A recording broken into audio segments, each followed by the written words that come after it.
Hello, am I audible?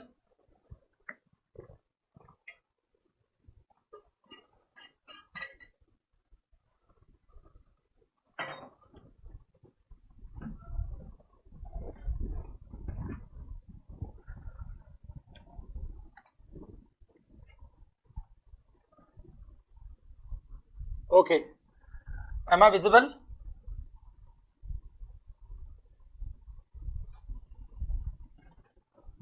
All right.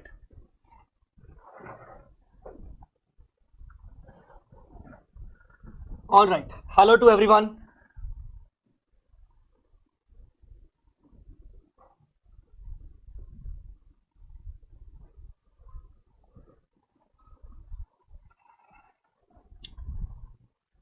Okay. Mubarak, if you are here, so shall we start? Yes. Hi everyone. Hope you all enjoyed the tea and ready for the session. So we are welcoming all for another session of Pathshala 2.0. Words about Pathshala for those who don't know about. We conduct poll through social media and students vote their difficult topics and we select best available faculty for taking the session and make it easy. So we got many positive responses from different parts of Kerala, even from outside Kerala also. So thanks for all your cooperation from here also. Our faculty, C. Chola sir, also took a class before this. This is the second time he is taking for us. C. Chola sir has over 10 years of strong experience in training students for subjects such as accounts, advanced accounts, and FA. He completed the CA course in 2011 with a good rank. He also, with great knowledge and expertise over the years, he has successfully mentored more than 10,000 students. Indeed, CAJ's classes has proven to be great value to many. His energy and teaching style is always spoken of. He is also a member of guest faculty of icai events and seminars. Also, his awards and accolades are endless. He has been awarded IFRS ICA certificate in 2015 and Diploma in Information System Audit visa in 2016. His methods and tactics will always come handy. So I'm welcoming sir for handling the session. Welcome, sir. Thank you. Thank you so much, Mubarak, and thank you so much, Sikasa Calicut, for inviting me again for this awesome session, Pathshala. And thank you so much, students who are joining this session. And guys, I really must say, now there is a very less time for us to cover for the upcoming exams, but I will try my best in this partnership accounts. I will try my best that I will cover each and every particular point, each and every concept very easily, and along with that we'll definitely try to cover the practical questions also, right? And yes, before starting the session, I must say that you all can speak also for asking the doubts. So you can ask the doubts either by using audio or on chat if you are not comfortable with the audio. But I will tell you to prefer the audio first. At the same time, you must have got the partnership notes. Not only the partnership notes, but you must have got my entire question bank compiler. If you see this partnership chapter, so in this in every chapter, first of all, before talking about this, I just want to ask you once again: Have you guys got these notes? Have you guys got these notes? I'm please waiting for your reply. Please tell me, have you guys got these notes? Yes, sir. You can speak, you can chat also, everyone. So Mubarak, if you are here, so please can you please share the link on the chat? Can you please share the link on the chat so that those who are not who have not got the notes, so they can download.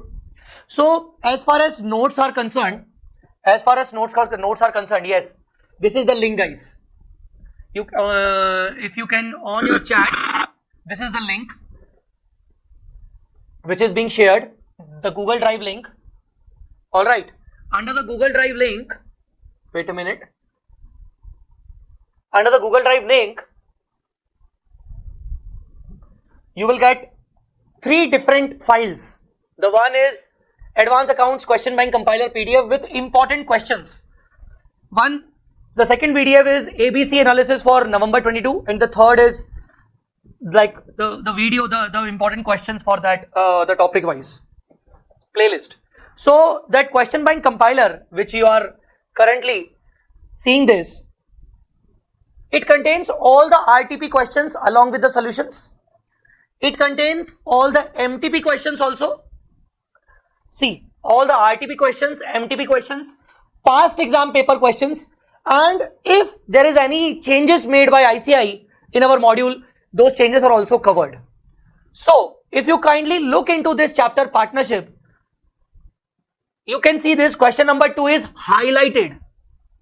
Okay, then question number 3 is highlighted. Question number 4 is not highlighted. Question number 5 is highlighted. Question number 6 is highlighted. And so on. And so on. Question number 7, 8 is highlighted. Question number 10 is highlighted, and so on. So what does it mean? If any particular question is highlighted, is yellow marked, that means these questions are important. If you are having lesser time to prepare for the subject, and this highlighting is not only for this chapter, this highlighting is also for the other chapters of the question bank, for all the other chapters.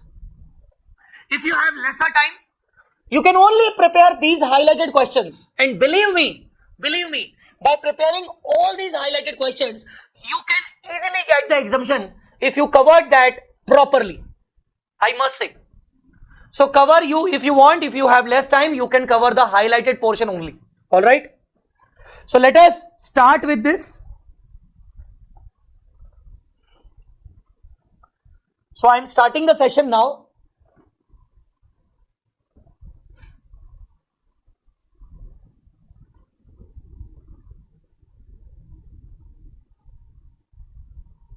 Partnership accounts. See, partnership accounts have 3 things. Partnership accounts, we can divide the entire partnership accounts into 3 parts.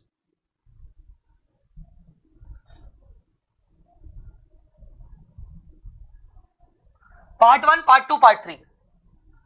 Part 1 is all about the dissolution and insolvency. The dissolution and insolvency of partners. It talks about the dissolution rules, the insolvency rules.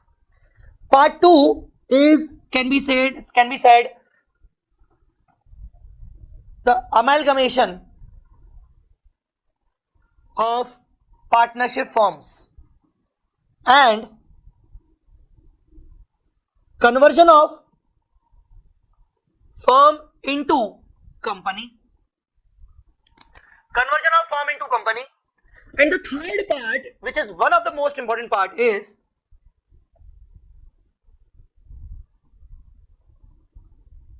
piecemeal distribution. Piecemeal distribution. So the entire chapter is covered into 3 categories. Entire chapter is covered into 3 categories. Now, since this is a very vast topic, the entire partnership is a very vast topic. So I have allotted 3 days for this. Today, tomorrow, and day after tomorrow. Because we need to cover the questions also at the same time. Along with the concepts, we need to cover the questions also, and this will take the time. So I personally believe we need 3 days today, including today, to cover the entire subject of at least 2 hours. Okay, 2 hours each. So technically we will take like, it is about 6 hours, can say. So in this 6 hour session, all the concepts along with the questions I will cover. Don't worry. Now can I ask you one question?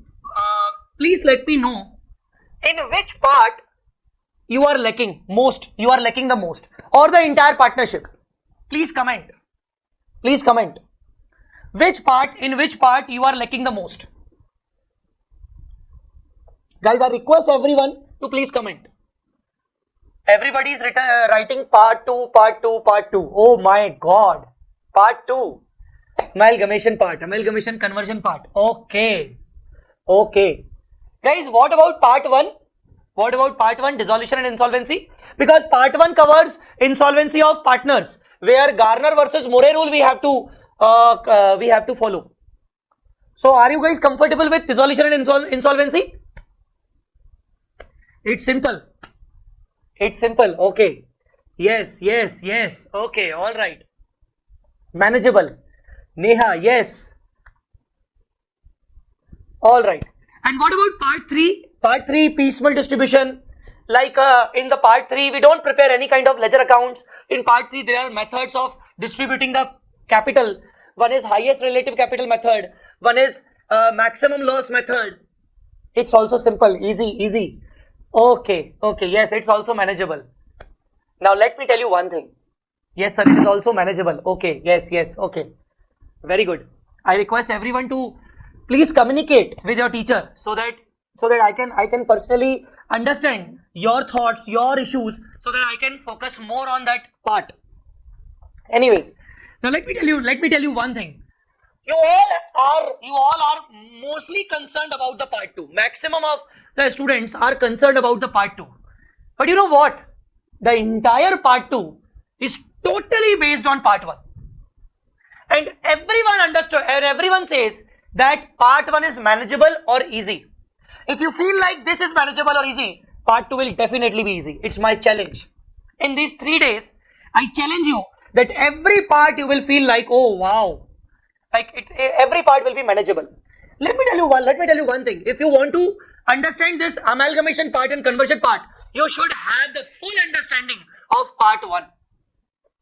And I can't start this part 2 before starting part 1. Of course, the part 3 is a separate one. It is not dependent on part 1 and part 2. But part 2 is totally dependent on part 1. So what I will do, today I will start with part 3, which is different from part 1 and part 2. Part 3 is piecemeal distribution. Today we will try to cover this part 3, and then tomorrow we will try to cover part 1, and then day after tomorrow we will try to cover part 2, because part 2 is based on part 1 only. So we are starting part 3. We are starting part 3.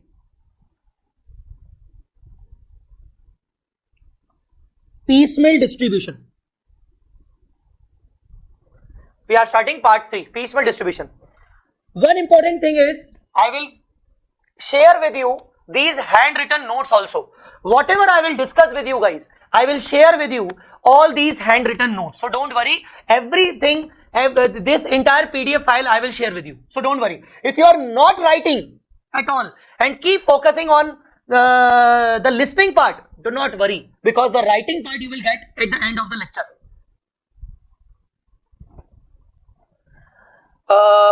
For how many marks will come each part in exam? See, in exam, either they will ask part 1 or part 2 or part 3. They won't ask you each and every part. No, no, no, no, no. And the weightage of partnership accounts in the exam is something around 15-16 marks. A single question. 15-16 marks, single question. That single question may come from part 1 or part 2 or part 3. Alright? Alright. So part 3, piecemeal distribution.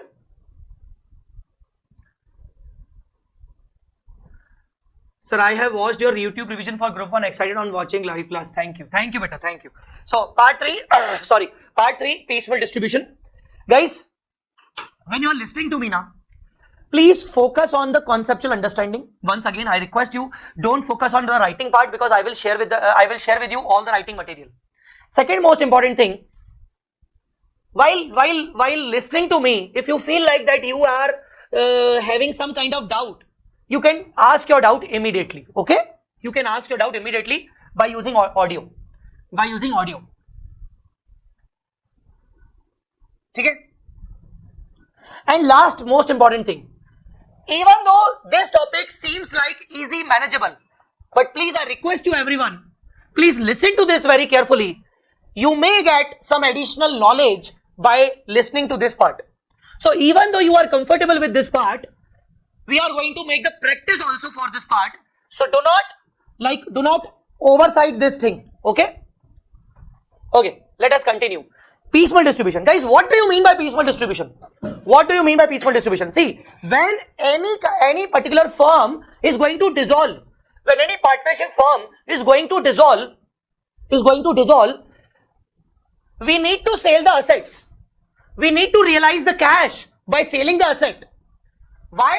Because when we realize the cash on selling the asset, we need to distribute the same cash to our liabilities and then to the partners. So when the firm is getting dissolved, what we do? We used to sell the assets. We realize the money. We utilize the same money to pay all the liabilities and to pay all the partners' capital balances, along with their partner's loan, along with any expenses of the partnership firm or liquidation. Okay, this is the process. But now entire process may take a time. Entire piecemeal distribution process may take a time, because you cannot decide to sell all the assets in one day. You cannot decide to sell all the assets in one day.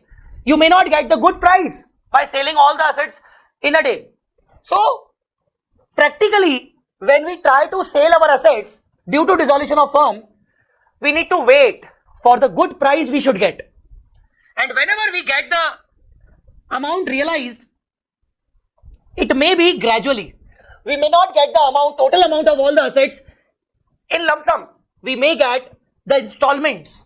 We may get the installments in cash by selling the assets in installments. And when we are getting the cash in small parts in installments, we are not able to pay the money entirely to all the liabilities in one shot. So we need to make one order of payment. We need to make one sequence of payment. Like suppose I sold the building today, but I haven't sold any other assets. So by selling the building, I got 30 lakhs. Now how I should utilize this 30 lakh? I need to make the sequence. That how should I utilize this 30 lakh? How will I pay this 30 lakh? Are you getting my point or not? So there is one order of payment. Order of payment. Now what is that order of payment? When we will get the money, in which order, in which sequence we need to pay.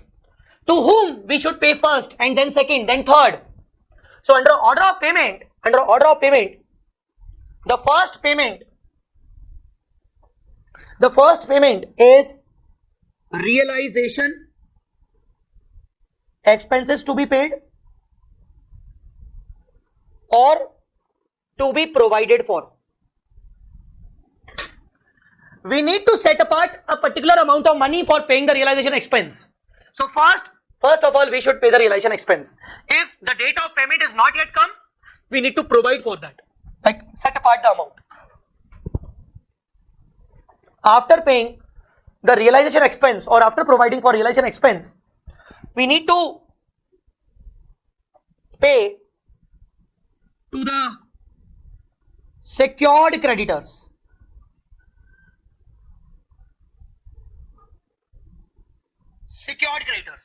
We need to pay to the secured creditors, secured liabilities like bank loans. Alright, bank loans, any other kind of loans or liabilities which are secured by fixed charge of asset. Secured means having fixed charge on assets. After paying the secured liabilities, secured creditors, we need to pay to unsecured liabilities. Unsecured liabilities on a pro rata basis. Can you please tell me what do you mean by pro rata basis? What do you mean by pro rata basis? Anybody?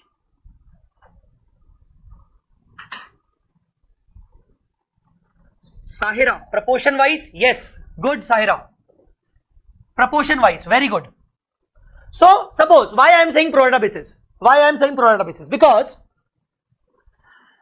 if you got 30 lakh rupees, if you realize 30 lakh rupees, and you need to pay to your liabilities, unsecured liabilities. Now you are having more than one unsecured liabilities. You are having more, so many creditors in your list. So many creditors are in your list, and the total sum of the creditors is 50 lakh. How much? 50 lakh. And you have just 30 lakhs in your hand. You just have 30 lakh in your hand, and your liabilities are 50 lakh.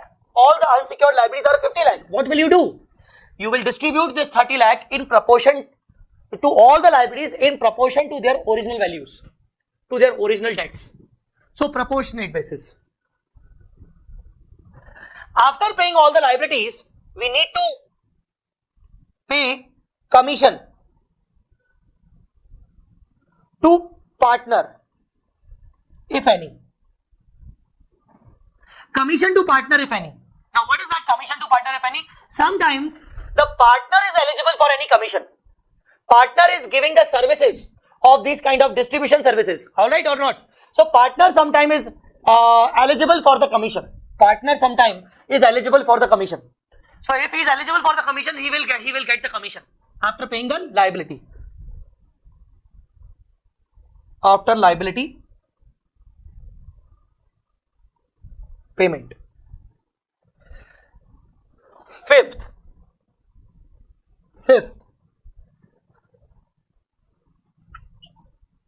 to pay loans of partners. To pay loans of partners. If there is any partner loan which is outstanding, we need to pay the loan to the partners also. Partners loan. And last but not the least,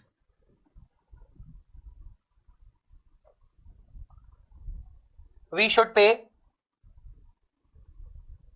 towards partners' capital. And at last, whatever the amount remains, we need to pay to the partners' capital. So this is the kind of sequence we should learn. Order of payment. First, realization expenses to be paid or to be provided for. Second, to pay to the all secured liabilities, which are fixed charge, which are having fixed charge over the assets. Third, to pay all the liabilities which are unsecured proportionately, pro rata basis. Fourth, partners' commission, if any. Fifth, partners' loan, if any. And the last but not the least, partners' capital. Alright, are you guys comfortable? I hope yes. Are you guys comfortable?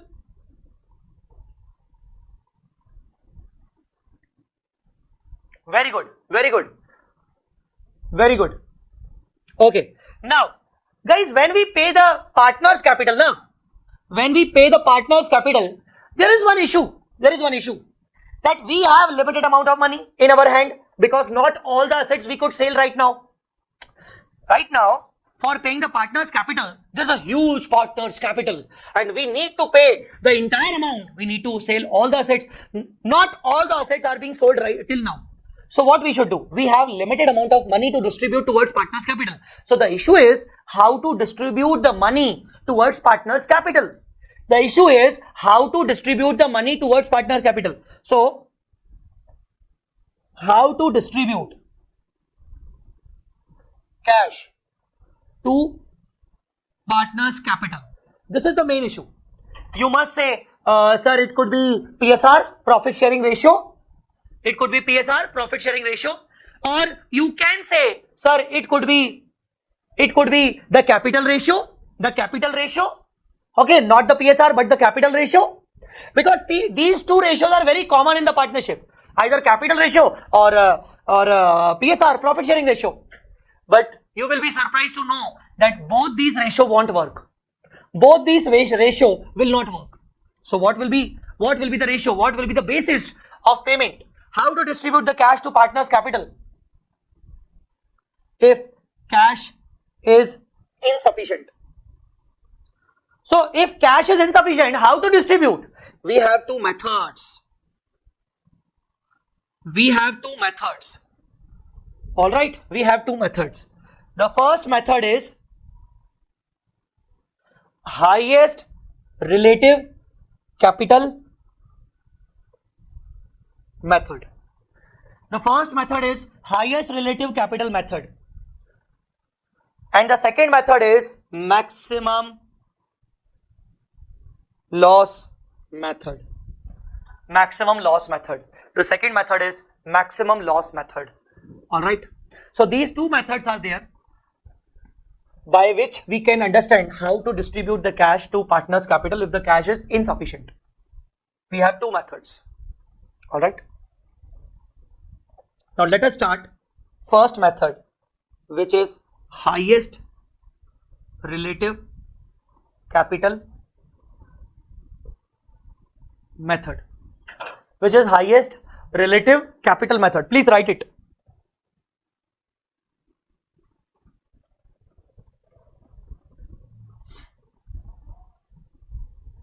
Highest relative capital method.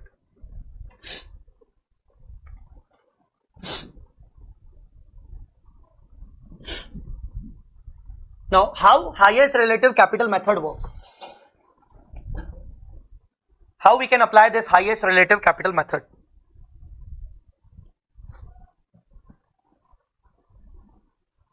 Hello sir, why we can't use PSR to distribute the amount? See, we can't use PSR because of this reason. See, for example, there are three partners A, B, C.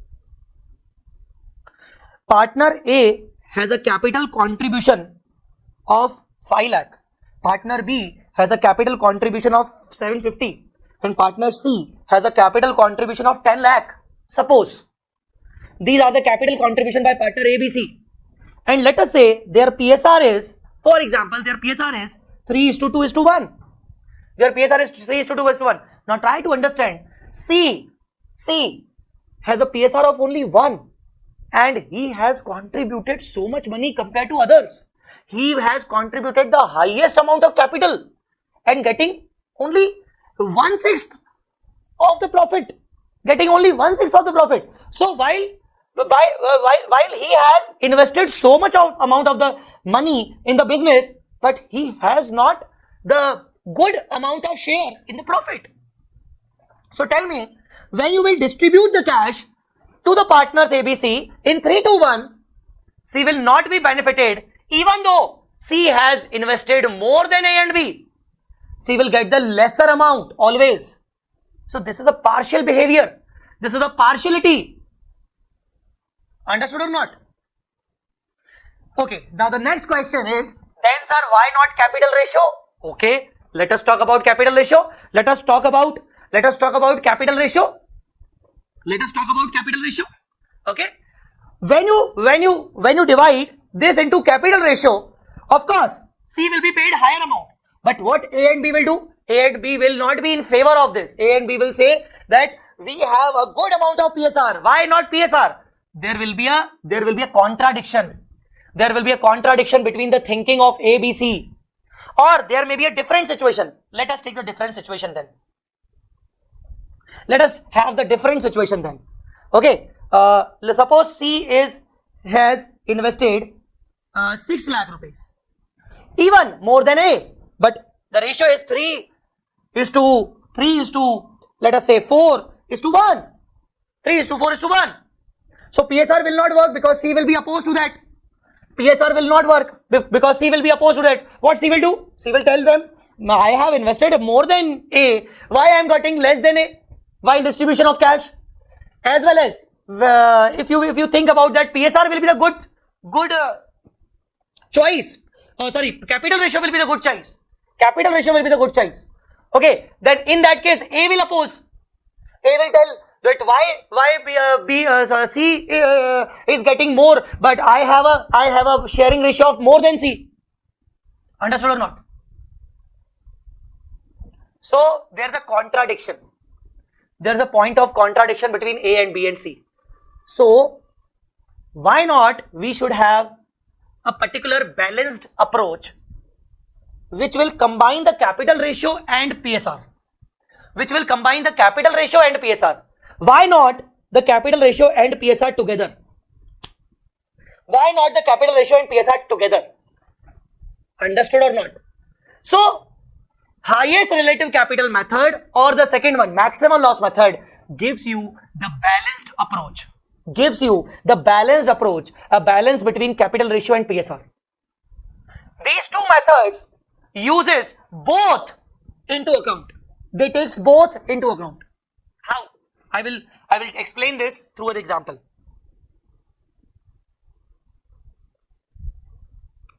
So one is highest relative method. Now how to use highest relative method? Simple. We'll discuss it with one example. If you want, you can write it. Otherwise, you can just listen to this.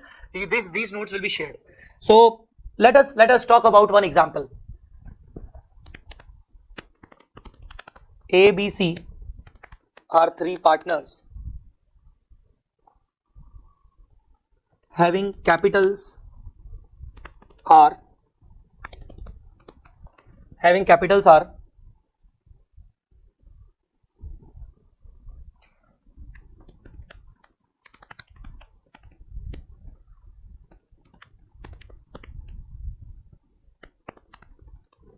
Okay, these are the capitals.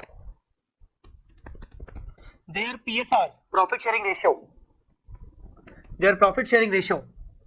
is 3:4:3. Their profit sharing ratio is 3:4:3. See, okay, 3:4:3. Okay.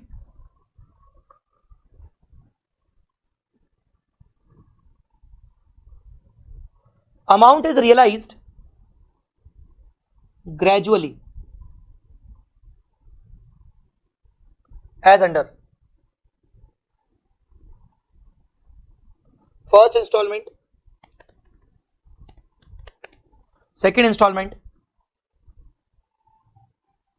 third installment. Okay, fourth installment. In the first installment, 8 plus 10 plus 9. In the first installment, we got 6 lakh rupees. In the second installment, we got 7 lakh rupees. So 6 plus 7, 13. In the second installment, we got 8 lakh rupees. Alright. 6 plus 7 plus 8 minus 27. And again, we got 6 lakh rupees in this way. Okay. So amount is realized gradually as under. This is the cash realized. Alright. This is the cash realized. Okay. So now distribute the cash as per highest relative capital method. Now what will you do?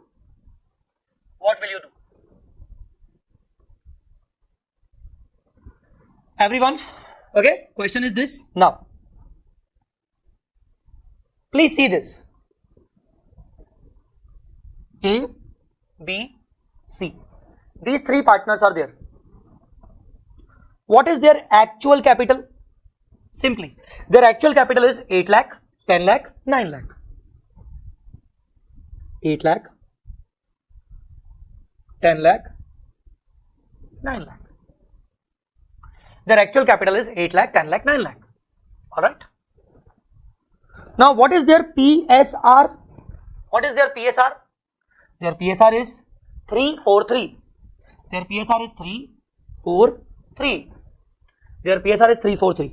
Now, what we will do? Capital per unit of profit. Now see this. What is this capital per unit profit? A has invested 8 lakh rupees of capital in the business.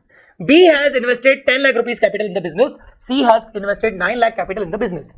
Once again, A has invested 8 lakh capital in the business for 3 units of profit. B has invested 10 lakh rupees of capital in the business for getting 4 units of profit. And C has invested 9 lakh rupees of capital in the business for getting 3 units of profit. So if A is eligible for 3 units of profit and his capital represents 8 lakh rupees represents 3 units of profit. So what should be the capital per unit? Divide it please. What should be the capital per unit? 8 lakh divided by 3. That is 2,66,667. What is the capital per unit of profit for B? That is 2,50,000. 10 lakh divided by 4. 2,50,000. And what is the capital per unit of profit for C? That is 3 lakh. That is 3 lakh. Now what is this? This is capital per unit. A has invested 8 lakh for getting 3 units. B has invested 10 lakh for getting 4 units. C has 9 lakh for getting 3 units of profit. So what will be the per unit of capital? Capital per unit of profit. What will be the capital per unit of profit? Now what we will do? We will select whichever is lower. Whichever is lower. We will select whichever is lower. Tell me whichever is lower. Whichever is lower. Whichever is lower. Whichever is lower. We will select whichever is lower. Whichever is lower. 2.5 lakh. Sir, why we are selecting whichever is lower, whichever is higher? Not why not? Why not whichever is higher? I will tell you. I will tell you. After some time I will tell you. Why not whichever is higher? Why only whichever is lower? I will tell you. Okay. Now what you will have to do? This whichever is lower is the base amount. This is the base amount. This is the base. Now multiply this base again with the profit units. Multiply the base with the profit units. Multiply the base with the profit unit. And we will call it proportionate capital. We will call it proportionate capital. 250 multiplied by 3. That is 750. 250 multiplied by 4. That is 10 lakh. 250 multiplied by 250 multiplied by 3. That is again 750. That is again 750.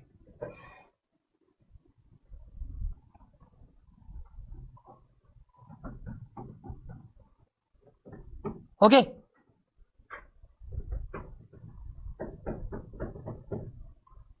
Now see, why I have taken whichever is lower. Why not whichever is higher? See, by taking whichever is lower now, it is clearly shown that 7,50,000 is the minimum amount of capital investment which each partner has made. A has made 8 lakh. It should be minimum 750. B has made actually 10 lakh. It should be 750 minimum. It should be 750 minimum. Understood or not? C has invested 9 lakh. It should be 750 minimum.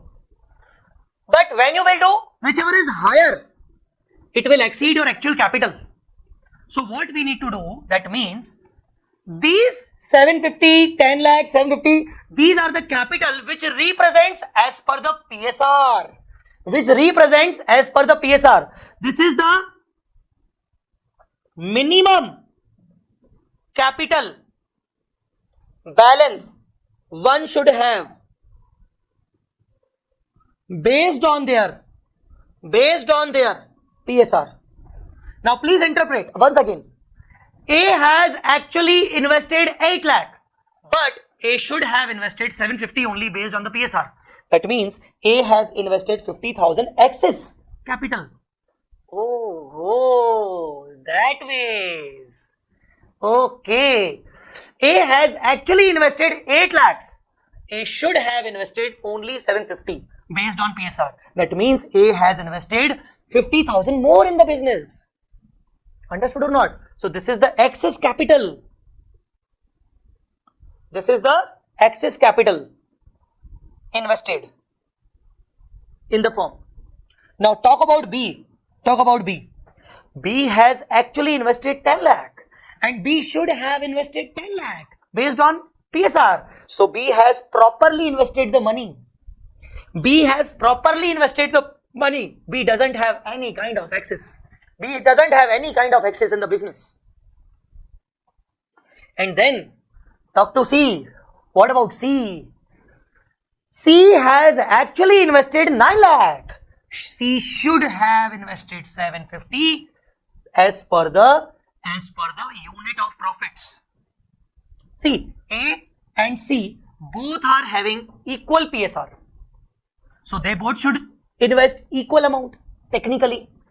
A has 3 unit of share in the profit. C has 3 unit of share in the profit. So A and C should contribute the equal amount, 750, 750. but A has contributed 8 lakh, 50,000 more, and C has contributed 9 lakh. Oh my God, 150 more. These are the excess capital. Now try to understand the beauty of this method. This method says that while distributing the cash, we should first of all pay for the excess capital only. We should first of all pay for the excess capital only and only. First of all, out of these 6 lakh rupees, I will pay to A 50,000, I will pay to C 150 only. Sir, why I am doing this? Because see, try to understand, A and C both have invested more than their own capabilities, more than what they are getting. A and C has invested in the business more than what they are getting by way of profits. So their excess capital is more into the business. This excess capital needs to be paid in first priority. And once I will pay this excess capital, try to understand, once I will pay this excess capital, B's remaining capital should be 750. After, see, its actual capital is 8 lakh. After paying excess portion of 50,000, A's actual capital would be 750 only. C's actual capital would be 750 only. A has 10 lakh itself. So their capital will ultimately be in the ratio of 3:4:3. Their capital will be in the ratio of PSR. So finally what we did, we are paying in that way so that excess capital could be paid first of all. After paying excess capital, the remaining capital should be in PSR. So I told you earlier also, not only PSR, not only capital ratio, it should have the combination of PSR and capital. Are you getting my point? Tell me.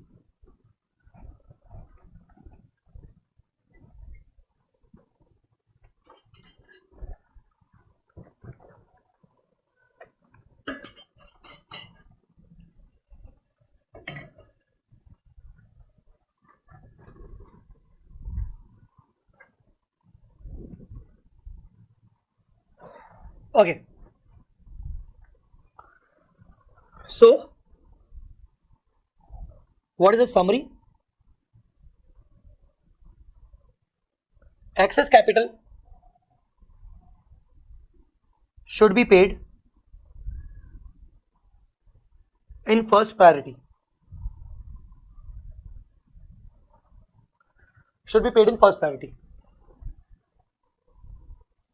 After payment of excess capital,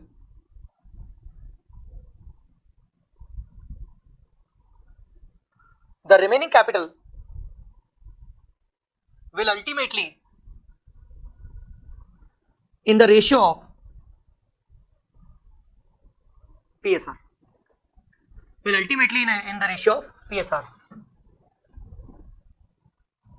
And pay it in PSR accordingly.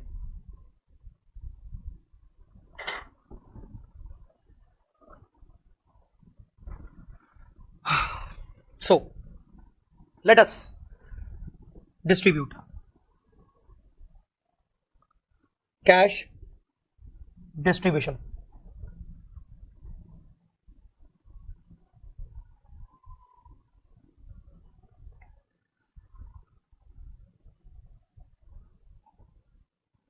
Outstanding capital 8 lakh, 10 lakh,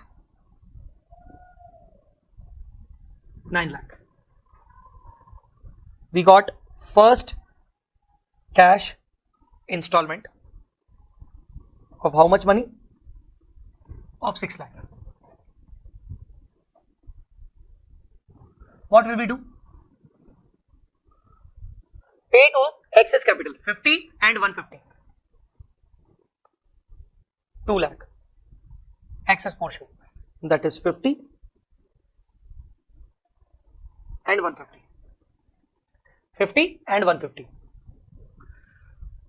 It becomes 750. It becomes 10 lakh. It becomes 750. When you will pay the excess capital entirely now, the remaining balances of capital will be in the capital PSR. Don't worry. This situation will always be there. When you will discharge the entire excess capital now, the remaining capital balances will definitely be in the PSR. So the remaining 4 lakh. Now try and tell me how you will distribute rupees 4 lakh. How you will distribute rupees 4 lakh? How you will distribute rupees 4 lakh? Tell me. Sir, it's quite simple now. We'll distribute the 4 lakh in 3:4:3. Very good. Distribute in 3:4:3.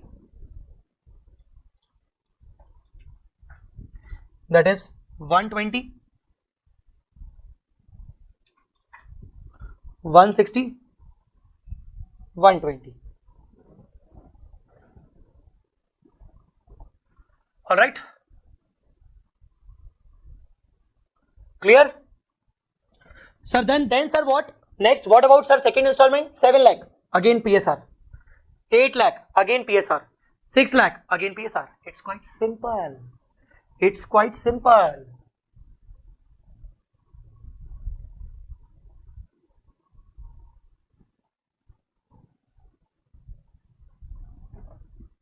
Guys, understanding or not?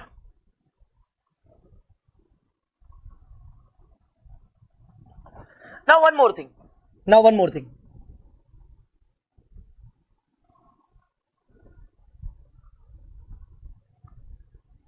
Same as example 1. Same as example 1. Suppose, same as example number 1.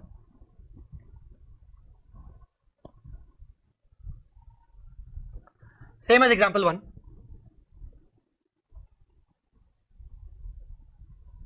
But installments are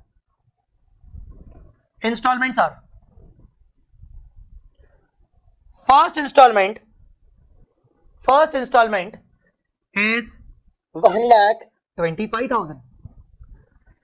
Second installment is 7 lakh. Third installment is 10 lakh. Now what will you do? Try to understand. Since the first installment of 125 is not sufficient to discharge the entire excess capital. Since the first installment of 125 is not sufficient to discharge the entire excess capital, how will you distribute the excess one? Are you understanding the issue, the problem? The first installment, cash installment, is not sufficient to distribute the excess capital. What will you do then?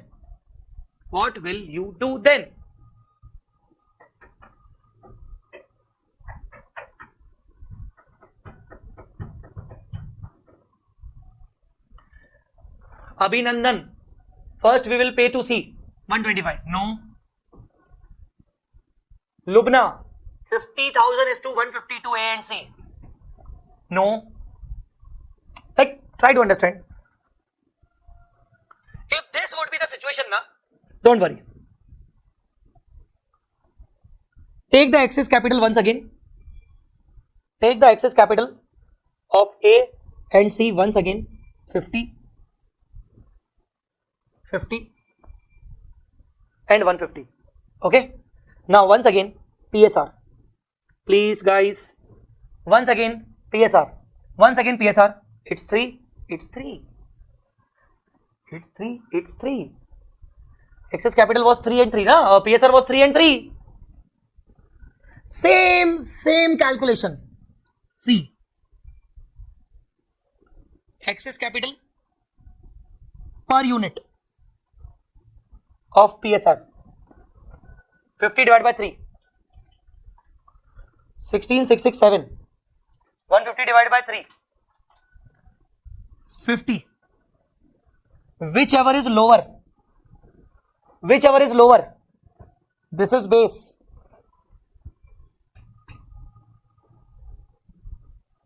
This is the base. Now what will you do? Proportionate excess capital. Multiply this. This will become 50. Multiply this. This will become 50. Now try to understand. A has excess capital of 50. A should have excess capital of 50. A has excess capital of 150. C has excess capital of 150. C should have excess capital of 50.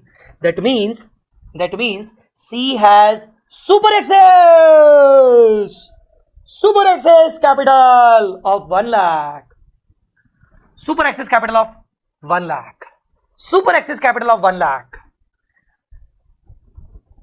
Understood or not? Tell me. Understood or not? Super excess capital. So A has excess capital of 50,000. A should have excess capital of 50,000. C has excess capital of 150. C should have excess capital of 50 only, because A and C both are having 3:3. So they should have the equal excess, no? But C has more than that. Oh my God. C has super excess of 1 lakh. So what will you do? What will you do? What will you do? What will you do? Out of 125, you will pay 1 lakh rupees. You will pay 1 lakh rupees to C only. You will pay 1 lakh rupees to C only, and the rest 25,000 to be paid to both of them, 3:3 equally.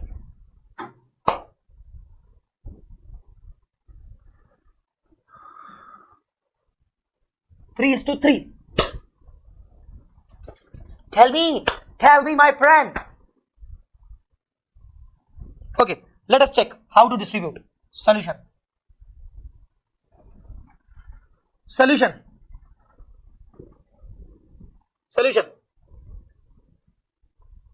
See, total excess capital 2 lakh. A has 50, B has 150. Correct? Now, A, B, C. I have left this portion intentionally. I have left this space intentionally. Don't worry. Okay? A, B, C.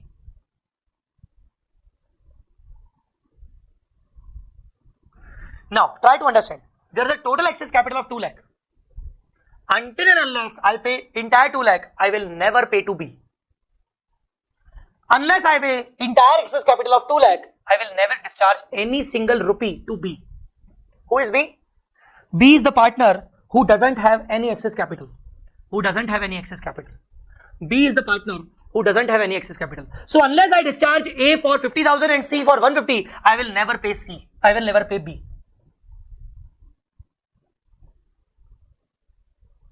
Outstanding capitals are 8 lakh, 10 lakh,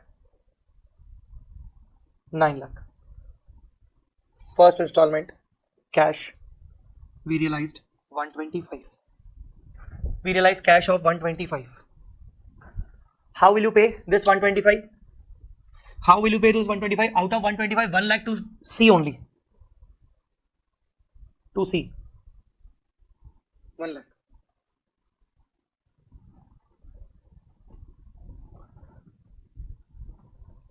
Now, the remaining cash available is 25. The remaining outstanding capital is 8 lakh, 10 lakh, 8 lakh. Oh, now we got the point. Once I paid super excess to C, C's remaining balance of capital is equal to A, because their PSR is also same. Now their capital becomes same. Wow. So if their capital becomes same, their PSR becomes same. So now these 25,000 to A and C, 3:3. 12,500.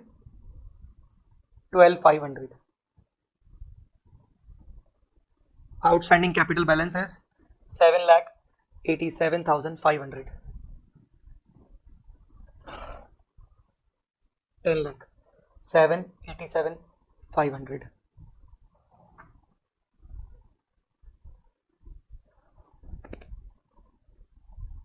All right.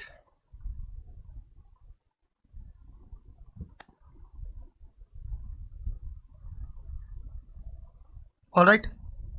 Sir, what did you do that? Did you do that? Sir, to A, I paid him 12,500. To C, I paid him first of all 1 lakh, and then I paid him 12,500. The remaining is 37,500. The remaining is again 37,500. Still their excess capital is remaining. Now tell me, the second installment. Second cash, 7 lakh. You guys tell me. How will you distribute the 7 lakh? If there is still some excess capital is remaining. How will you discharge the 7 lakh?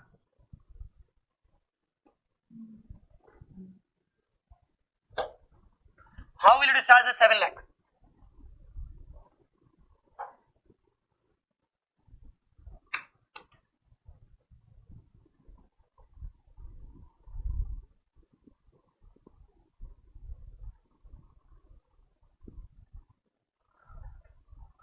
Very good. 75 to A and C. Pay off excess 75 to A and C. Very good. First, I will pay to A and C the 75,000. That means 37,500 and 37,500. The remaining cash of 625. Now tell me, the remaining 625. A, B, C. 3:3 in PSR. In PSR 6, 3:2, 3:4:3. In PSR 187,500.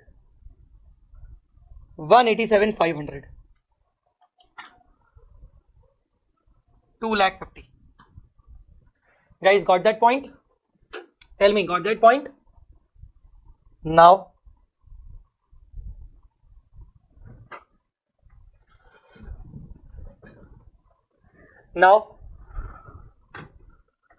787,500 minus 37,500 minus 187,500. 562,500.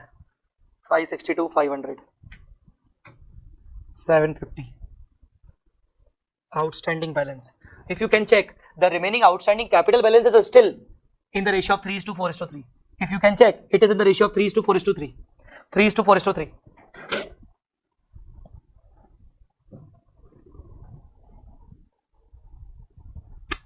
Tell me.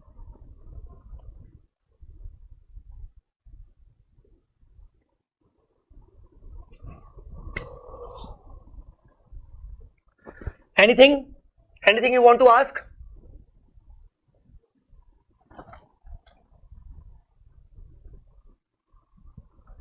Anything you want to ask? Everybody, is it fine? Everybody, is it fine? No, I'm not going to solve the entire question. Please. I'm not going to solve the entire question. Now this is done. What about this 10 lakh? Okay, let's solve the entire question. Because this is the last installment. Now, third installment.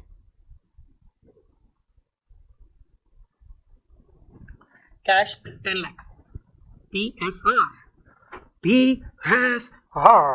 3 lakh. 4 lakh. 3 lakh. Tell me, how much is remaining? 262,500.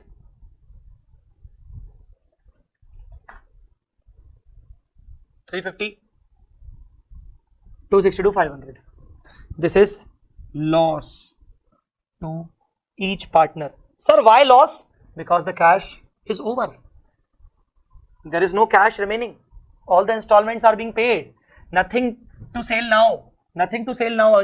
Again. Everything is sold. So,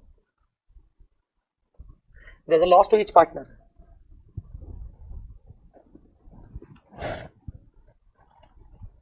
Now comfortable?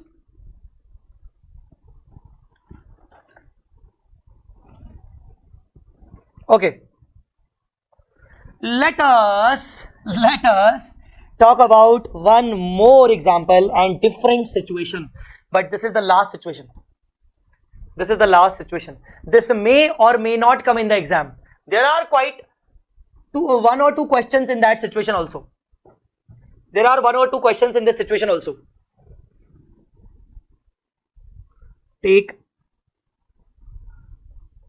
same example 2, but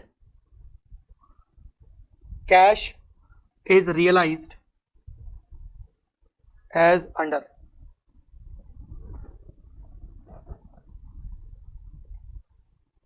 First installment 125,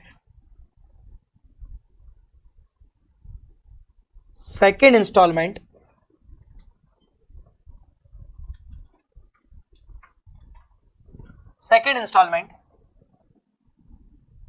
7 lakh. Sir, it's quite same now. 125, 7. Third, partner A, not partner A, partner B took over one vehicle of 1 lakh. Oh, if any partner takes over the asset.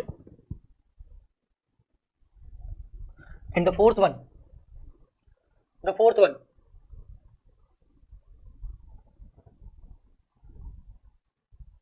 last cash 9 lakh. Last cash 9 lakh. Okay, guys, if you can solve till second stage, like till here, here 562, 750, 562. Please, I am coming in 2 minutes, 2 to 3 minutes. Just solve this question. This is the same question. Please distribute the cash for first installment and second installment, and wait for third installment. Okay, I am coming in few minutes.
All right.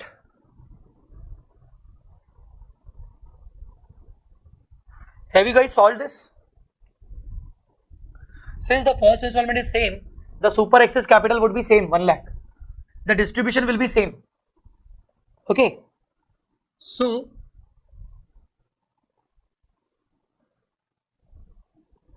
distribution of cash will be same as example 2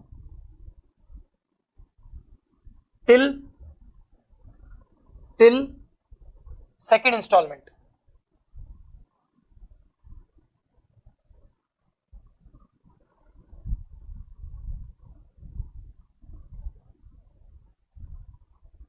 Are you guys listening to me? Are you guys listening to me? No response from your side.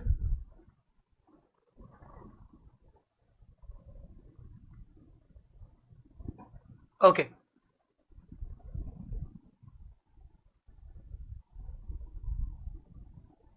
So outstanding capital after second installment. After second installment, the outstanding capital is 562, 500, 750, 562, 500.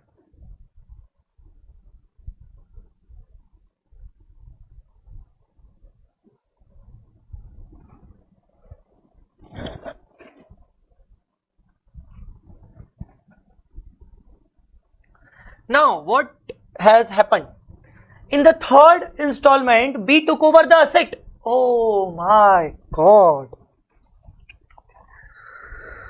Oh my God. B took over 1 lakh rupees. I am enabling unmute option. Don't worry. I have enabled the unmute option. Don't worry. Now you can speak also. Okay. So after paying second installment, B has taken over 1 lakh of asset. Shit. We should not have done this. We have done so much of exercise. We calculated excess capital. We calculated super excess capital, so that we could pay the excess capital properly, and the rest money we should pay in the PSR. See, these capital are in the PSR. These capital are in the PSR. Yes, sir. 3, 4, 3. These are in the PSR. But what has happened? What has happened? Vehicle took over 1 lakh. Outstanding balance becomes 562, 500, 650, 562, 500. The entire capital which was in PSR has got disturbed. Shit. Our entire earlier exercise of calculating excess capital, super excess capital, wasted. Entire exercise has become wasted. Now the capital has been disturbed once again.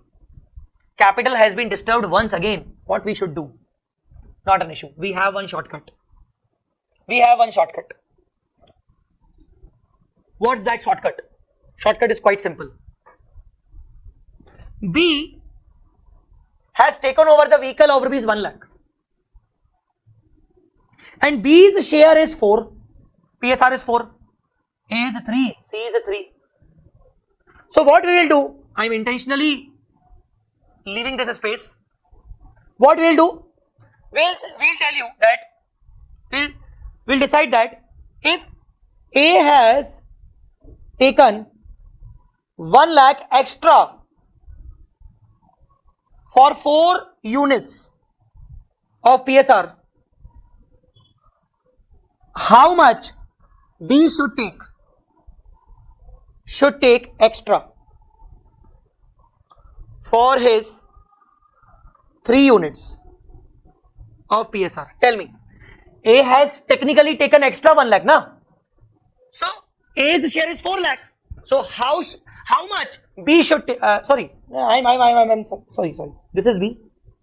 This is B. This is B. This is A. So B has taken 1 lakh extra. B has taken 1 lakh extra. B has taken 1 lakh extra for his 4 units of PSR. So how much A should take extra for his 3 units? So 1 lakh, if it is for 4, then how much for 3? How much? 75. Same for C also. 75. Now what they will do? What they will do? They will tell A, A and C, they will tell B that now you have to wait. Since you have already taken rupees 1 lakh and now in the 4th installment we have 9 lakh rupees, now B has to wait. Tell me why. B has to wait. Now they will tell B, okay, wait. You have already taken 1 lakh of vehicle, now wait and watch. Out of this 9 lakh, out of this 9 lakh, 75,000 will be taken by A and 75,000 will be taken by C in the first priority. 75,000 will be taken by A, 75,000 will be taken by C. So in this way, the fourth installment cash of 9 lakh. Fourth installment cash of 9 lakh. Pay to A and C 150. That means 75 here and 75 here. Okay. 75 here and here. Now please look into this. If you can see the capitals, outstanding capital after all this event, this 487,500, this is 650, and this is 487,500. This is again becomes PSR. 3:4:3. If you are not sure, then please divide this.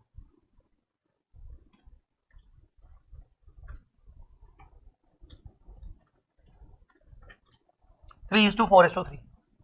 So what is the point? Whenever any partner took over the asset, the entire remaining capital again gets disturbed. Now to make it again as per the PSR, other partners will take their excess share based on the PSR.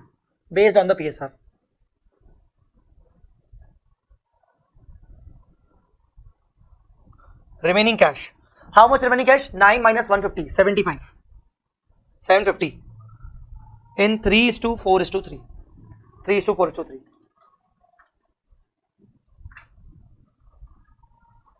225.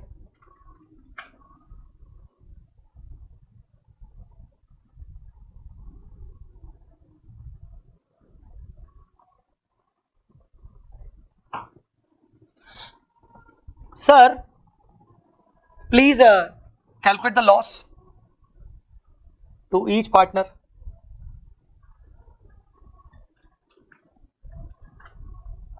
Again 262,500, 350, 262,500. Loss to each partner.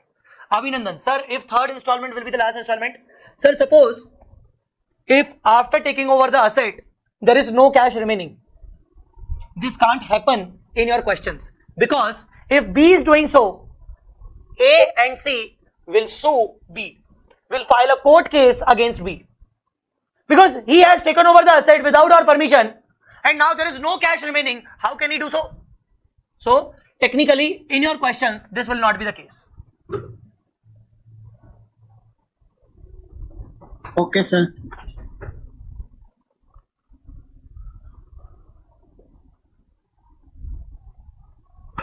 So guys, this was entirely highest relative capital method.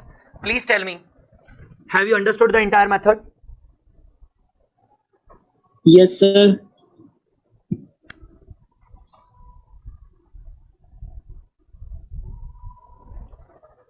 I hope everything is fine with this particular topic.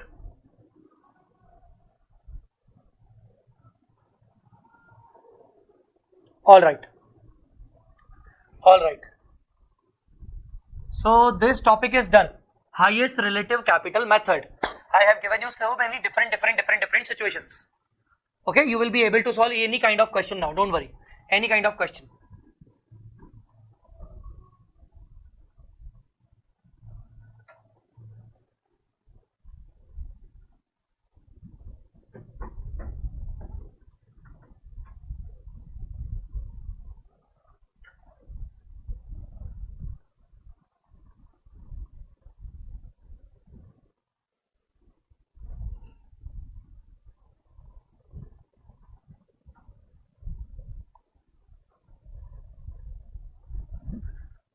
Guys, the next method, this one was the highest relative capital method. The next method is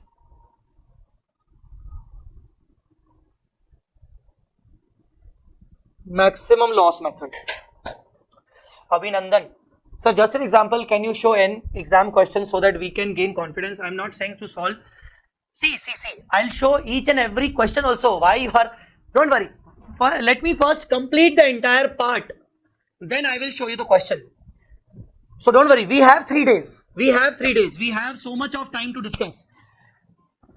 Even after 3 days, if we feel like that we should have some more time, we'll extend 1 more day. So don't worry.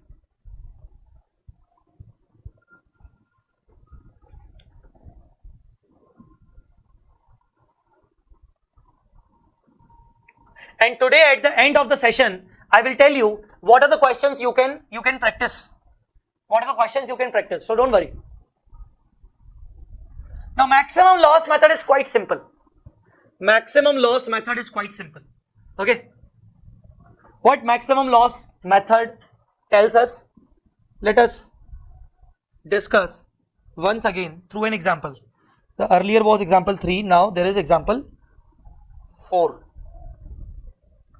Example 4. ABC 8, 9, 8, 10, 9, 3, 4, 3.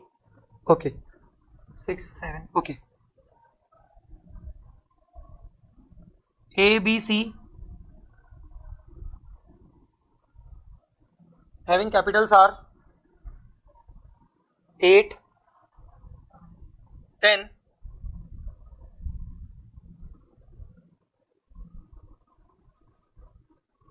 8, 10, 9. 8, 10, 9.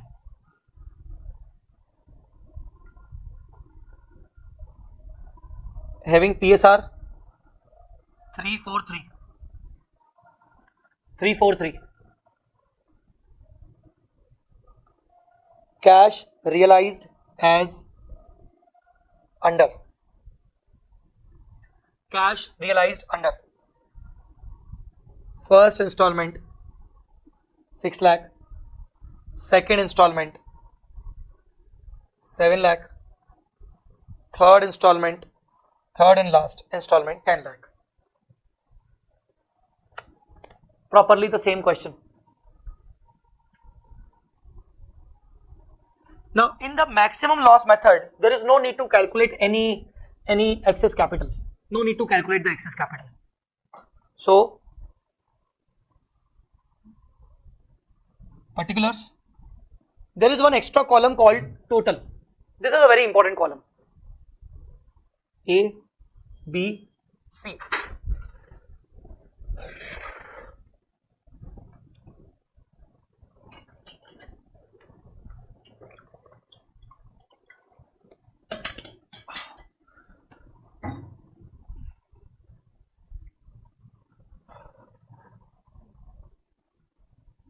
A, B, C.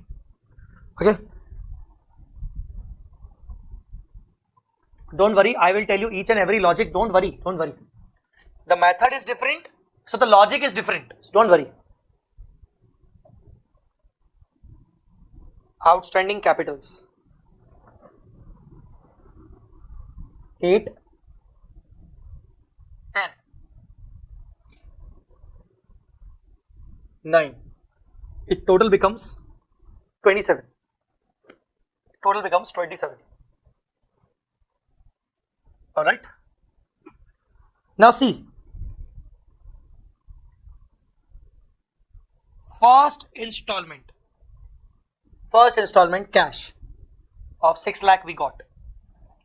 Now this method says that assume this is the first and last installment. After that you will not get anything.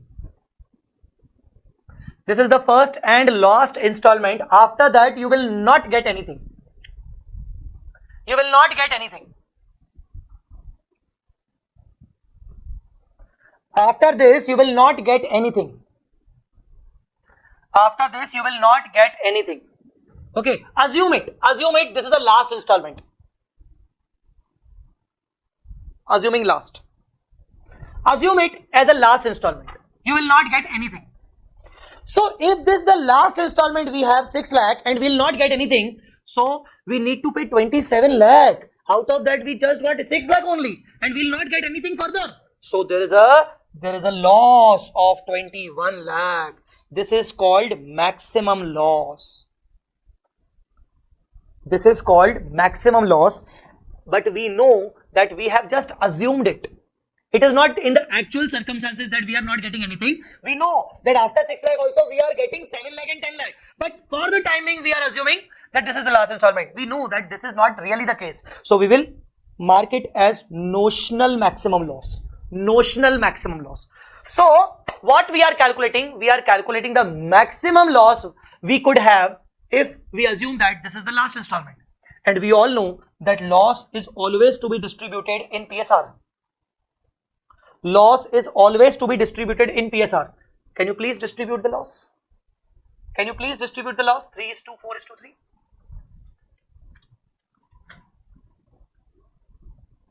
Can you please distribute the loss? If I am not wrong, it's 630. It's 840. And it's 630. Can you please help me in that?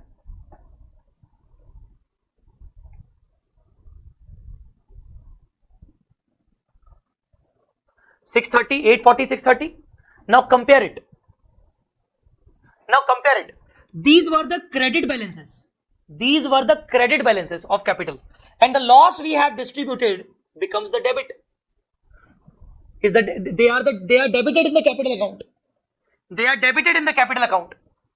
So technically, if A has 8 lakh of capital and A has suffered 6,30,000 of loss, so A's remaining balance should be 170.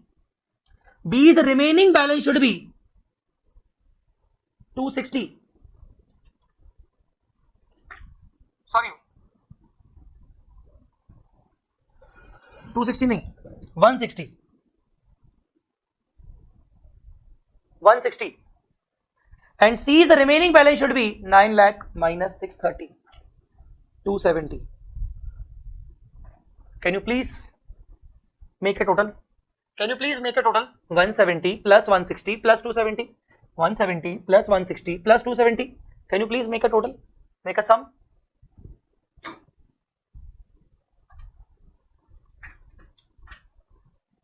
It's 6 lakh, which is equal to cash. Oh my God. That means the 6 lakh should be distributed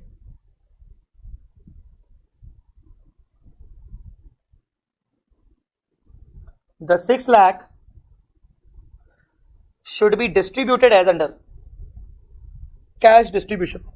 170, 160, 270. This should be distributed as under. This is the cash distribution.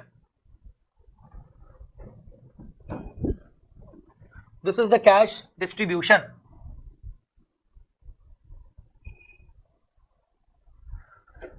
Got that point or not? We have distributed the cash. Everything is proper. After debiting the losses, the final balances are positive, which is equal to cash. Now, please calculate the outstanding capital once again. Out of 8 lakh, we paid him 170. It is 630. It is 840. It is 630. And the total becomes 21. This is the total column. Guys, please say something. Are you getting the points?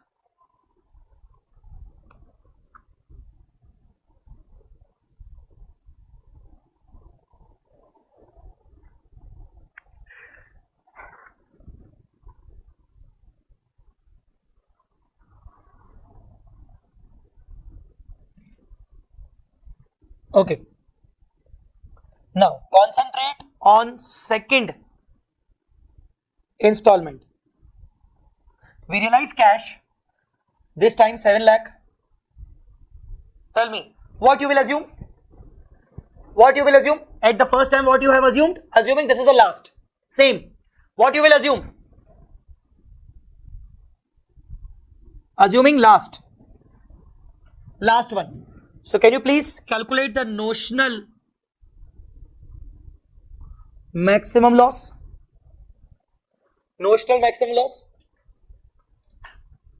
that is 14. that is 14. Notional maximum loss, that is 14.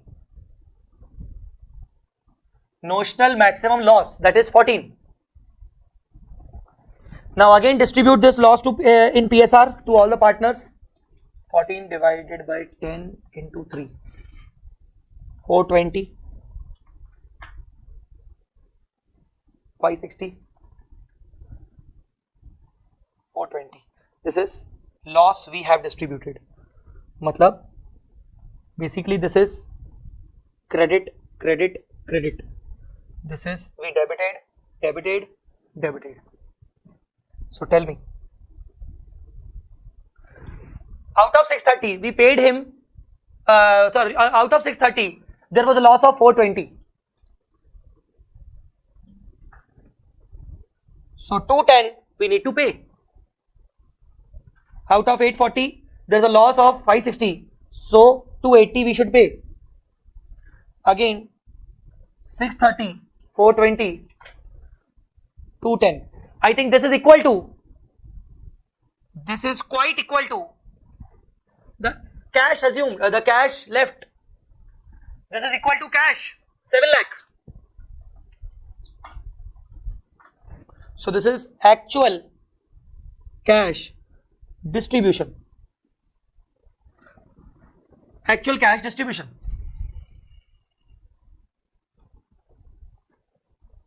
Once again, outstanding capital.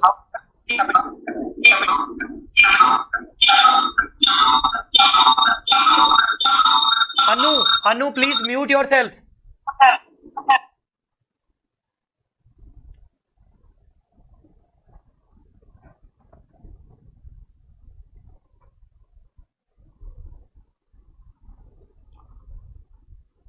Outstanding capital once again. See, what was the earlier capital? 630. You paid him 210. So the leftover capital is 420. The leftover capital is 560. The leftover capital is 420. And the total one is 14 lakh. Now, really we have the lost cash. And this time it is actually lost. This time it is actually lost. It's 10 lakhs. This is the last installment. So maximum loss. This time the maximum loss is 4 lakh. And this 4 lakh is to be distributed 120, 160, 120. So technically how much you paid them? You paid them 3 lakh, 4 lakh, 3 lakh. And that is quite equal to cash distributed 10 lakh.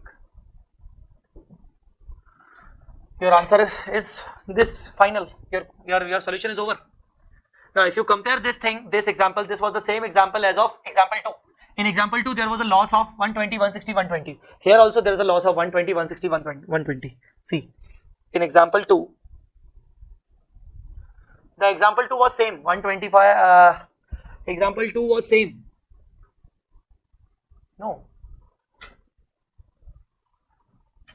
No, it was not same. Actually first installment was different. Sorry, first installment was different. Okay, first installment was different. So tell me, are you getting my point? So why we haven't calculated excess capital? There is no need. Simple na. Why to find out the extraordinary concept? Simply there is no need, because the method is different. The method is different. According to this method, it says just calculate the loss, distribute the loss. The remaining capital after distributing loss should be equal to cash. Simple.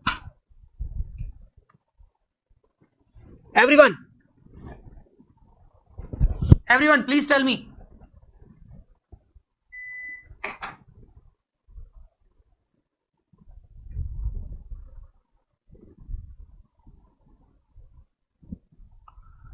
One more example and the last example of today's session. One more example, but the last example of today's session.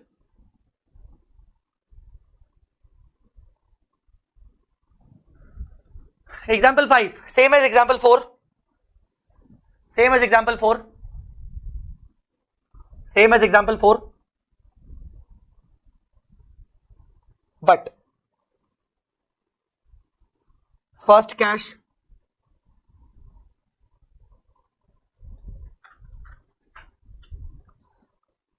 first cash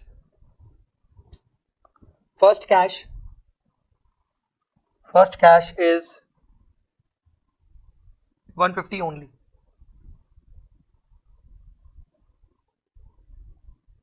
Second cash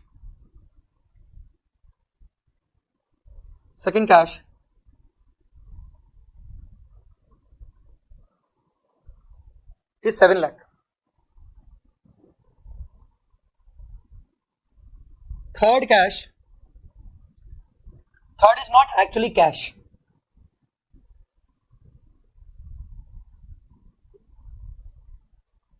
B took over vehicle of 1 lakh. Fourth, cash.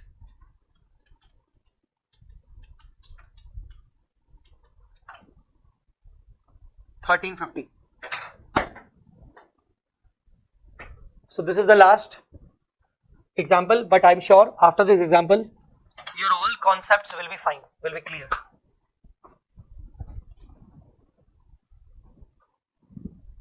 Tell me guys, shall I proceed? Shall I proceed?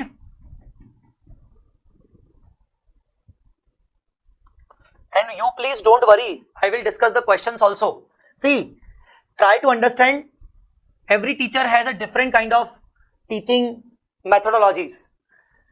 As far as my teaching methodology is concerned, I do not try to touch the questions until I am done with the conceptual part. So for understanding the conceptual part, I try to explain through examples. And these examples are quite similar to the questions we will discuss. Okay?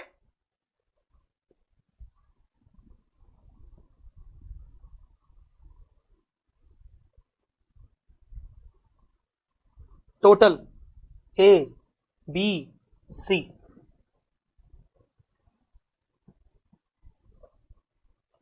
Outstanding capital 27 lakh consists of 8 lakh for A, 10 lakh for B, 9 lakh for C.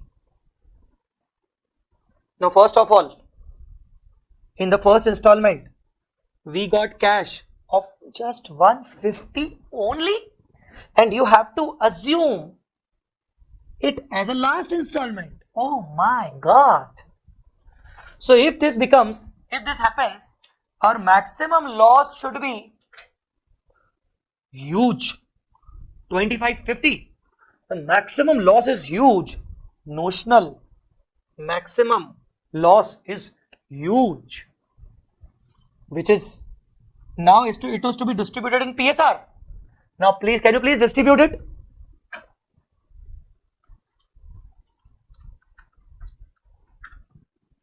It is 765.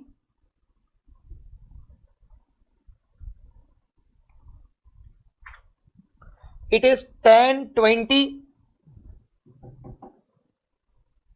and it is 765. I already told you that these capital are having credit balances, and these are the losses which are having debit balances. Now please don't be in a hurry. Okay. Now please think, first of all,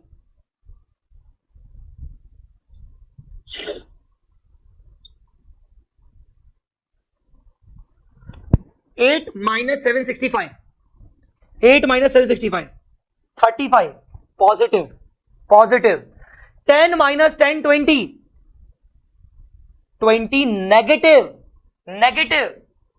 And 9 minus 765. 135 positive. Now there is an issue. There is one problem. Negative balance. Of course, this is again equal to 150. This is again equal to 150. But how to deal with the negative value? Can anybody clear? Can anybody explain? How should we deal with this negative 20?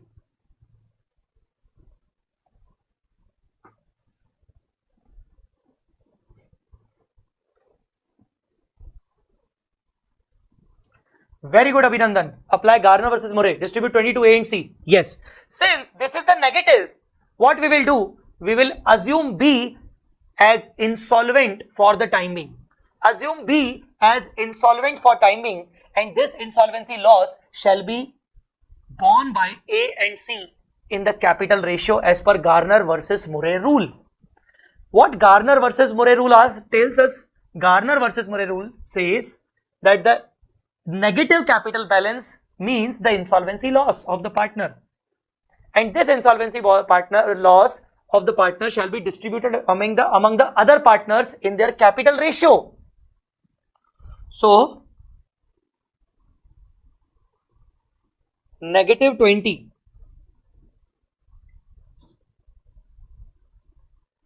to be distributed in A and C in capital ratio, that is 8:9. 8:9. 8 and 9. Can you please distribute?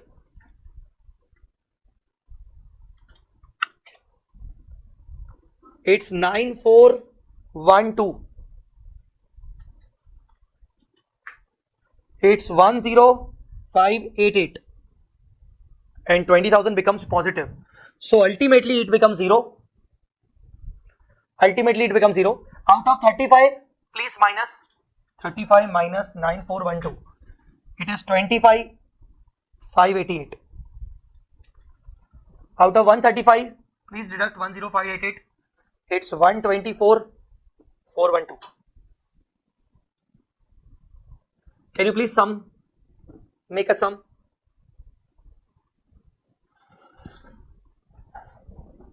Can you please make a sum?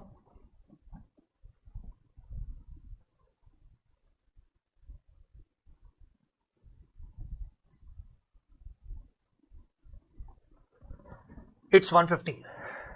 It is equal to the cash available we have. It's 150.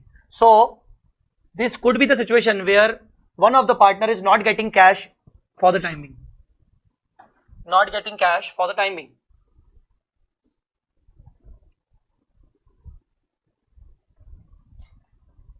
Sir, what is the next step? Simple. Again, outstanding capital. Initially it was 8 lakh. Now out of that 8 lakh, 25588 is being paid. That means the rest is 774412. 10 lakh. And out of 9 lakh, we paid 124,412.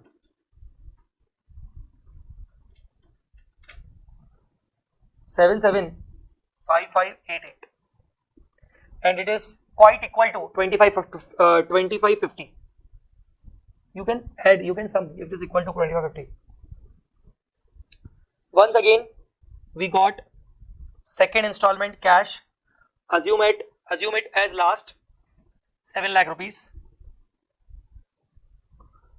Just deduct it and calculate the maximum loss, the notional maximum loss. It's 1850. It is to be distributed in PSR.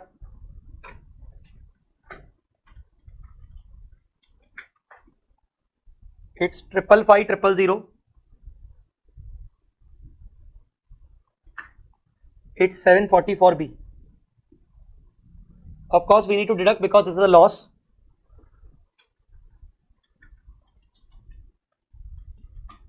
So the remaining is 219,412. 219, no, not 219.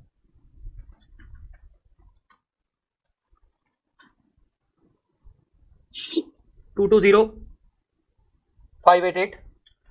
10 lakh minus 740. 260. Can you please make a sum?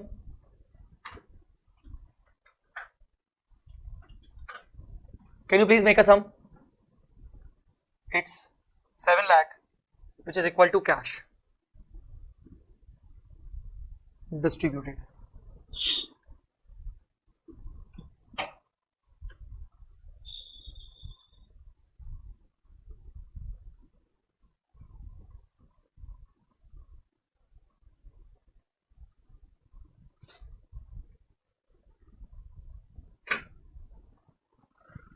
Okay, next is outstanding capital. Once again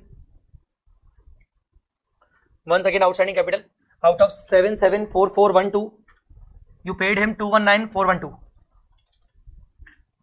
So the remaining capital 555, 000, 555, 000 and 740, which is equal to 1850. Now what did they done?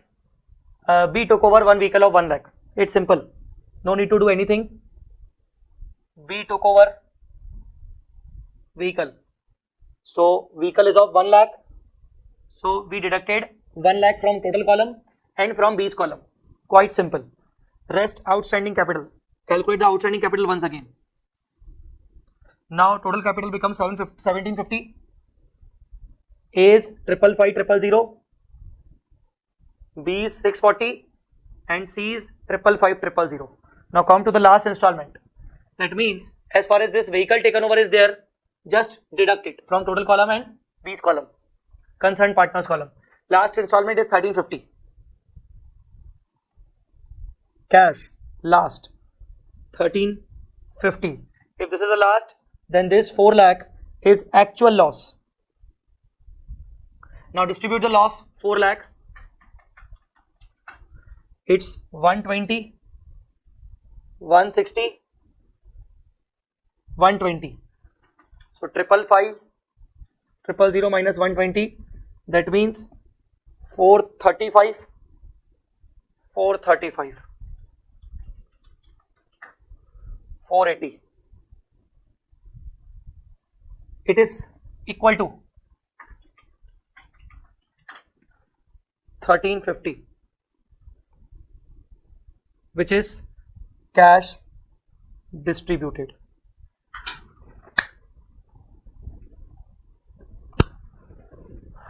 This was maximum loss method. Of course, the highest relative capital method is more logical, and maximum loss method is quite simple. Like calculate the loss, distribute the loss, the remaining capital should be equal to cash. Calculate the loss, distribute the loss, remaining capital should be equal to cash. Calculate the loss, distribute the loss, remaining capital should be equal to cash. If there is a negative capital is to be treated as insolvency loss to be borne by remaining partners. Then again, the positive capital should be equal to cash. Simple. It's quite simple. So guys, this was piecemeal distribution. Any doubt?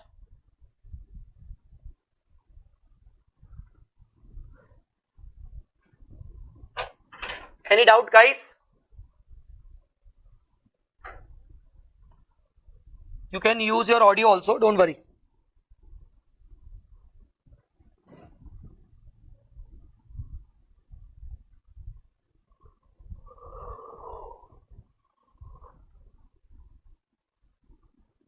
One, two, three, four, 5, 6.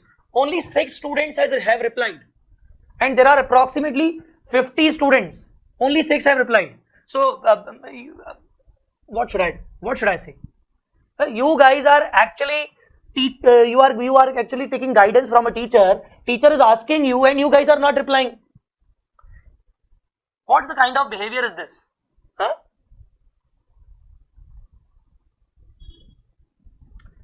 Very good. Now everyone has replied. So I just ask one simple thing. Is it clear or not? That's it.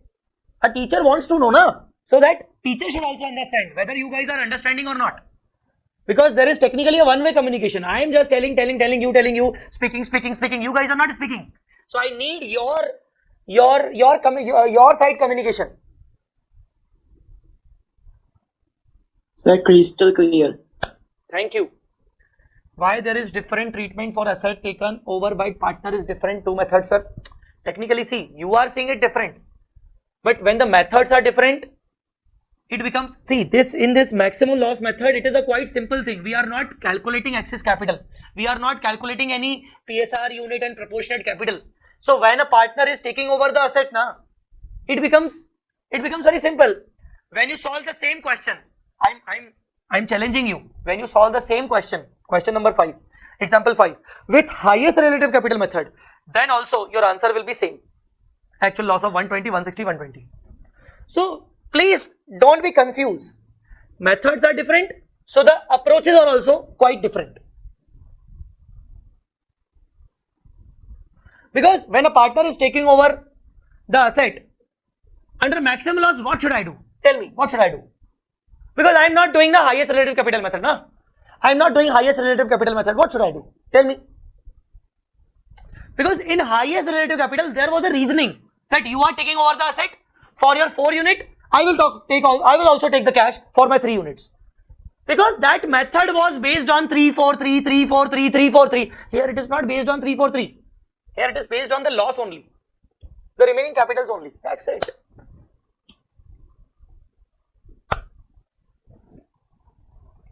So guys, let's meet tomorrow. Okay, let's meet tomorrow.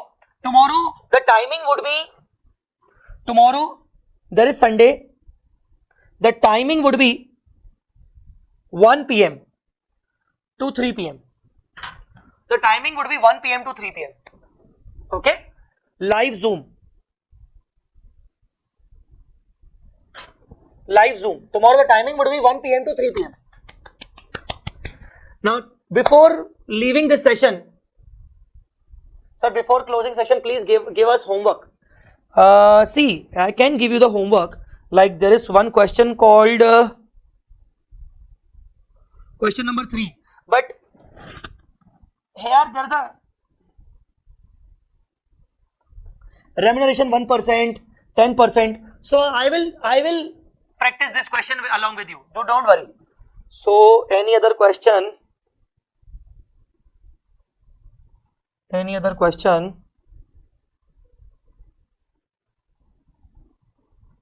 You can try ICI question if you want, but from my module, I will try all the questions with you. All means the important questions with you. So what I haven't discussed, only the commission part, this part.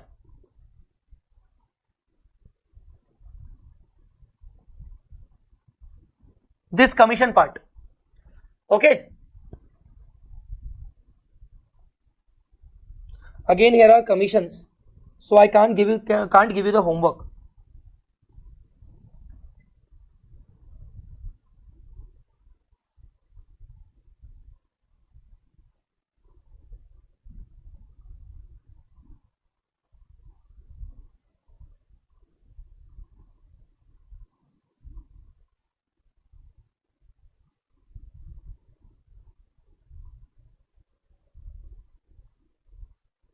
Okay, you can try this one. You can try this one. You can try this one, guys. Okay. Or before leaving the session, can I know all of you are from Kerala or any other places? Can you please tell me your places? You can use the audio also. Kerala means which city? Like which city you belong? Pune, Puja, Kozhikode, Kottayam, Kannur, Kottayam, Thrissur, Trivandrum, Ernakulam, Kochi, Tamil Nadu, Chennai, Ludhiki, Malappuram, Kollam, Andhra Pradesh. Wow, there is one Sneha. Where are you from? I can't pronounce this city. Pathanam Titha. Sorry if I have spelled wrong. Ludhiana. Wow. Thrissur. Bangalore. Wow. iPhone, you are from Palakkad. Okay. Maximum are from Kerala. Okay. Calicut. All right. So thank you so much, guys. Thank you so much. Have a nice day. Have a nice night. And I hope all the concepts are crystal clear. All the concepts are crystal clear.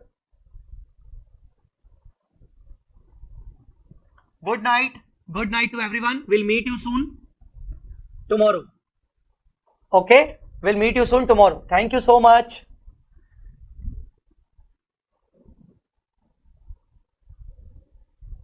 Thank you. Thank you. Good night. Love you guys. Love you too. Guntur. Guntur means Andhra, right? Okay. Good night, good night, good night. Bye bye. Have a good night. Thank you.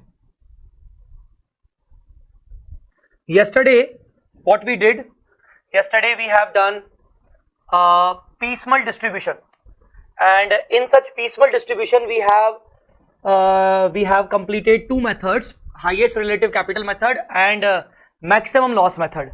What we are going to do today, first of all, we'll discuss one or two questions on piecemeal distribution.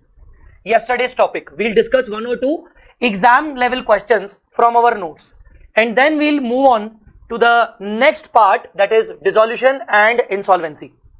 So guys, first of all, we should discuss some questions, all right? And before discussing the questions, if you want me to ask any doubts or want me to resolve your doubts, you can definitely ask me. Have you guys any doubts? Have you guys any doubts?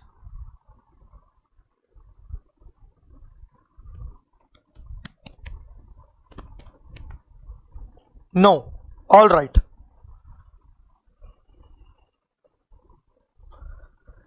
Okay, yesterday I told you to try this question. Have you guys tried this question?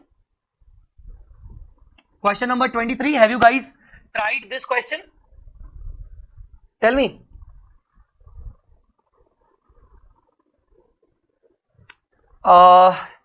Those who are having day one today, or those who are joining this today and haven't joined yesterday's session, they can continue with us after discussing these questions, because today I will discuss dissolution and insolvency. Today I'll discuss dissolution and insolvency. Okay, so those who have joined this session today only, they can join with dissolution and insolvency after half an hour, because for first half an hour we are going to discuss the questions on piecemeal distribution. If they are comfortable to do this question, then it's fine. So first of all, tell me, do you want me to try this question? Shall we discuss this question 23?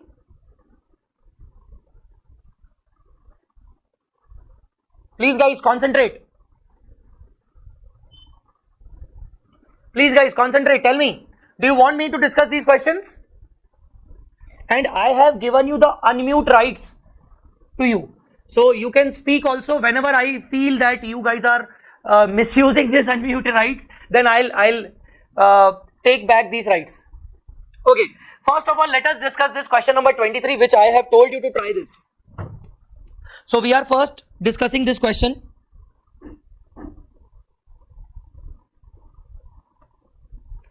I will discuss this question from calculation point of view, not from formatting point of view, please. Okay, so that we can save our time. So I will discuss these questions from calculation point of view. Ananya Enterprise is a partnership firm in which ABC are the three partners sharing profits and losses in the ratio of 5:3:2. The balance sheet of the firm as on 31st October 19 is as below. Sagar, please mute yourself. Capital: ABC trade payables, land and building, plant and machinery, furniture, fixture, inventory, trade receivables, cash, loan A and B. Now first of all, let me tell you one thing. Whenever in these type of questions means whenever these piecemeal distribution question will come now, always treat these type of loan as a drawing. Always treat them as drawing. Okay, advances, loans, they can be in the name of advance, they can be in the name of loans. Always treat them as drawing. Okay, now we have cash left with us 7 lakh. On the balance sheet date, all the three partners have decided to dissolve their partnership and called you to assist them in winding up the affairs of the firm. They also agreed that assets realization is distributed among them at the end of each month. Now they have decided that at the end of every month they will distribute the assets, they will distribute the cash. So this is the first month, November, this is the second month, December, and this is the third month, January. So in the November we have done this much transaction, December and January. Okay, all right. Now they are telling us we are required to prepare a schedule of cash payment amongst the partners by highest relative capital method. Which method they are talking?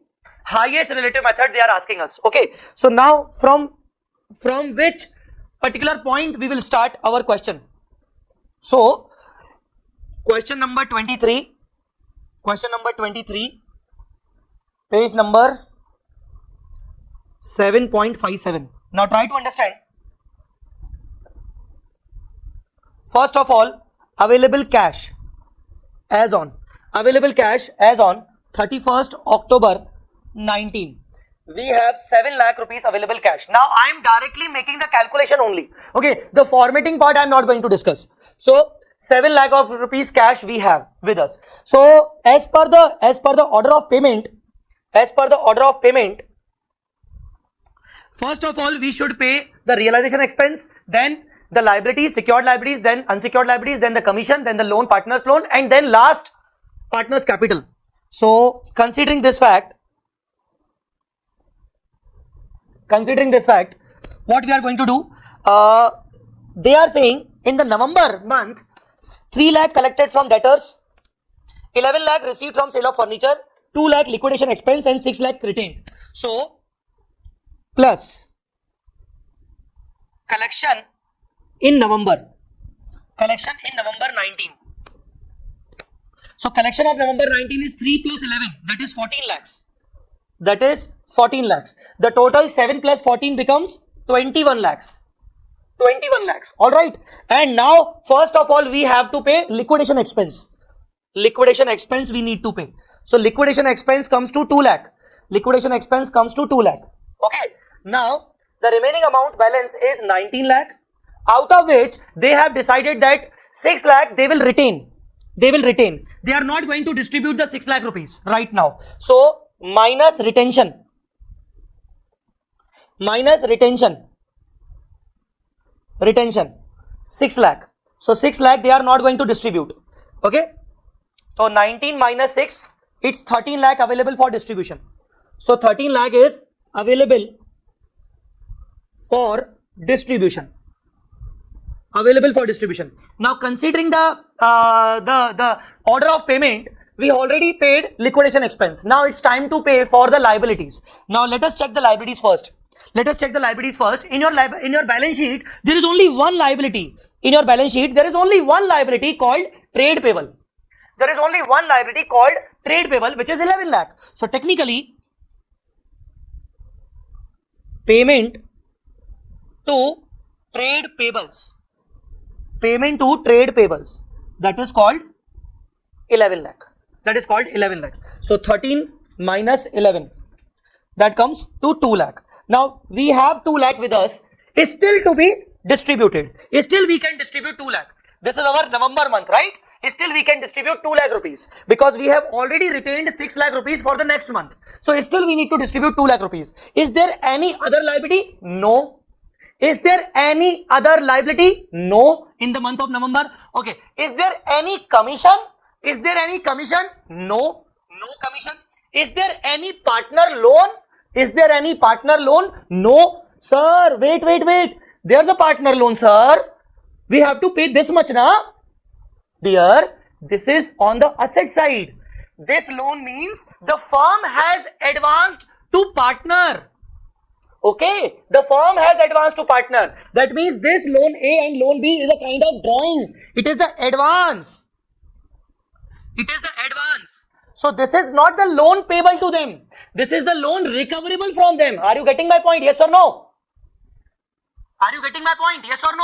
So this is not the loan which we need to pay to the partners.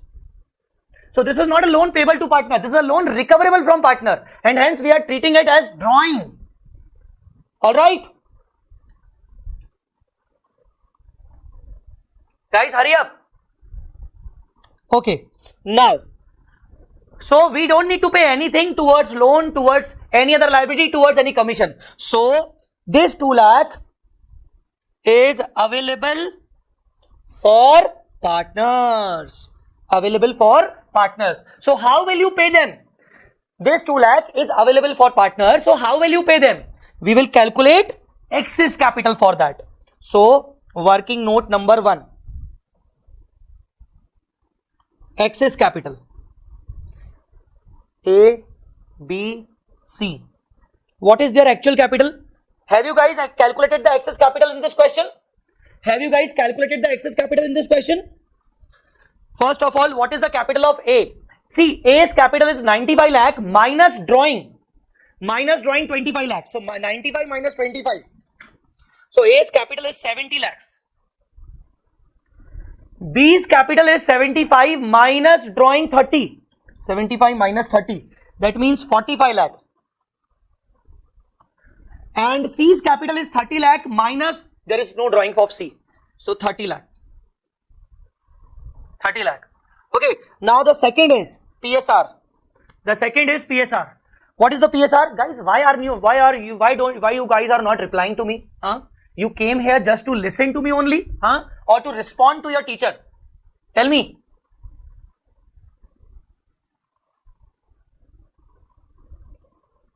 I need the PSR. What is the PSR?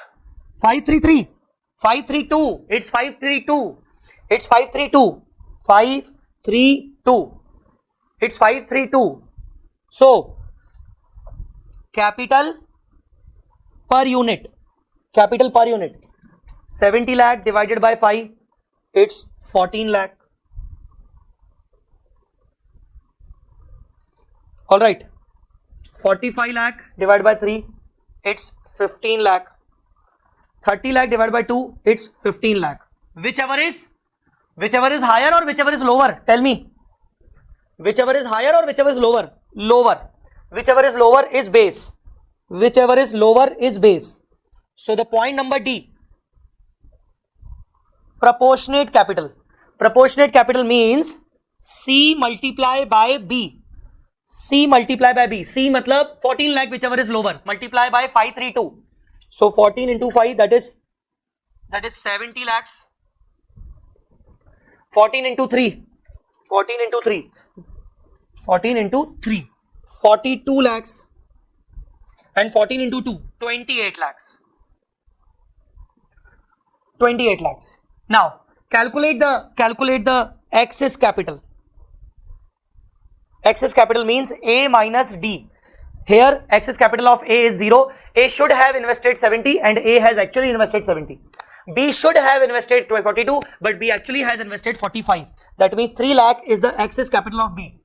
C should have invested 28 but C has invested 30. So it's 2 lakh is the excess capital of C. Now overall excess capital is 5 lakh. Overall excess capital is 5 lakh. Do we have this much amount right now? Do we have this much amount right now? Do we have this much amount right now? Do we have this much amount right now? No. No, we don't have sufficient amount to pay even the excess capital. What will we do? Tell me what we should do. Let's continue again. Calculate the super excess one. Calculate the super excess one. Again, write the PSR. Write the PSR. What is the PSR? PSR is 532 here dash 3 and 2. 3 and 2. EFG per unit. Per unit excess. So 3 divided by 3, 1 lakh. 2 divided by 2, 1 lakh. Oh my God. Oh my God. So 1 lakh whichever is lower overall. So again EFGH. EFGH. Proportionate excess. So proportionate excess 3 lakh and 2 lakh. So EFGHI. There is no super excess beta. There is no super excess. 0 and 0. There is no super excess. Now that means the entire 2 lakh we need to distribute to B and C in the ratio of 3:2. In the ratio of 3:2. Entire 2 lakh rupees we need to pay to B and C in the ratio of 3:2 because there is no super excess capital. There is no super excess capital. Are you understanding or not? So, guys, understood or not? Tell me. So distribution, it's A, it's B, it's C. The outstanding capital is 70, 45, 30. 70, 45, 30. 70, 45, 30. Outstanding capital is 70, 45, 30. So pay for excess capital. Cash 2 lakh. Cash 2 lakh in 3:2. How much? 120 80. Still, the remaining balance is 70. 45 minus 120. 45 minus 120. 45 minus 120. It's 4380. Okay, and 30 minus 80. 2920.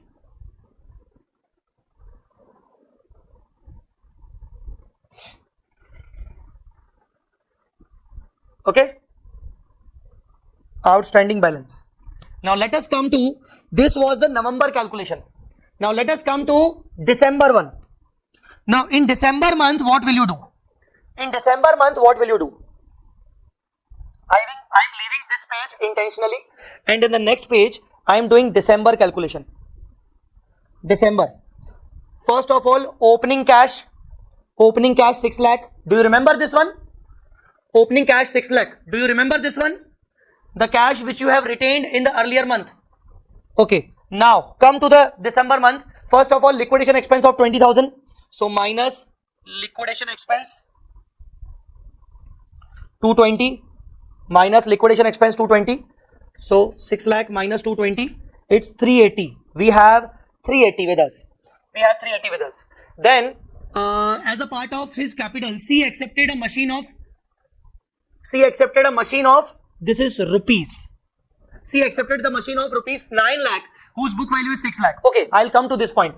2 lakh cash retained in the business at the end of the month. So 2 lakh we need to retain minus cash retained 2 lakh.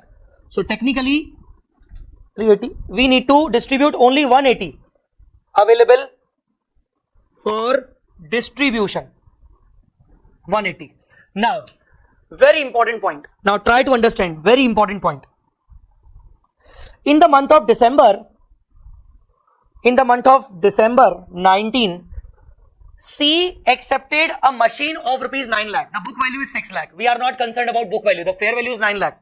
So technically, machine took over by C. 9 lakh. Machine took over by C. 9 lakh. So the remaining balance is 7 lakh, 70 lakh, 4380. And 20 lakh 20,000. Now try to understand. Earlier, in our earlier calculation, B and C both were eligible for excess capital.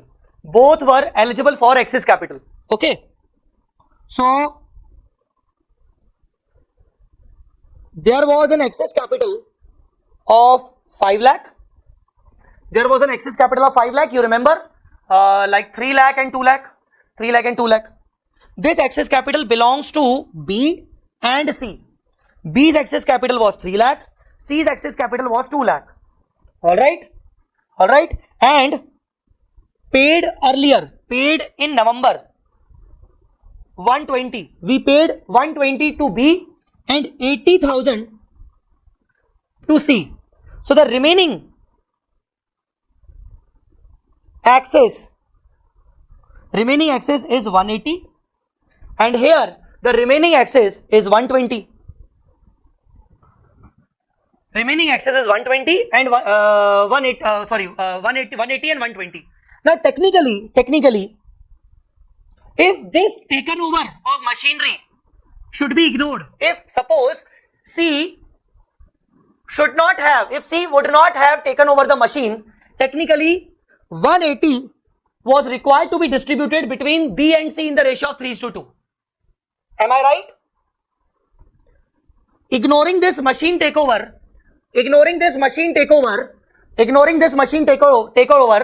this available cash of 180 is required to be distributed between B and C technically in 3:2. Am I right? Okay. But what happened actually? C has taken over a machine of 9 lakh more than its remaining excess capital. Of 120. So C took over 9 lakh, which is more than its excess capital of 120. Therefore, C took 9 lakh minus 120. C took 780 more. If C took 780 more for his how much share? For his how much share? What is the PSR? 5:3:2. 5:3:2. C took 780 more for his 2/10 share. For his 2 units, or 2 by share means for his 2 units of profit. Now tell me whether A and B are required to be eligible, whether A and B are eligible for the extra one, whether A and B are to be eligible or not. A and B are to be eligible or not, because C took 780 more for his 2 units of profit. Therefore, A is now eligible for cash in priority for his 5 units of profit, and B is eligible for cash in priority for his 3 units of profit. A, B, 780 divided by 2 into 5. 780 divided by 2 into 3. How much? 19,50,000. 11,70,000. They both are eligible in priority. And apart from these eligibility, B is also eligible for his original excess profit plus original excess 180 plus original excess 180 plus original excess 180. Now what we should do? So how much cash do we have in the month of December? How much cash do we have? It's 180. So what we will do? Cash 180 pay to B for excess 180.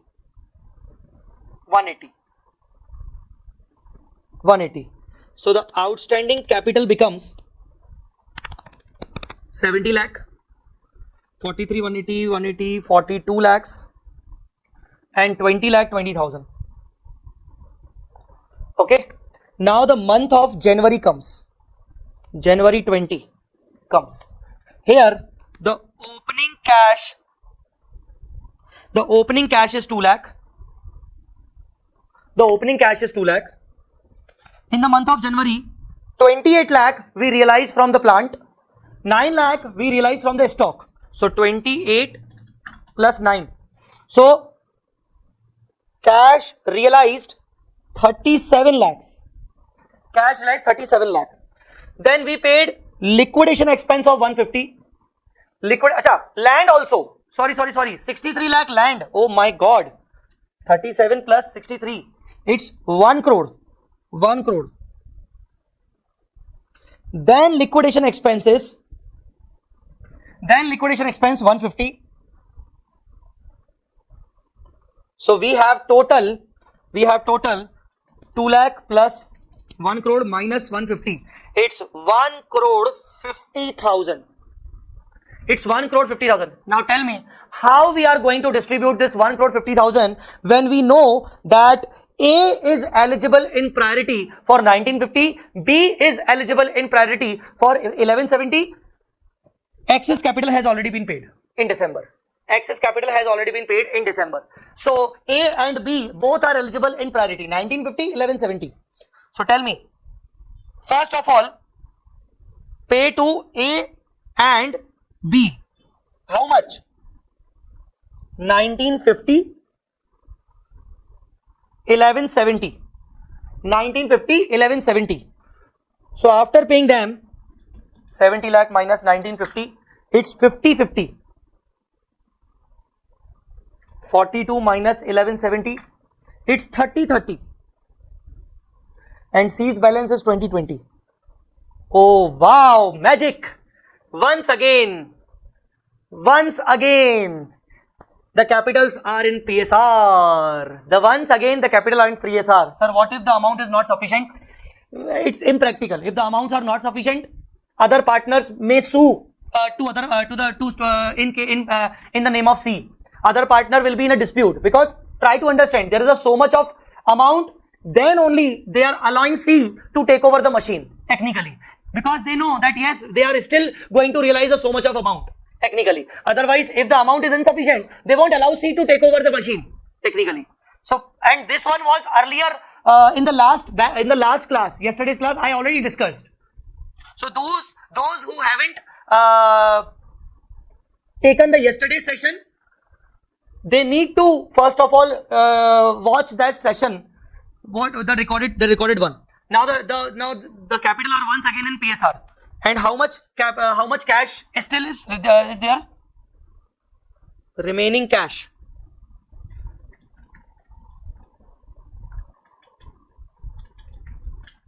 Remaining cash is 69,30,000. 69,30,000. 69,30,000. 69,30,000. 69,30,000. So PSR.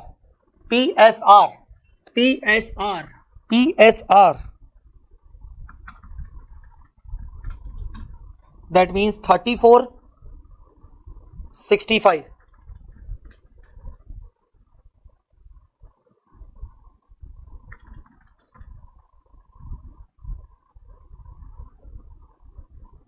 Finally, there's a loss.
Okay, this is the loss.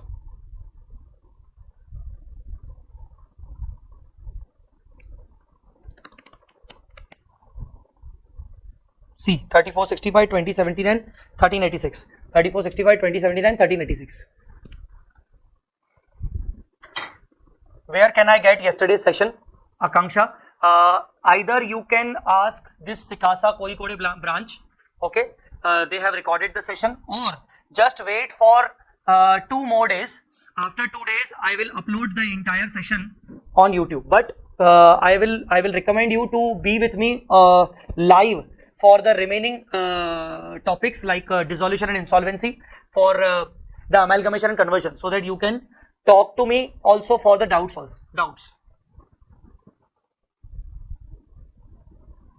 All right. So guys, done with this question. Question number 23. Okay, let us discuss one more question.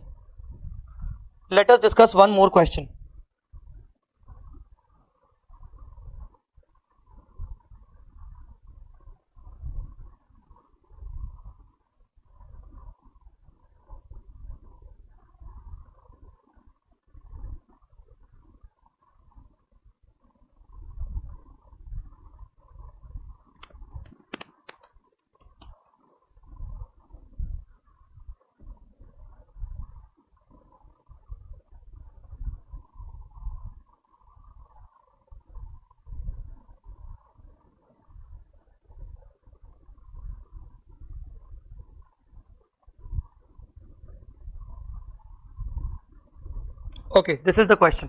Question number 3.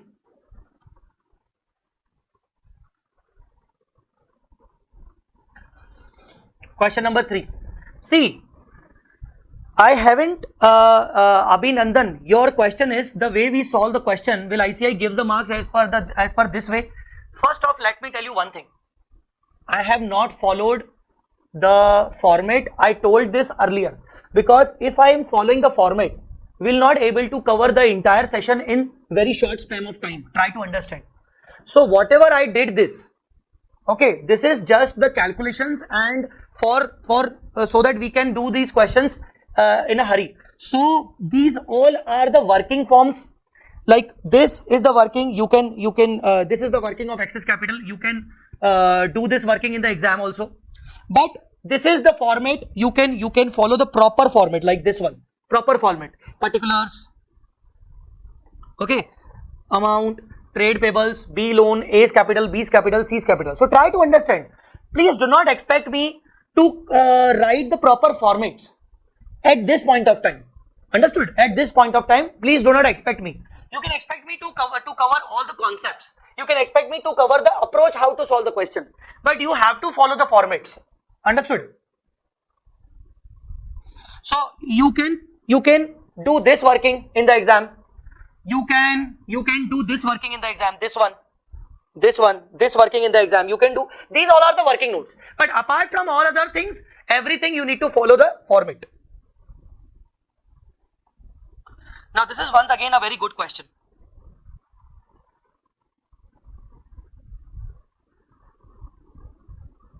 Question number 3, RTP November 18. Question number 3, RTP November 18. A, B, C are partnership sharing profits and losses in the ratio of 5:4:4. 5:4:4. A, B, C are in the partnership sharing profits and losses in the ratio of 5:4:4. The balance sheet of the firms as on 31st March 18 is as below. The balance sheet of the firm as on 31st March 18 is as below. Now what is the balance sheet? What is the balance sheet? A's capital, B's capital, C's capital. B's loan. It is payable, my dear. It is payable. Okay. Trade payable, factory, plant, receivable, inventory, and we have cash with us. 2200. We have cash with us. Now, apart from all these things, on the balance sheet date, all the 3 partners have decided to dissolve their partnership. The partners decided to distribute as and when feasible. For this purpose, they appoint C, who was to get his remuneration 1% of the value of asset realized other than cash at bank and 10% of the amount distributed to partner. So, first of all, what's the question? Question number 3. This is question number 3, page number 7.6. Page number 7.6. So C is eligible for 2 commissions. 1% on cash realized, right, and 10% on amount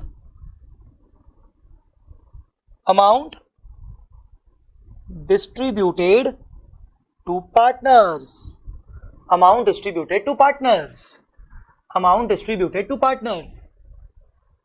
Those who are watching this lecture and haven't watched yesterday's lecture, someone has shared the entire notes, these notes on the chat. Freedom Drive has shared the entire PDF file on the chat, so you can download that. Okay. One more thing. Assets were realized piecemeal as under first installment, second installment, third installment, fourth installment. Dissolution expense were provided for the estimate amount of this one. The trade payable were settled finally. You are required to prepare a statement showing distribution of cash among the partners under highest relative capital method. Now, in this question, I will try to solve through the formats. I will try, okay, wherever possible. So, first of all, the first working should be to calculate excess capital. The first working should be to calculate excess capital. A, B, C. Now what is the actual capital? Guys, please hurry up and help me. I am not here to teach myself. So please try to help me. Okay? Help me, guys. What is the actual capital of ABC? What is the actual capital of ABC? If you guys are not going to help me, I will end this session. I will definitely end this session. 120, 80, 1 lakh. Very good. 120, 80, 1 lakh. As you can see, there is no drawing. There is no advance to partners. Okay. Now tell me, what is the PSR? Tell me, what is the PSR? What is the PSR?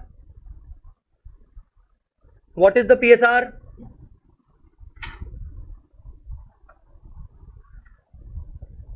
Five, 4, 4. Now please calculate the per unit capital.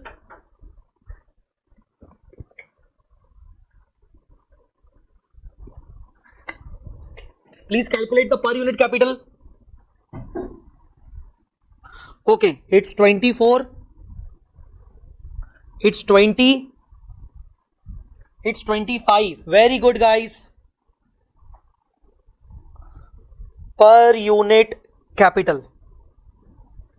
Per unit capital. So now which one is lower? Which one is lower? Which one is lower? 20,000. So it is considered as base. Now multiply this base to everyone, every PSR. That is called proportionate capital. 25s are 1 lakh. 24s are 80. 24s are 80. Now calculate the excess capital. Excess capital means A minus D. A has invested 120. A should have invested 1 lakh. So A's excess capital in the business is 20. B's no excess capital. C has invested 1 lakh. C should have invested 80. So there's an excess capital of 20. So the total excess capital of 40. Total excess capital of 40. Total excess capital of 40. One more thing. E, F, G, E, F. Again PSR. Tell me again PSR. It's 5. It's 4. It's 5. It's 4. Again PSR. E, F, G, H. E, F, G. Per unit. Per unit excess. 20 divided by 5. 4,000. 20 divided by 4. 5,000. 5,000. So whichever is lower, it's 4,000. It's 4,000. E, F, G, H. E, F, G, H. Okay. So proportionate excess capital. 4 5s are 20,000. 4 4s are 16,000. 16,000. Okay. Now E, F, G, H, I. Super excess. Super excess capital. How to calculate super excess? Excess minus proportion excess. E minus H. So 0 and 4,000. So 4,000 is the super excess capital of C. So what is the entire summary? The summary is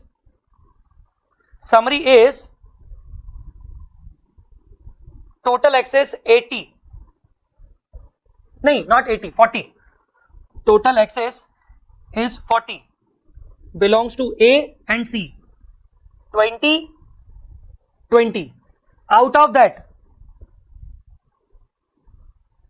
its super excess is 4 and normal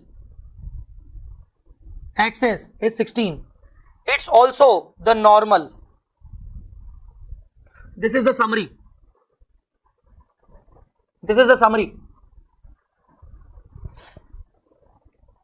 Okay, sir, what is this? This is the working note. This working note, you can do this working note in your exam. Now,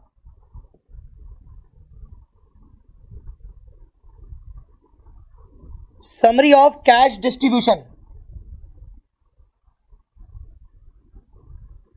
Summary of cash distribution. Okay. Summary of cash distribution. Now,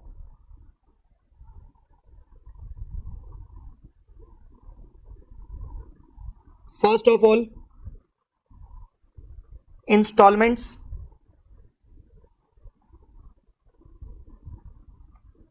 installments, then particulars, installments, particulars, then trade payables, then B's loan, then A's capital, B's capital, C's capital.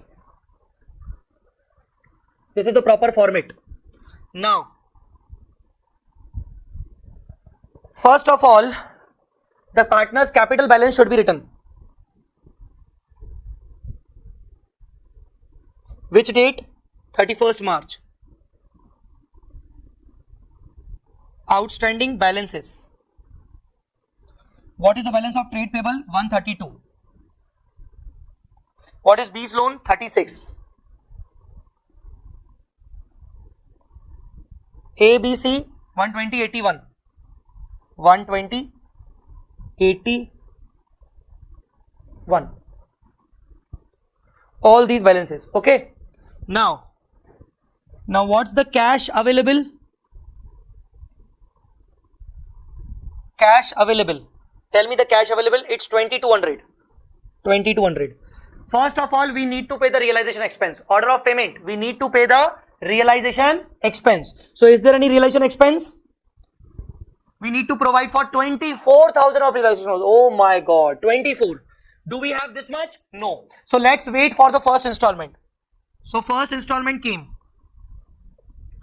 Cash realized. How much cash realized? It's 149,200. It's 149,200. Now total becomes 22 plus 149,200. It becomes 151,400. 151,400. What should I do? First of all, realization expense provided. That means 24,000. However, the balance cash. How much balance cash is there? 127,400. 127,400. Now tell me, to whom we need to pay this cash first of all? To whom we need to pay this cash? To whom we need to pay this cash? To whom we need to pay this cash? Trade payable. How much? It is written, see this, it is written 127,200. Trade payables are settled finally for 127,200. 127,200. Do we have this much? 127,400. Oh wow. I have this much cash. I have this much cash. Also, before writing or before paying to trade payable, I have one question. My question is, C is eligible for 1% commission on cash realized. So we realized 149,200. 149,200. So 149,200 into 1%, that means 1492. 1492. So now my question is, trade payable or commission? Which is to be given priority? Trade payable or commission? What should be the priority? Of course, trade payable. Of course, trade payable. Okay. So minus pay to trade payable 127,200. So here 127,200 trade payable. Understood? So now 200 balance cash. 200 balance cash. 200 balance cash. Sir, what we will do? Don't worry. Let us first realize the second installment. Let us first realize the second installment.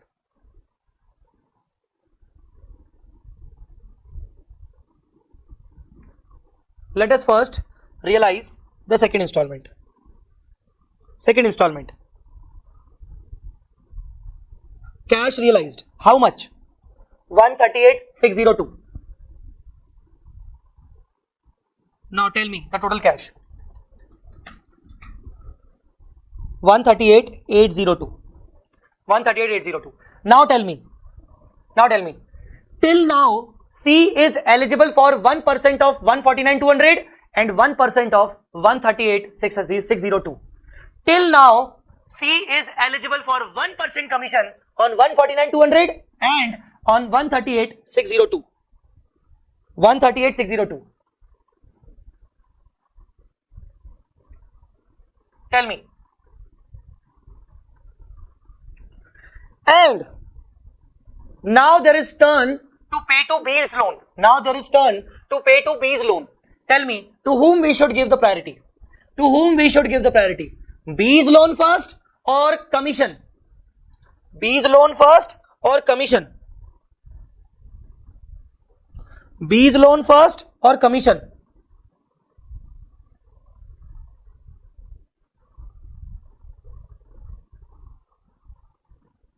It's commission, of course. It's commission, of course. So pay the commission to C. C's commission 1%. 1% of 149,200 and 138,602 into 1%. That means 2878. 2878. 2878. 2878. Round off.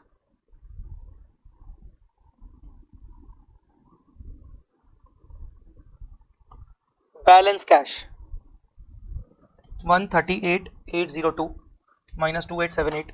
It's 135,924. It's 135,924. Now what to do? Tell me, to whom we should pay? We should discharge to B's loan. That means 36,000.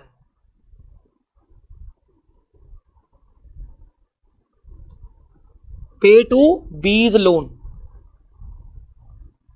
36,000.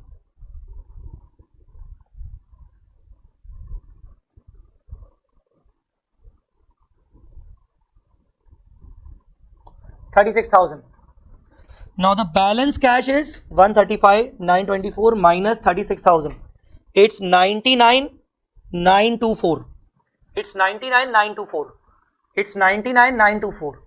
It's 99,924. All right. Now, after paying trade payable and B's loan, there is turn to pay ABC.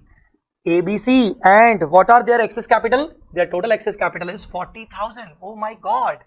Now tell me, do we have sufficient cash? Do we have sufficient cash?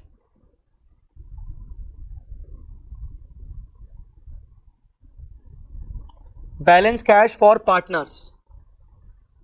Do we have sufficient cash? Yes, we do have. So, one more thing, B is also eligible for 10% commission on the amount distributed to partner, distributed to partner, distributed to partner. So tell me, 10%. 10% of which one? 10% of which amount? This balance cash is available for partners. So 10% of which amount? Now tell me, do I need to do 99,924 into 10% or 99,924 into 10 divided by 110? Which one is better? Which one is better? Second one. Second one. Why second one? Anybody can explain?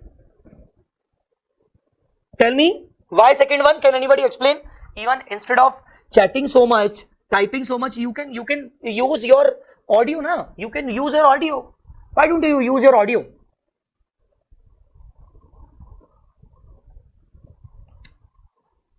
Inclusive. Very good. See, we have 99,924 available for distribution, and the 10% commission is on the distribution, actual amount distributed. So the commission figure is also included in this figure, na? If you will distribute the entire value, how will you distribute the commission? The commission you have to deduct from this much value. So commission will be calculated by this 99,924 into 10 divided by 110. It's 9084. It's 9084.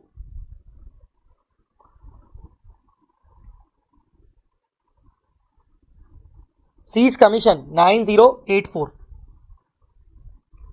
99,924 into 10 divided by 110.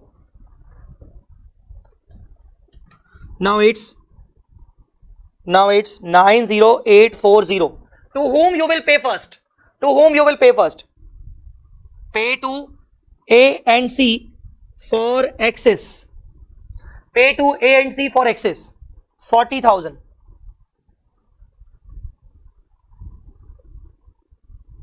20 and 20. Sir, what about super excess? Dear, super excess is 4,000, which is a part of 20,000 now. I am directly paying 40 because we do have sufficient amount now. We do have sufficient amount. Suppose here instead of 90,840, we could have generated only 3,000 or 10,000. Then we need to pay the super excess. Try to understand. If there is sufficient amount available, we could pay A and C simultaneously. Okay. So after paying super excess, 9840 minus 40. Now tell me, 50,840. How will you discharge this one? Pay to ABC in. How will you discharge this 50,840 in PSR? In PSR. What is the PSR? Tell me.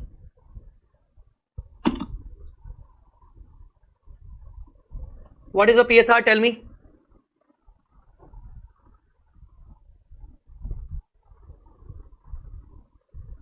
Five is to 4 is to 4. So tell me the calculation part.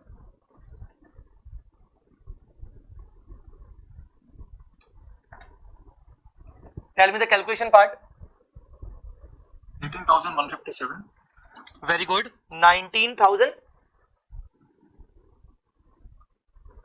It's 19,554. 554. Very good. 15,643. Again, please. 15,643. 15,643 and 15,643. Or am I right? Yes, sir. So we distributed this much. So overall, on distribution, overall,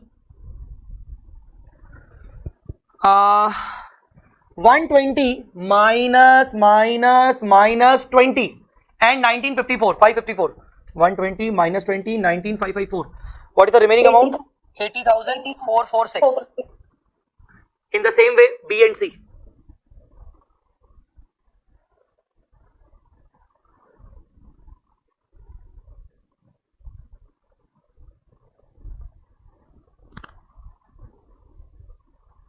B and C. 64,357. 64,357. Same? 64,357. Right. 64,357. Yes, sir. This is the outstanding capital. Now this was the third installment. Sorry, second installment. Now let's come to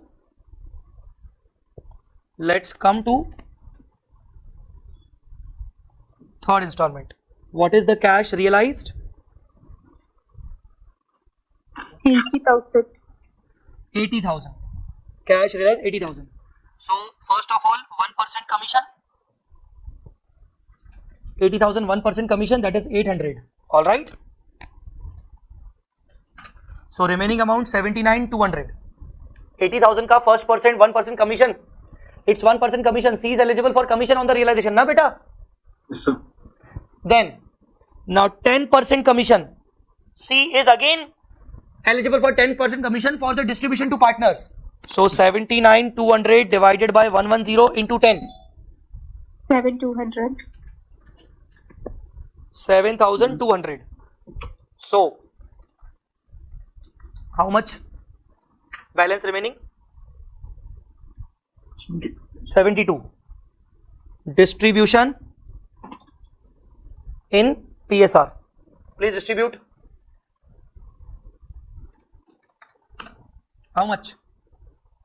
27,692. 27,692. 22,154. 22,154. 154, correct. Yes. And 22, 22,154. 154. All right. So this one, the third installment. And after discharging this, what is the outstanding balance? Outstanding balance of capital. Outstanding balance of capital. 52,754. Please, once again, 50. 52,754. Very good.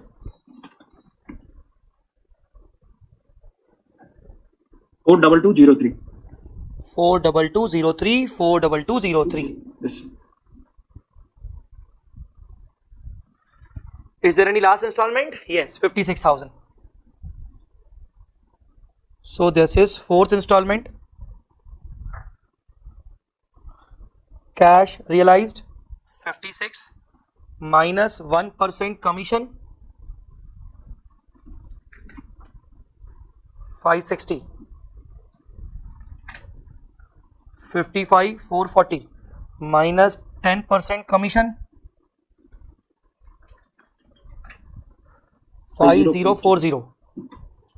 So the remaining balance 50400. 50400. Distribute this in PSR.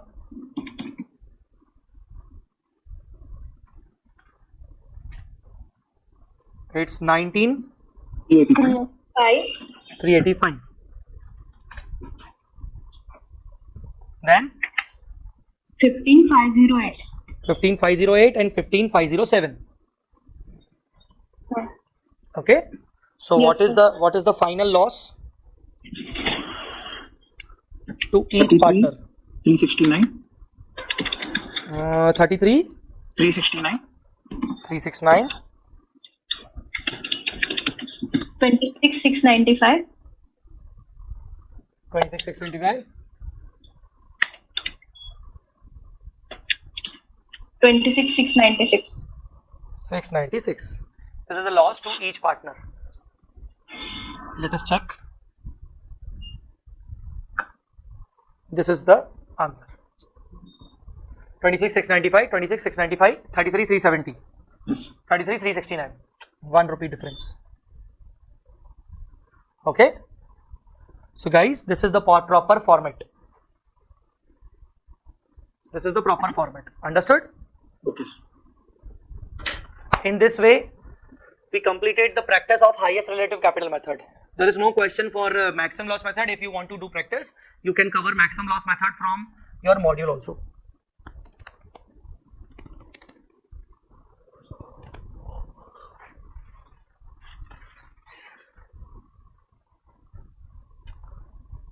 Now,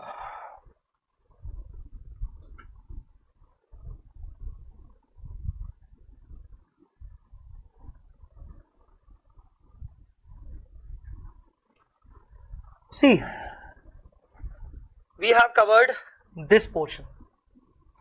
Piecemeal distribution we have covered. Now we have dissolution and insolvency. We have amalgamation of firms and conversion of firm into company.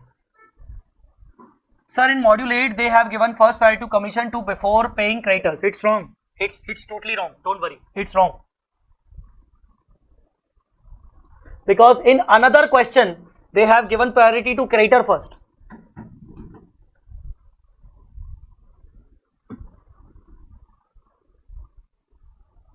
Okay, so don't worry. Part 1, part 2. Shall we start part 1? Yes, sir.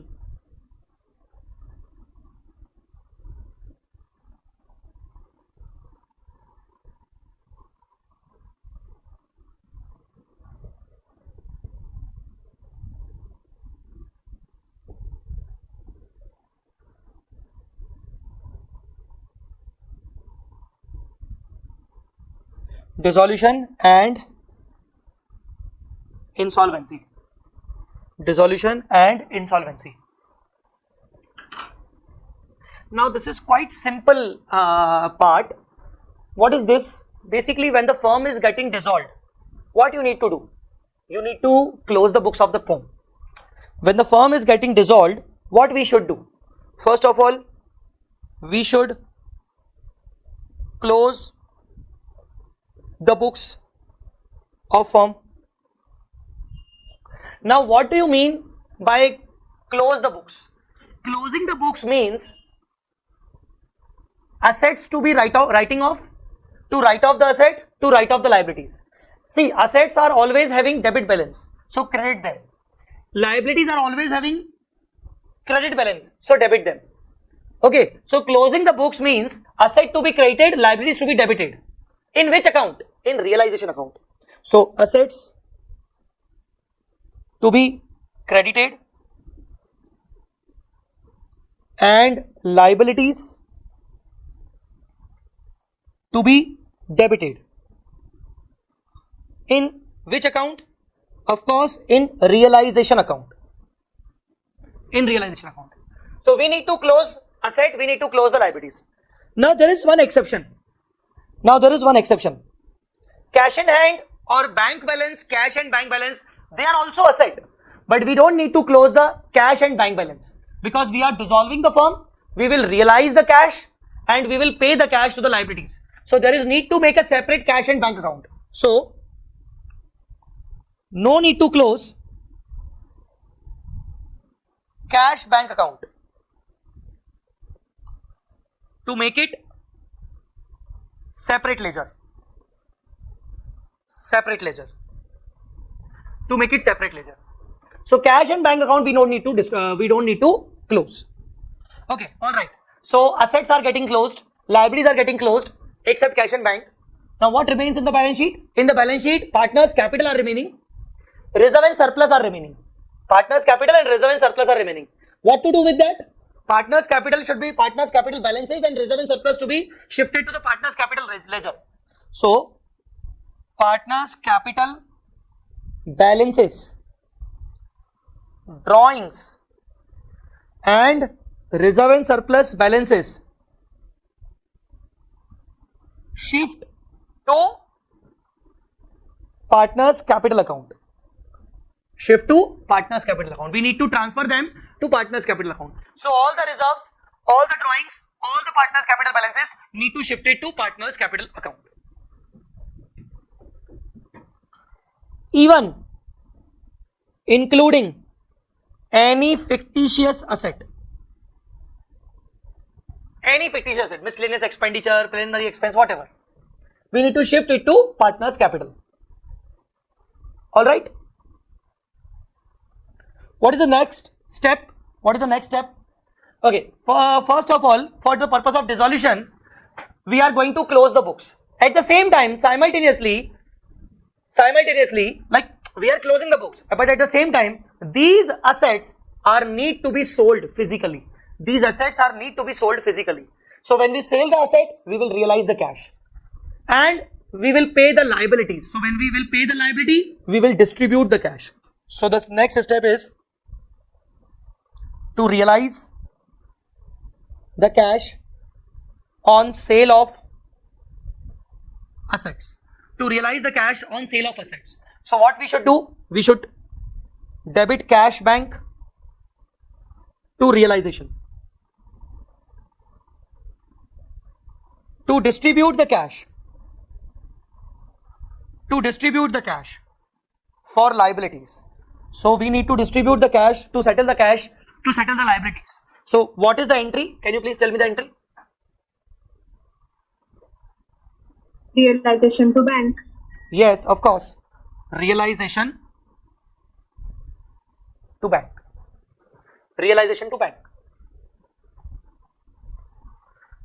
Done? Everybody, it's fine? Yes, sir.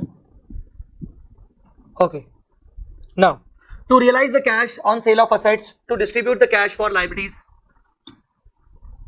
Now, sometimes some assets or some liabilities are being taken over by partners. Sometimes some assets and liabilities need to be taken over by partners. So instead of cash, there is partner capital. So when the asset is not getting sold, it is being taken over by partner. So what is the entry? Instead of cash, what is the entry? What will you debit? Partners capital. You will debit partners capital to realization. Partners capital to. Sir, why we are doing to realization? Because assets are already been credited to realization, and that is the reason we are considering realization account. And when the liability is being taken over by partner, tell me what is the entry? Realization account to partners capital. Realization account debit to partners capital. Realization to partners capital. So when assets, liabilities taken over by partners, what we should do? Partners capital debit to realization. This is for assets, and realization to partners capital. This is for liabilities. Okay. Sometimes there is one unrecorded asset. Unrecorded asset. Now, what is unrecorded asset? Unrecorded asset means the asset which is not the part of your books of accounts, which is not showing in your balance sheet. And one unrecorded asset is there, and we sold that asset. We sold that unrecorded asset, and we got the money. So, what will you do? Bank to realization. Bank account debit to realization, because that asset was not recorded. So, if it is not recorded, it doesn't have any balance. Asset is not having any debit or credit balance. So, we will direct record cash account debit to realization.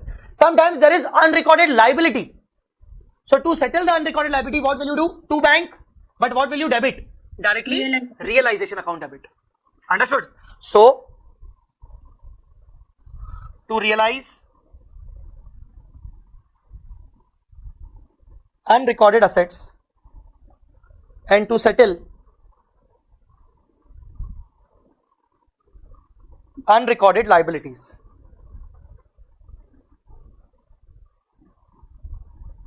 cash bank debit to realization account for assets. Realization debit to cash back account for liabilities. Understood? So, first of all, close the books of the firm. How to close? Asset to be created in realization, liabilities to be debited in realization. No need to close the cash account, bank account. Make it a separate ledger, because this cash and bank account be required to settle all the assets and liabilities. Partners capital balance, partners drawing, partners reserve and surplus, any fictitious asset we need to transfer it to partners capital account. To realize the cash on sale of asset, cash account debit to realization. To distribute the cash for liabilities, relation to bank. When the asset and liabilities are taken over by partners, instead of cash and bank, there is a partners capital. When unrecorded assets are getting realized, cash to realization. Unrecorded liability are getting settled, relation to cash bank. Understood? Sir, what is the treatment for provision for bad debt? Provision for bad debt is simply to be closed. Provision for bad debt is simply to be closed. It is a liability. It is a kind of liability. We need to debit it in the realization account. So, provision for bad debt, it is having a credit balance. Provision for liability, it is having credit balance. Understood?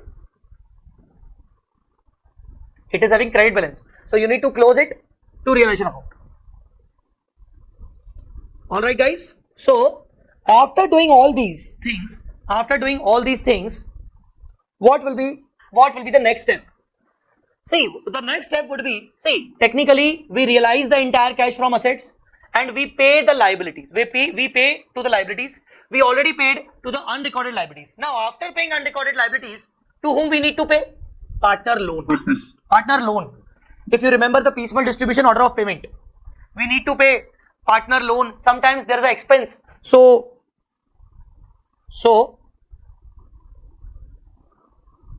to distribute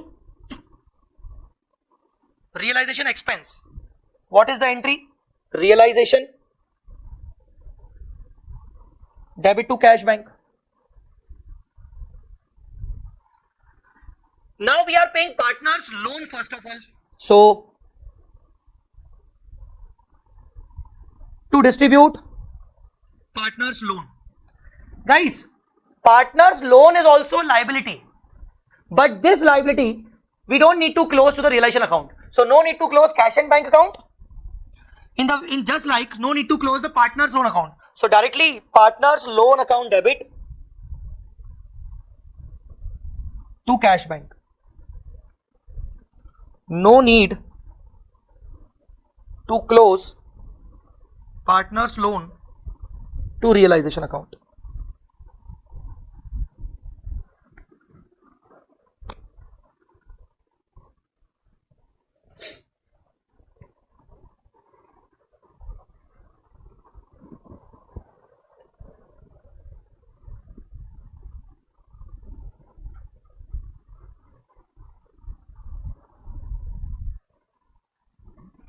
Okay, so we pay to the partners loan. Now the last step, to pay to the partners capital. Now before discussing this partners capital balance, tell me one thing. If partners capital is having credit balance, what is the meaning of that credit balance? Or if the partners capital balance is having final debit balance, what is the meaning of that final debit balance? So what do you mean by credit balance of partners capital? What do you mean by debit balance of partners capital? Tell me. Tell me. Credit balance means the firm has a liability to pay to partners, sir. Very good. And if it is debit, the partner should bring that particular amount or cash. Very good. Very good. Credit balance of partners capital means the firm has to discharge the cash to the partner. Firm has to discharge the cash to the partner. Because there's a credit balance. Credit balance being firm has the liability. And if there's a debit balance of partners capital, that means firm needs to recover the money from the partner. Partner has to bring the cash. So, finally, we first calculate realization profit oblique loss and transfer it to partners capital in PSR. From the above entries, what we'll do, we'll calculate the realization profit or loss, and such realization profit we need to transfer it to PSR in partners capital. If after all above adjustments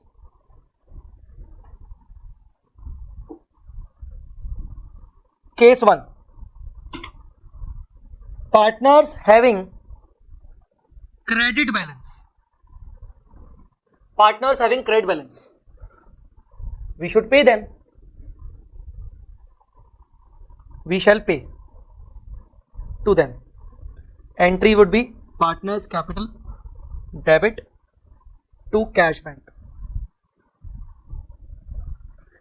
Partners having credit balance, so it needs to be debited and cash to be given.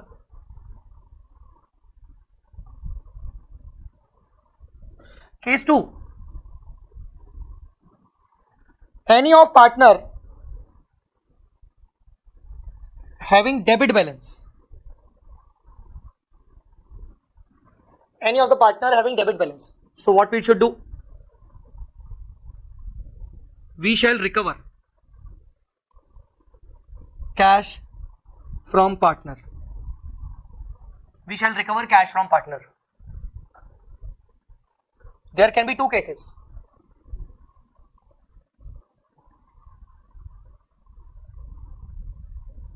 Recovery made, or we couldn't recover fully. Two cases can be there.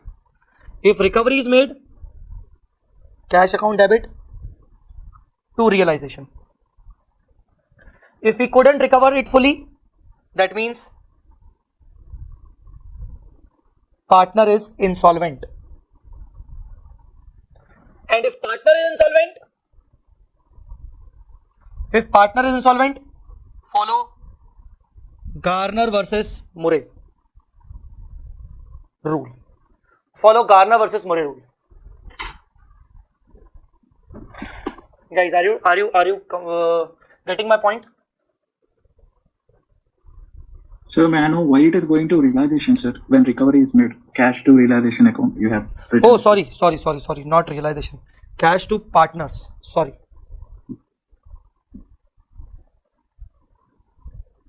Cash to partners.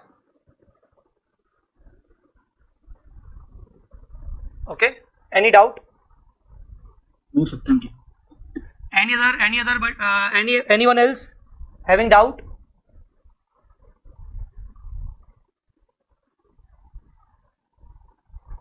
Okay.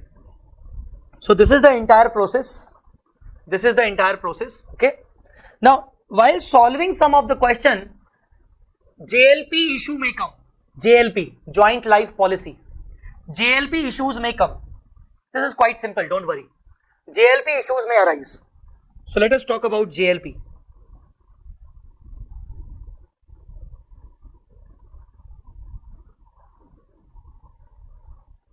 Issues relating to JLP, joint life policy. Issues relating to JLP, joint life policy. Now there is very simple thing. What you need to do, I am going to tell you the basic things regarding JLP. You can apply it in any kind of question.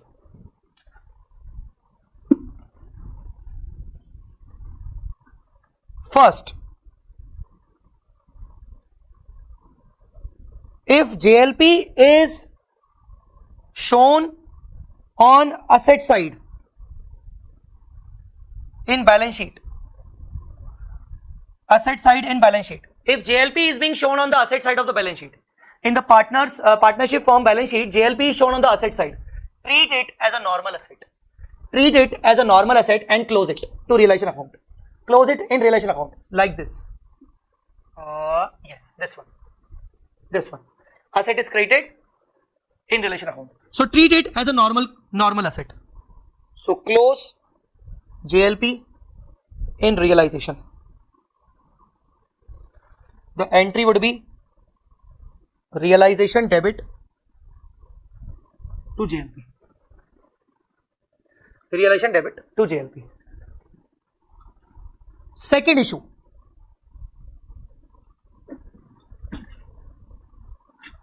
If JLP reserve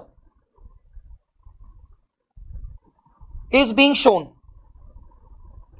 on liability side, JLP reserve is being shown on the liability side. Reserve, JLP reserve. Guys, treat it like a normal reserve, normal profit. And what you do with the normal profit? What do you do with the normal profit? Partners capital, drawing, reserve and surplus balances, shift to the partners capital. Simply. Treat it as a normal reserve.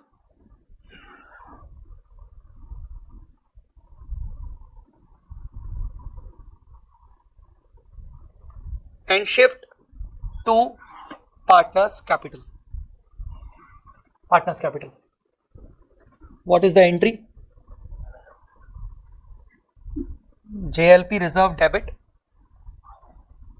to partners capital. Simply.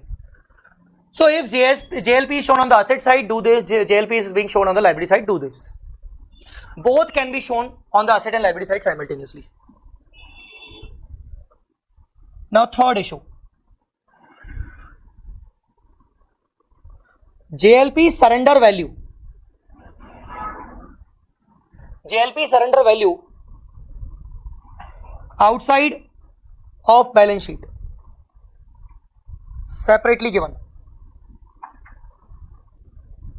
Separately given. JLP surrender value outside of balance sheet, separately given. That means we are realizing the cash from JLP. Cash realized from JLP. Entry should be cash bank to realization. Simple. Cash bank to realization. Cash bank to realization. Guys, understanding or not? Sir. Everyone? Yes, sir. But there is one exception. There is one exception. What is the exception? If we couldn't realize JLP in cash and it was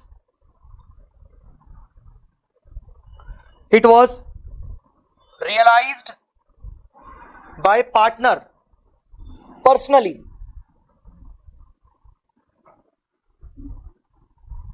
so our entry would be partners capital debit to realization.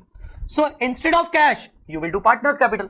So if the JLP is being realized in cash, cash to realization. If you are not able to realize the JLP in cash, it was realized by the partner personally. It was realized by the partner personally. You will debit the partner's capital. You will recover it from the partner. Partner's capital account debit to realization. Suppose there is one question in our books also. Suppose I am giving you one simple example. One partner has taken a loan from the insurance company in security of the JLP. One partner has taken a loan from the insurance company in the security of firm's JLP.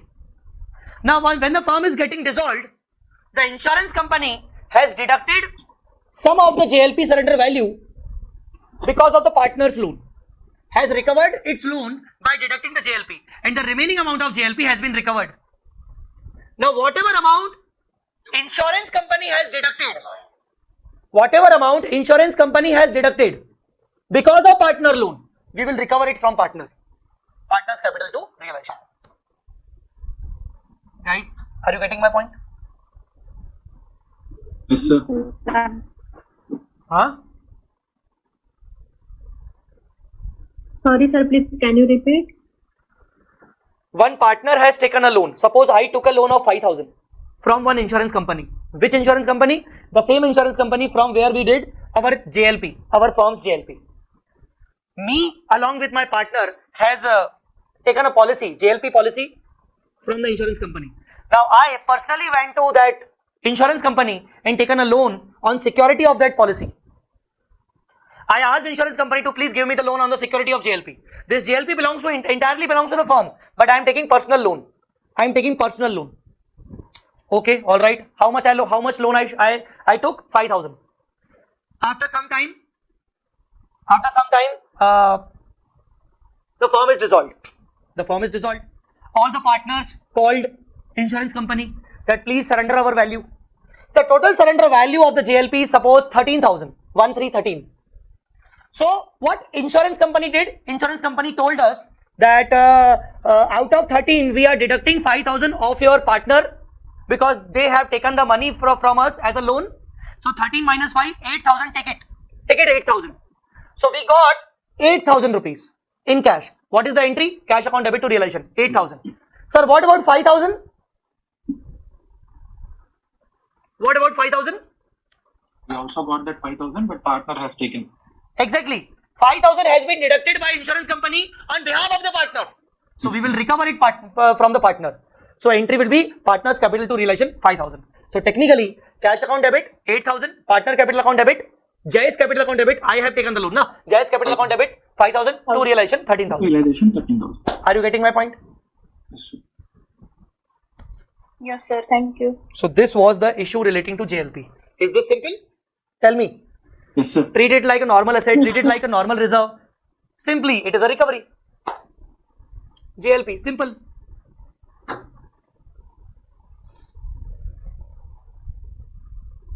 Alright. So I haven't discussed the Garner versus Murray part, don't worry. I haven't yet discussed the Garner versus Murray part. I'll discuss it. Sir, is there any interest to that JLP? I mean, any interest charged to the partner for that 5,000? What will be that entry, sir? Along with the interest, they will deduct. For example, 5,000 was the loan and 500 was the interest. Total 5,500. JLP, the insurance company has deducted 5,500 out of 13,000. So 13 minus 5,500. 7,500 we will realize in cash. So cash account debit 7,500. Partners capital 5,500. To realization 13,000. Okay. Thank you, sir.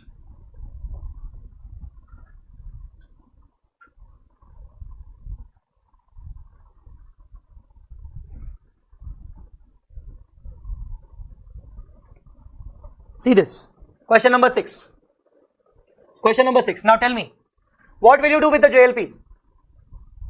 We will Treat treat like it a as asset. Huh? We will treat like a normal asset. Treat like a normal asset. What will you do? Transfer it to realization account. Realization. Transfer it to realization account. Realization account debit to JLP. Understood or not? Yes, sir. Yes, sir. Okay. What will you do with this? Transfer to partner like Reserve, sir. It is just like a reserve. What will you do? JLP, Partners capital. Debit to partner's capital account. reserve account debit to partner's capital account, 12,400 PSR. Yes, sir. PSR. All right. Yes. Now see this. There were three partners: Ram, Wazir, Adil. Adil had taken a loan from insurer 5,000 on the security of JLP. The policy was surrendered. Insurance paid a sum of 10,200 after deducting 5,000 for Adil loan and 300 as interest. So overall, how much amount has been deducted? 5,300. 5,300. And how much amount we got in cash? 10,200. So tell me the entry. Tell me the entry. Partner's capital account 3,000. 5,300. Partner. Who is the partner? Who is the partner? Adil. Yes, sir. Adil capital 5,300. Adil account. Cash account.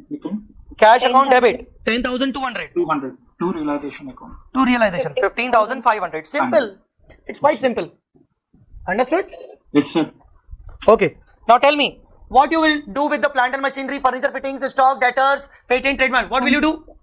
Transfer to realization account. Very good. Transfer to realization account. What about debtor? Will you transfer 18,400 or 18,000? 18,400. 18,400 separately. And you will transfer provision separately on the credit side. Okay, sir. So transfer 18,400 separately, transfer provision separately. What about this cash and bank? Will you transfer this? No, sir. No, sir. Very Sir, good. we will make separate account. Make a separate account.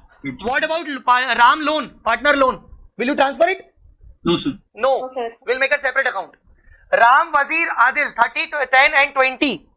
30, 10 and 20. 20, it's 42. It's 2,000, sorry.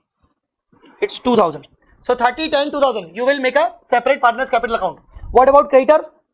We will transfer to realization. Transfer to realization. What about loan on hypothecation?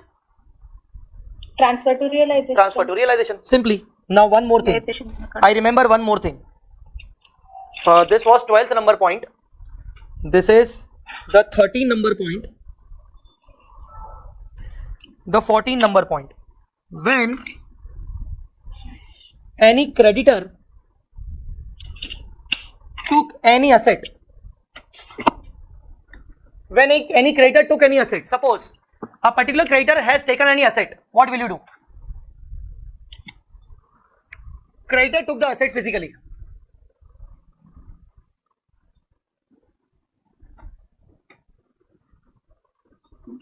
What will you do? No entry.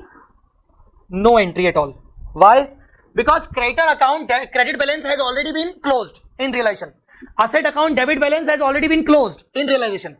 Now creditor is taking the asset. My cash is not affected. I'm not paying any cash. I'm not getting any cash. So technically there is no entry. Technically there is no entry. Guys, are you understanding or not? Yes, sir. Okay. Let us discuss this issue in this question. Now see. One of the creditor took some of the patents. One of the creditor took some of the patents. Patent is an asset. Patent whose book value is 6,000 at a valuation of 4,500. Okay, book value doesn't matter. At a valuation of how much? 4,500. So out of the total creditor, how much total creditor are there? 17,000? 800. 17,800.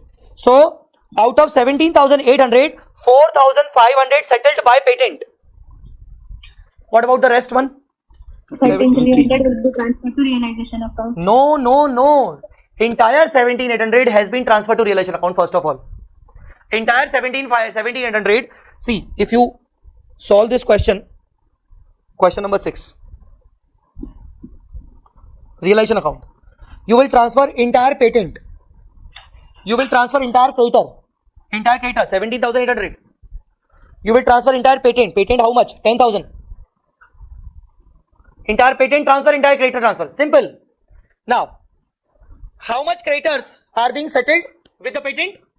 4,500. 4,500. The rest, the remaining are 13,300. We need to pay them. So it is written here. It is written here. The balance to the debt creditor was paid in cash. And again, the liabilities were paid and the total discount of 500 was allowed by the creditor. So tell me, how much we will pay to them? 12,800. 12,800. 12,800. So I will here to cash 12,800. Sir, what you will do about 4,500? Nothing. Nothing. entry. No entry. 4,500. Sir, what about the remaining patents? Okay. Patents. 50% of their book value. The remaining patents are realized. Remaining asset realized. Patent 50% of book value. Total patents were 10,000. How much book value patents were taken over by creditor? 6,000. The remaining is 4,000. 4,000. Realized at 2,000. 50%. मतलब 2,000. So buy cash 2,000. Simple. Understood or not? Yes, sir. Yes, sir. Now one more thing. Now concentrate on this. The firm had previously purchased some shares in the joint stock company and had written them off on finding them useless. One second. Firm previously purchased shares in a joint stock company. That means purchasing the share is a kind of investment. So technically the shares we purchase is our investment. Investment means asset. Had written them off on finding them useless. Written them off, not sold them. We have the shares still, but earlier we had written them on finding them useless. Written them off means that investment is reduced to zero already. So this is the reason the investments are not getting being shown on the balance sheet. So we do have the shares in a joint stock company, but the value is zero. That means it is an unrecorded asset. Very good, Aditya. It is unrecorded asset. Arjun, very good. Unrecorded asset. So see what they are doing. The shares are now found to be worth 3,000. Oh my God! Once again the value has been increased 3,000. And the loan creditor agreed to accept the shares at this value. Loan creditor means this loan. Loan creditor means loan on hypothecation of stock 6,200. Now tell me, what will you do? You must have already transferred the entire loan 6,200. Yes, sir. You must have transferred the entire loan 6,200 obviously, and shares of joint stock company are already unrecorded. So you no need to transfer the shares of joint stock company.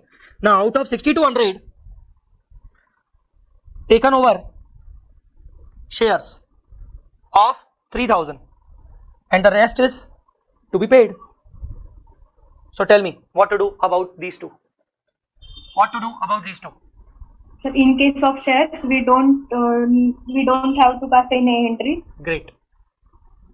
We don't need to pass any entry, and this one is realization account debit to cash. Yes. Understood or not? Yes, sir. To Yes, cash sir. again.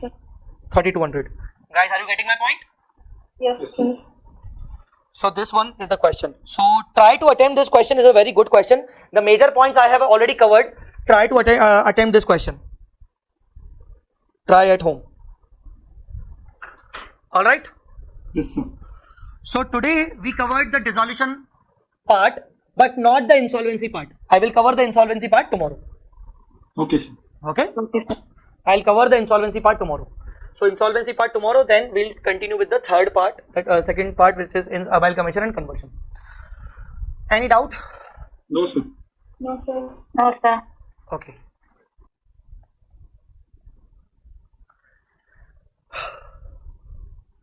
So guys, we were discussing partnership topic. Let me remind you, first of all, we completed piecemeal distribution. All right, we completed piecemeal distribution. We discussed the questions also. Then we started dissolution of the firm and insolvency, but the insolvency is yet to discuss. So in dissolution, what we have discussed, we'll first of all revise it, and today we'll cover the insolvency part. One more thing, if Mubarak is also here. Mubarak, are you here right now?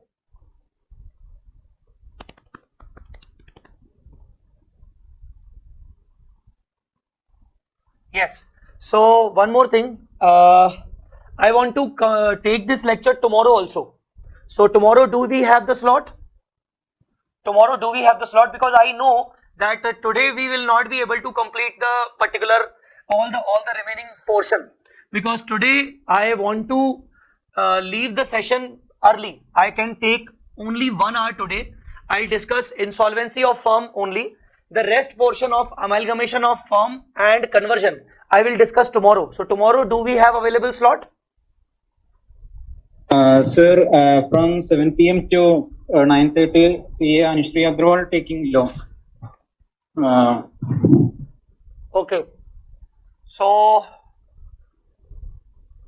what are the options available? Sir, let me check and will inform you soon. Okay, because today I know we cannot be able to complete the remaining stuff. I'll complete the insolvency portion today. The rest portion of amalgamation of firm and conversion, it will take time, and we need one lecture for 2 hours, 2 hours or 2 hours 30 minutes. So I want the tomorrow also. If tomorrow is not the free day, then we can cover it on day after tomorrow also, if everyone is comfortable with that.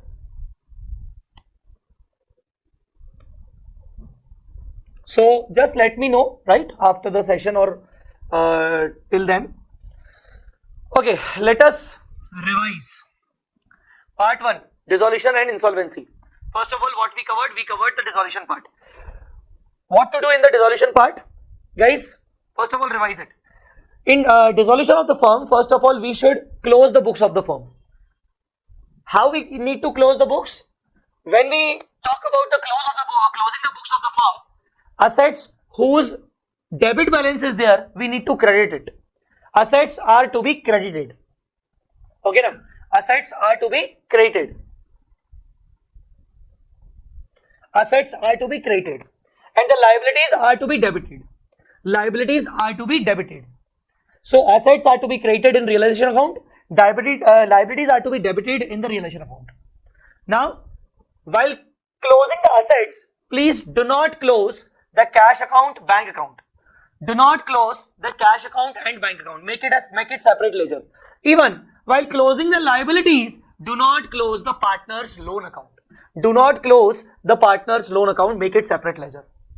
As far as partners' capital balances are concerned, drawings, reserves and surplus, fictitious assets are concerned, directly shift them to partners' capital account. Shift them to partners' capital account. To realize the cash, on sale of assets. Now, after all these above things, now sell the assets. Realize the cash. When you will realize the cash account debited to realization. Sir, why realization? Why not to asset? Because asset account has already been created. It has been closed. To pay the liabilities, realization account debit to bank or cash. When the assets and liabilities are taken over by partner, same entries, but instead of cash or bank, we need to do partners capital. Okay, assets, liabilities are taken over by partners.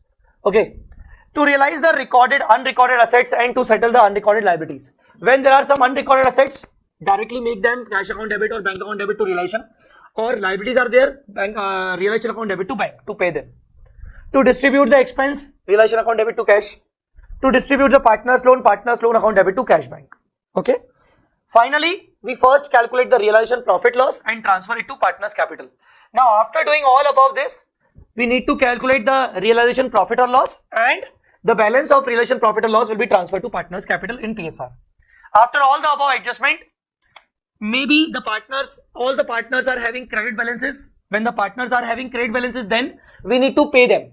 We need to pay to them. So partners capital account debit to bank. The partners are there. They are having credit balance only. So we need to pay them. So debit account, partners capital need to be debited to bank account. If any of the partners are having debit balance, that means we are required to recover from the partner. Partner needs to bring the cash. So we shall recover the cash from the partner. If recovery is possible, cash account debit to partner. If recovery is not possible, partner is not able to pay the amount fully, then it means that partner has become insolvent and we have to apply Garner versus Murray rule. Today only we will understand how to apply Garner versus Murray rule. One more issue we discussed yesterday, issues relating to JLP. First, second, third. If JLP is being shown in the balance sheet side, close it just like any other asset. Realization account debit to JLP. If JLP reserve is being shown on the liability side, close it just like any other reserve. Like JLP reserve account debit to partner's capital. Now, JLP surrender value. which is not on the balance sheet, which is not in the balance sheet, which is out of the balance sheet, in the additional information, JLP surrender value, realize it, cash account debit to JLP. Cash account debit to JLP. But suppose if we cannot realize the JLP in cash and it was realized by the partner personally, then we need to pass the entry partner's capital account debit to realization. If any creditor or liability has taken over any asset, there is no entry. Okay. All right. Priyadarshini, sir, when you will be sharing these notes, sir? If you want, I will share today only. Don't worry. After the session, I will share the notes, and till today's notes, I will share it with Mubarak, and Mubarak will provide all of you, as well as when I will upload these lectures, these notes will be shared accordingly. So don't worry. Now, have you done this question? Question number 6. Have you done this question?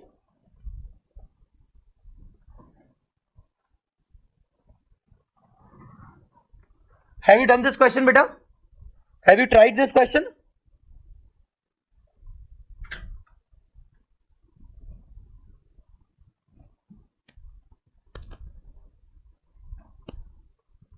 Can you please tell question number 6, JLP adjustment? See, we have discussed the JLP adjustment, but once again we can discuss once again. See, this is the JLP adjustment of question number 6. This is the JLP adjustment. Technically, in question number 6,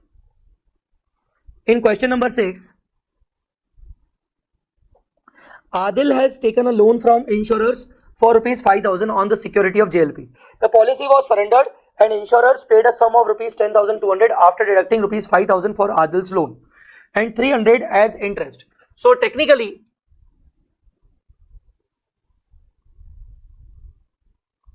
surrender value is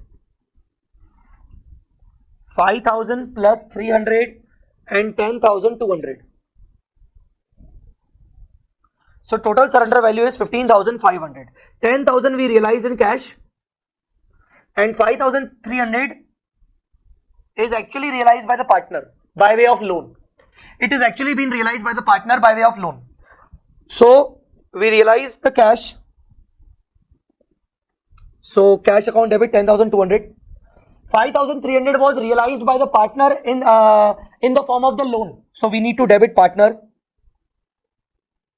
Adil's capital account debit 5,300 to realization. 15,500. Apart from that, this 15,000 needs to be closed to realization, and this 12,400 needs to be closed to the realization. Sorry, not realization, to partner's capital, just like any other reserve. All right. So this is the question number 6 presentation. If you ask me, sir, what will be the realization profit loss? Because I know institute's method is bit different. So I'm going to tell you the realization account. Institute's method is bit different. So realization account debit to all the assets, like to plant and machinery. Guys, can you please help me in describing these figures? To plant and machinery. Can you please tell me? Can you use your audio? I have given you unmute rights. Anybody, if you can help me. Nobody? Okay, sir. Sir, please help yourself. 32,000. Furniture 2,000. Nobody is going to help you, sir. Please do yourself, sir. Okay, dear. Stock 10,400. Stock 10,400. Then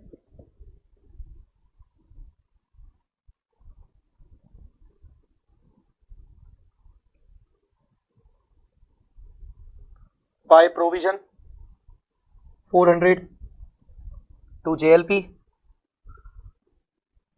Sir, we are not going to help you. No, sir, we will not help you, sir. You are the teacher, we are the student. How we can help you, sir? Patent trademark 10,000.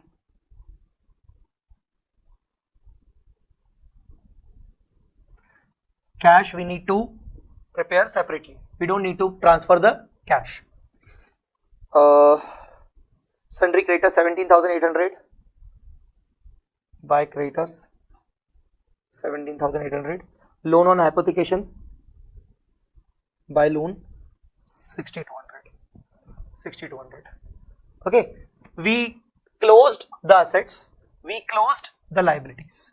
We closed the assets. We closed the liabilities. Now, after closing assets and liabilities, what to do? What should be done?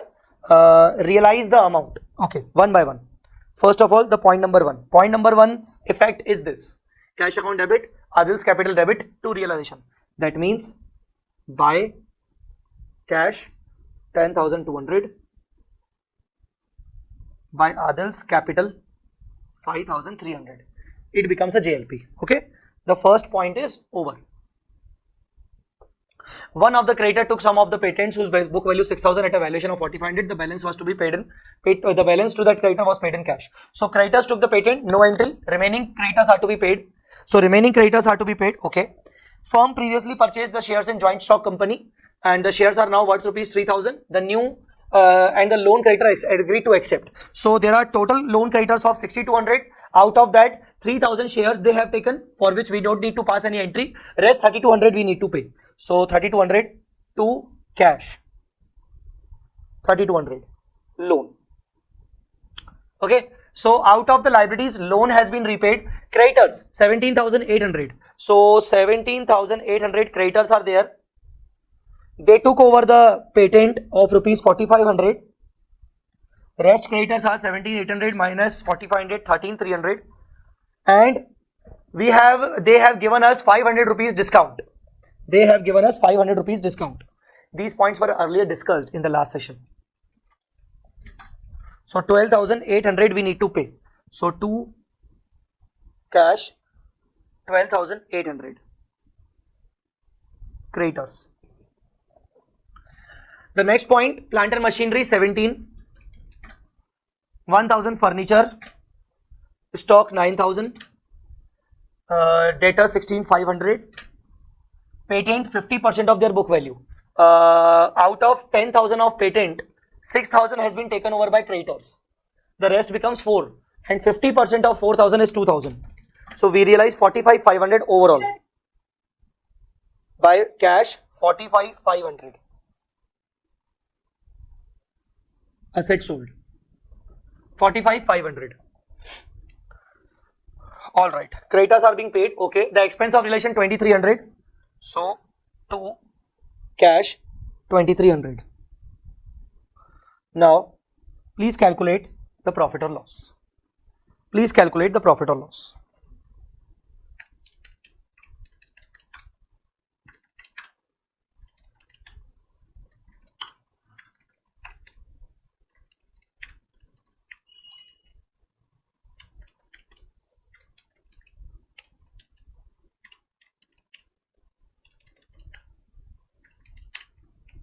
The loss is, there's a loss 18,700. There's a loss 18,700. All right. There's a loss 18,700. This loss is to be transferred to partners' capital. This loss is to be transferred to partners' capital in PSR.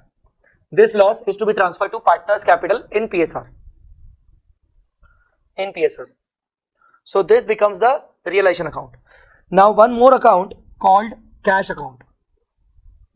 One more account called cash account. One more account called Ram's loan account. Ram's loan account. These two accounts are need to be prepared. So there is a opening balance of cash. Opening balance of cash 8,000. There is a balance, opening balance of loan, Ram loan 15,000. Now Ram's loan need to be paid in cash. So to cash 15,000. Okay, the account is over. This is the posting we need to do here also. By Ram's loan 15,000.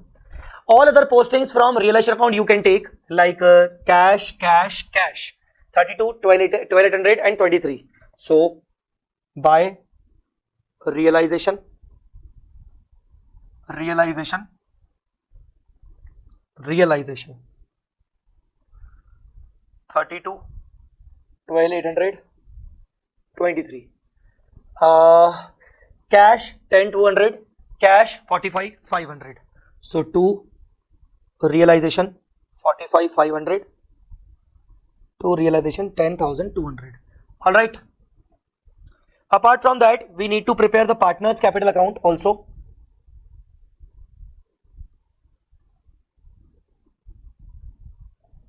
Partners capital account, Ram, Wazir, Adil, Ram, Wazir, Adil. Okay. By balance, what's the balance? 30, 10, 2. 30, 10, 2. These are the balances. JLP reserve, we need to transfer 12,400 in PSR. By JLP reserve. Guys, what is the PSR? 4 by 9, 2 by 9, 1 by 3. 4 by 9, 2 by 9, 1 by 3. So it's 9, 4 is to 2, 9 3s are 9, 3 bar 3. So it's the ratio of 4 is to 3, 2 is to 3. This is the ratio. 4 to 3. So JLP reserve need to be distributed. Can you please distribute JLP reserve? 4 2 6 3 9 4 by 9 into 4. So JLP reserve 5 5 1 1 divided by 4 into 2, 2 7 5 6 divided by 2 into 3, 4 1 3 3, 4 1 3 3. We have distributed the JLP reserve. Apart from that, the loss needs to be distributed 18,700 to realization. 18,700 divided by 9 into 4, 8,311 divided by 4 into 2, 4,156 divided by 2 into 3, 6,233. 6,233. Okay, the loss has been distributed. Now try to understand. Ram's loan account has already been closed. Realization account has already been closed. Everything is closed. Everything is closed. There are only 2 accounts remaining, which is cash account and capital account. Cash account and capital account. Only 2 accounts are remaining. One is partners capital account and the other one is cash account. Cash account must have the debit balance and partners capital account must have the credit balance. Can you please calculate the balances? Can you please calculate the balances? Ram, Wazir, Adil.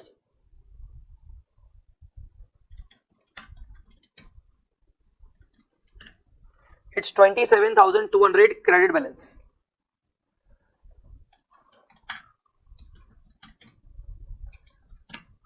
It's 8,600 credit balance. And the last one?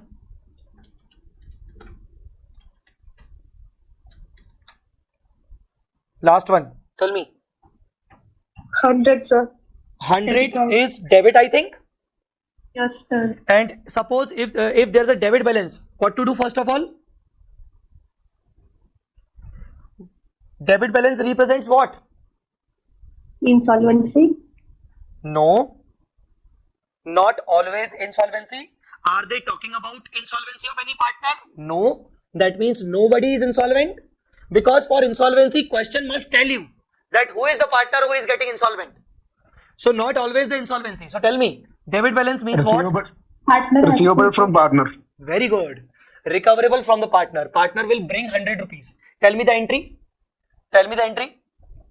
Cash account debit to Cash account debit to partner's capital. So cash account debit to Adil's capital. 100. And here by cash 100. All right. So now Adil's capital balance is over 0. Now please tell me, Ram and Wazir both are having credit balance. So what is the total? What is the total? 27,200 plus 8,600. What is the total? 35. 3,500. 3,500 is the credit of Ram and Wazir. It must be equal to the cash account. Please calculate the cash account. It must be 35,800 only. Calculate it.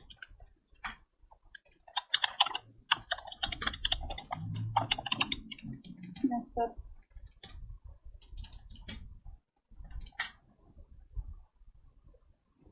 Tell me. Is there any problem? No, sir. Someone is saying his balance is coming 5400.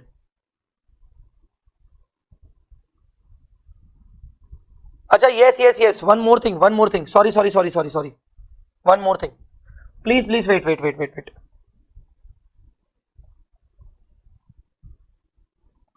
Actually, in Adil, there is one more entry, 5300. In Adil, there is one more posting. I forget to do that. Adil, 5300. So, on the credit side of realization, that means debit side of partners. So, to realization, 5300. Can you please again calculate what is the balance? 5,400 balance. 5,400. 5,400. Actually, I forget to pass this posting 5300 in respect of this JLP. This one 5300 by Adil's capital 5300. So now, if Adil has a debit balance of 5400, we need to recover 5400. So 5400 to be recovered. So to Adil's capital 5400, and we have recovered the cash. By cash 5400. So now Adil has been done. Okay, the rest is 35,800. Please calculate the cash balance. Is it 35,800 now? I think yes. Its balance is 35,800. Yes, sir. Minus 15, minus 3,200, 12,800, 2,300, 35,800, right? Yes, sir. Guys, one thing I will tell you, that in all the questions of dissolution, you will get this kind of situation.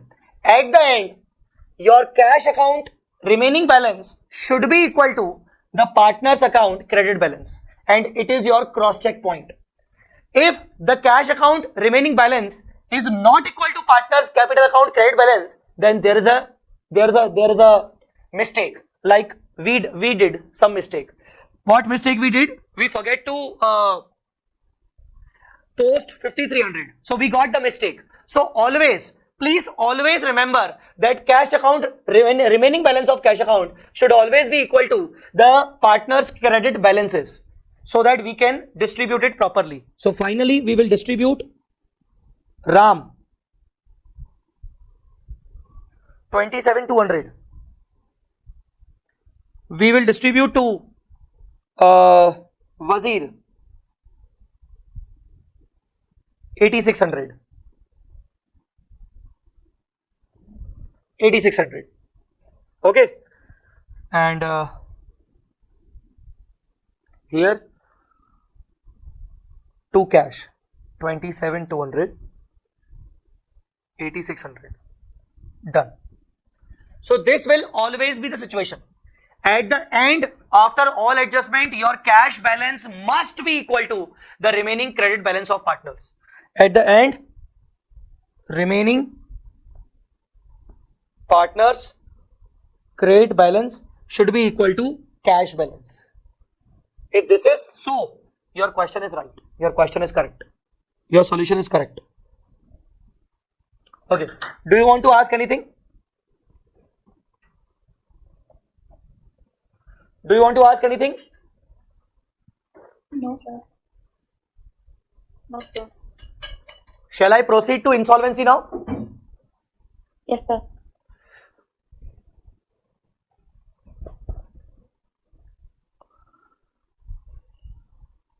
Okay. So now let's talk about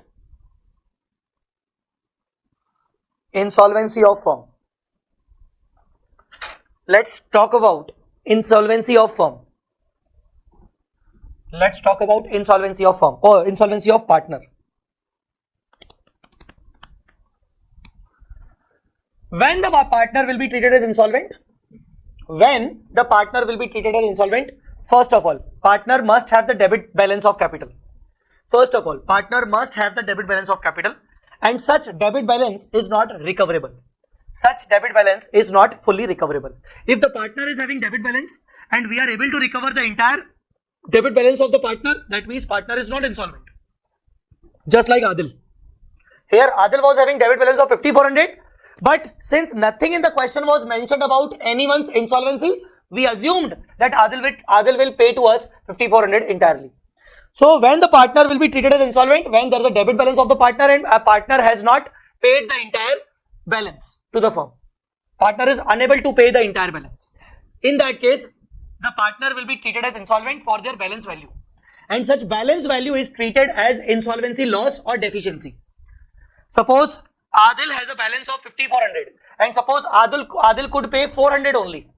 The rest 5000 we are not able to recover from Adil. So 5000 will be treated as insolvency loss. 5000 will be treated as deficiency loss. Deficiency. So 5000 insolvency loss, you can say deficiency. Alright. Okay. So first of all, there is a prime condition when a partner will become insolvent. Partner must have debit balance after all adjustments. After all adjustments. Partner must have debit balance after all adjustments. After all adjustments. Okay? Partner must have debit balance after all adjustments. Such debit balance cannot be recovered fully. Cannot be recovered fully. We are not able to recover the debit balance fully.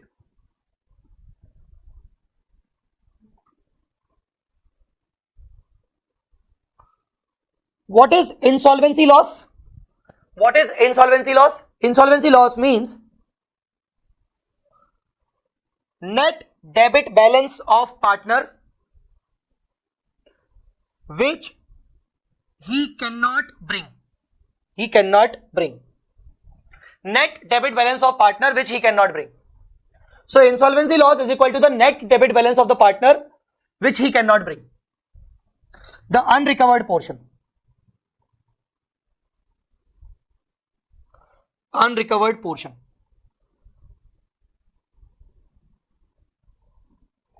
The unrecovered portion. This is called insolvency loss. So, what to do now? How to treat insolvency loss? How to treat insolvency loss? How can we treat the insolvency loss? We need to apply Garner versus Murray rule. What is Garner versus Murray rule? What is Garner versus Murray rule?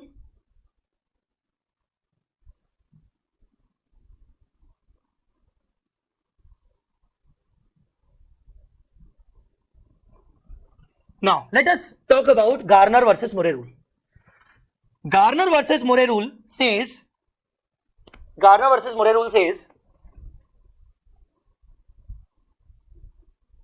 insolvency loss of a partner shall be borne by all other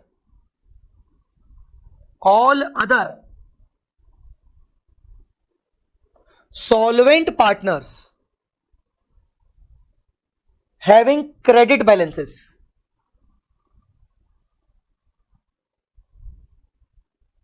in capital. Having credit balance in capital. Sir, what do you mean? Insolvency loss of a partner shall be borne by all other solvent partners having credit balances in capital. Suppose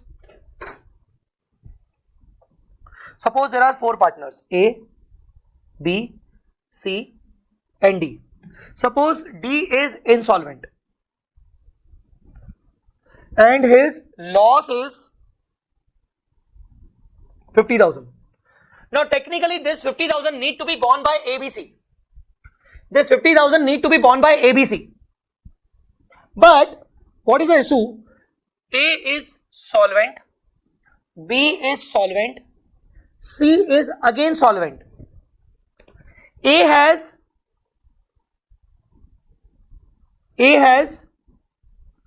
80,000 credit balance, B has 70,000 credit balance, C has 10,000 debit balance.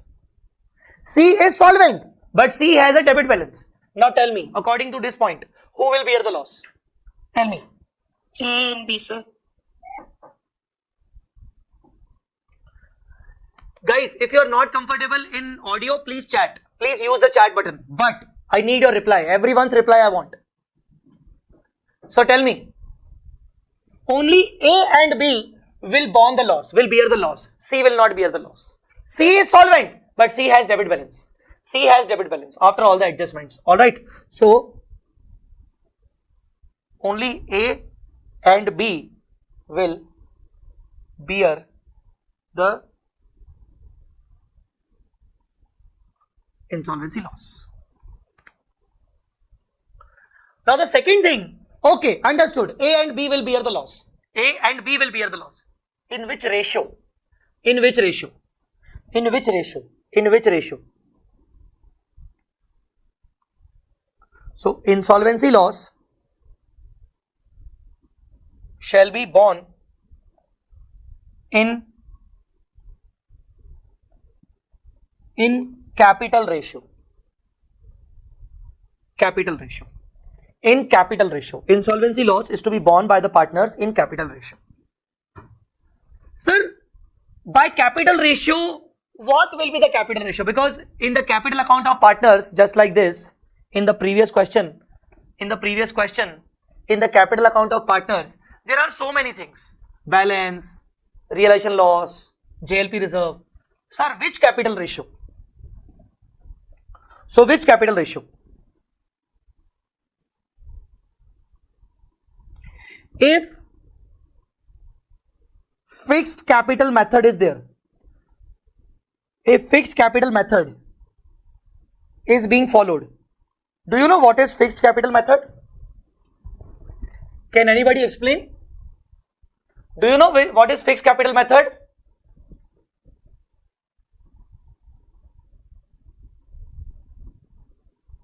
What is fixed capital method? Under fixed capital method, we maintain two different accounts for each partner. There is one current account, there is one capital account. Two accounts, capital and current. Very good. Very good, very good, very good. Someone has replied. Fixed means they maintain both current and capital account. Very good. So in fixed capital method, two type of accounts for every partner. So suppose I am the partner of the firm, Jay Chawla. So Jay Chawla will have two capital accounts. Jay Chawla current account, Jay Chawla capital account. There are two, the entire capital is divided into two portions. The current one and the fixed one. The some portion of my capital is always fixed and some portion is fluctuating. So in capital method, there are two accounts. One is current account, one is capital account. So when there is a fixed capital method is followed, it's quite simple. Capital ratio is the ratio of fixed capital balances. Fixed capital balances. Ignore current account. Ignore current account. Okay, ignore current account. Let us say A and B has fixed capital 80 and 50. Credit. Also current account. In current account, A has 15,300 credit and B has 18,700 credit. We'll ignore this one. The ratio will be 8:5. The ratio will be 8:5. To bear the loss, 8:5. We'll ignore the current account balances.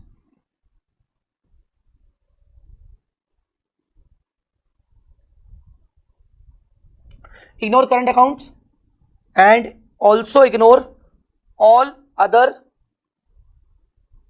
adjustments.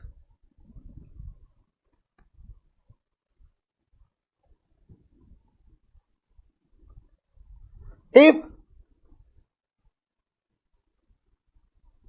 fluctuating capital method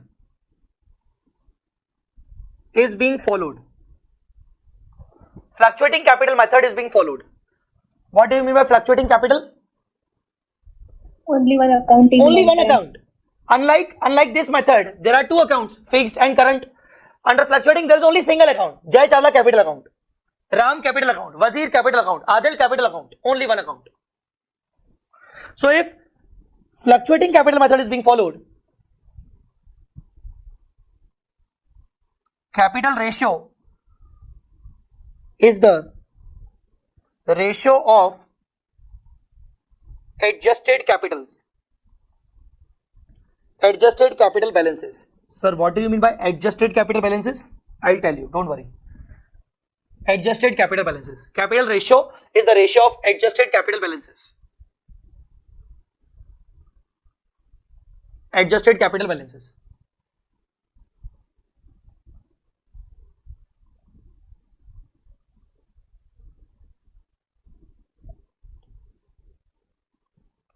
What is adjusted capital balances? Suppose there are two partners who are solvent. Two partners who are solvent and are required to bear the loss. So, in their capital accounts, what are the postings? First of all, opening capital balances. This is the example. Suppose opening capital balances, let us say 1 lakh, let us say 80,000.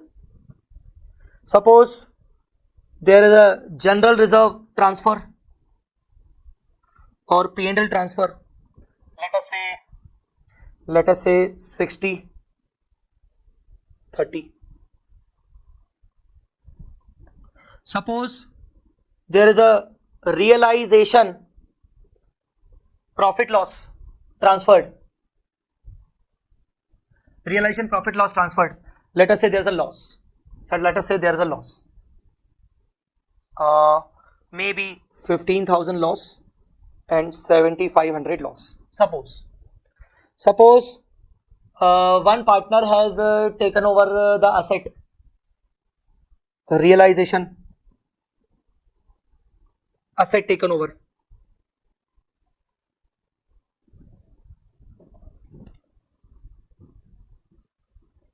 Suppose one partner has taken over the asset of 6,000.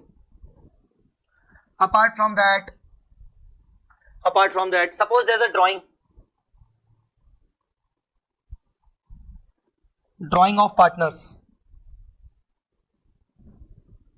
Suppose there is interest on capital.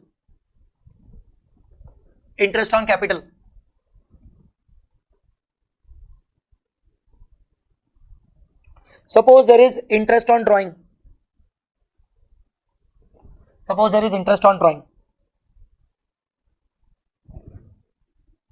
Suppose the partner loan is being taken over by the partner.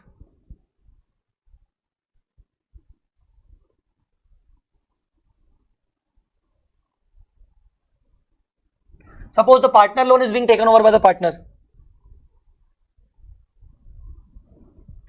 So in the capital account of A and B, all the adjustments are here. Okay. Now to calculate the adjusted capital ratio, remember one thing. Ignore all realization account items and partners loan. Ignore all realization account items and partners loan. Like, consider balances, consider general reserves, ignore realization account, consider drawing, consider interest on capital, consider interest on drawing, ignore partners loan. So ignore all realization account items and partners loan. So ignore and ignore. Now tell us what is the total. 1 lakh plus 60,000. Please do it for me. Hurry up. 1 lakh 60,000 plus minus 12,000 plus 4,000 minus 1,000. That's it. It's 151. Am I right? 151. Is it correct? Okay. Now the second one. Tell me. 80 plus 30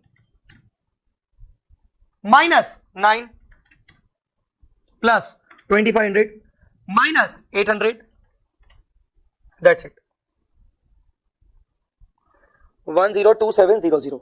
So what is the ratio? The ratio is, the adjusted capital ratio is, adjusted capital ratio is 151,000 is to 1027,000. 000 gone.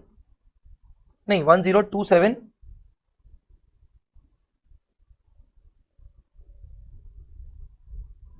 102700.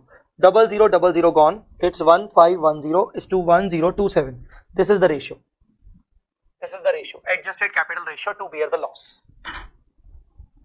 Tell me, guys. This is called adjusted capital ratio. Adjusted capital ratio.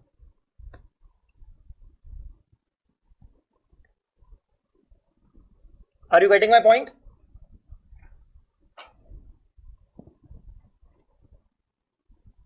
Are you getting my point? Tell me. This is called adjusted capital ratio.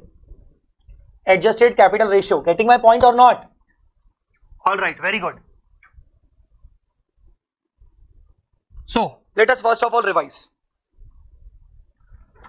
Insolvency of partner. How to check the insolvency? When the partner is having any debit balance after all the adjustment and such partner is not paying full amount. We are not able to recover the full amount. For the rest value, he is insolvent. Such value is insolvency loss. The unrecovered portion is insolvency loss. How to treat insolvency loss? Apply Garner versus Murray rule. Garner versus Murray rule. As per the Garner versus Murray rule, insolvency of the partner, insolvency loss of the partner shall be borne by remaining solvent partners. All other solvent partners having credit balances only in the capital. So, how to bear the loss in the capital ratio? What is capital ratio? If fixed capital balances are concerned, please ignore current account, all the adjustment. All the adjustment means all these adjustment. All adjustments ignore. Just take fixed capital balances. Take fixed capital balances. But in case the capital account is fluctuating, there is only one single account. So calculate the adjusted capital balances. Calculate the adjusted capital balances. Now, how to calculate adjusted capital balances? In the capital account of partners, just ignore all the realization items and all the partner loan. Ignore all the realization items and partners loan. That's it. All the realization items and all the partners loan. Are you getting my point?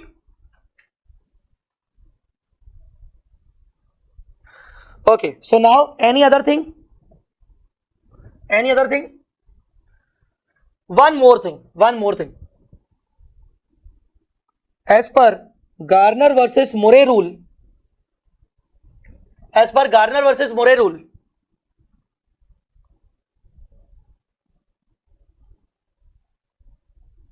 there is realization loss in a firm,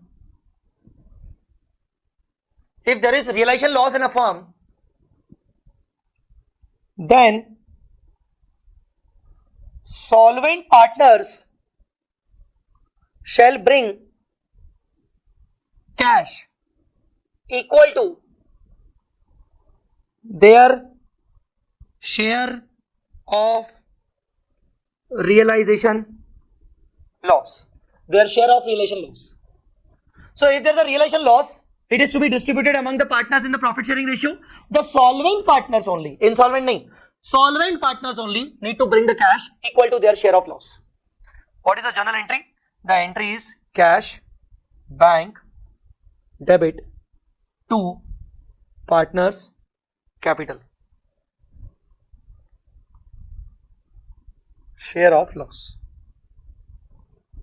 Only solvent partners. Sir, here solvent partner having debit balance also need to bring the cash. Yes. Even the solvent partner having debit balance, then also he need to bring the cash. Okay, sir. Thank you. Even he has debit balance.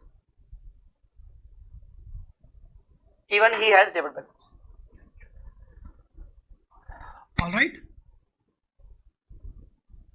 Shall we do one question? Shall we do one practice question?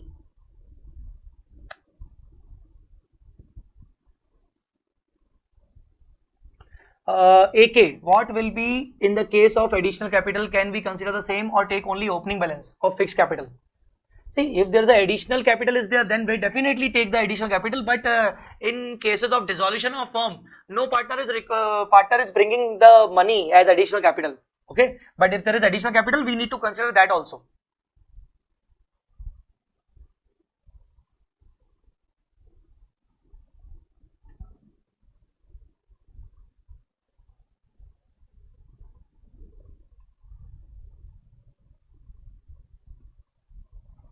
Okay, so let us discuss one question.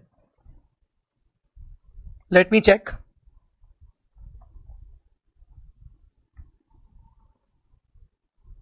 Okay, this is a good question. Question number 5. This is a good question. Question number 5. If adjustment of drawing is there in case of fixed capital, then after that adjustment we have to consider ratio. No. See, in fixed capital method, there are two accounts. One is capital, fixed capital, and one is current. So if there's a drawing, if there's an interest on drawing, if there's an interest on capital, any adjustment is required to be made in current account only. Any adjustment is required to be made in current account only.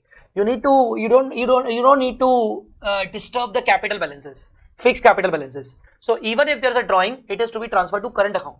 So no disturbance with fixed capital balances. Akanksha.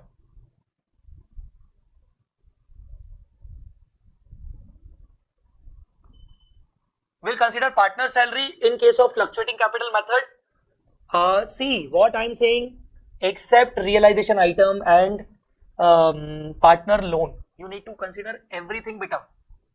Now please don't ask me each and every single item. Try to understand. What I told you, except realization item and partner loan. Consider everything. Consider everything. Even if there's a prior period adjustment, consider that also. Consider that also, prior period adjustment. Sir, what is this prior period adjustment? I'll discuss with you one question. We have one question on that. So if there's a prior period adjustment, if there's a partner salary, anything, consider that, except all realization items and partners loan. AK. Fine.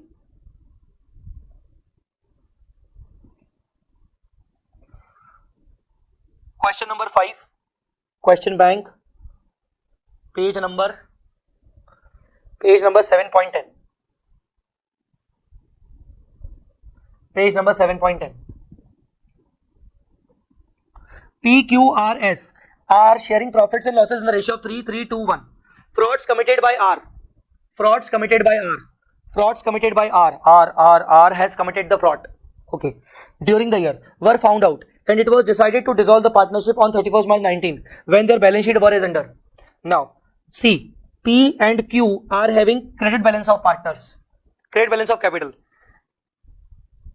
S also having credit balance, but R is having debit balance. General reserve, okay, trade payable, bills payable, building, stock, investment, debtor, cash. Following information is given. A check for ₹7,000 received from debtor was not recorded in the books and was misappropriated by the R. See, R has committed some frauds.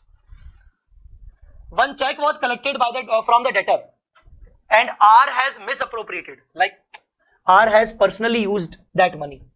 Now when we got to know about this fraud, we will recover our money from R only. We will recover our money from R only. So what is the journal entry of recovering? Tell me. Cash account debit to partner's capital.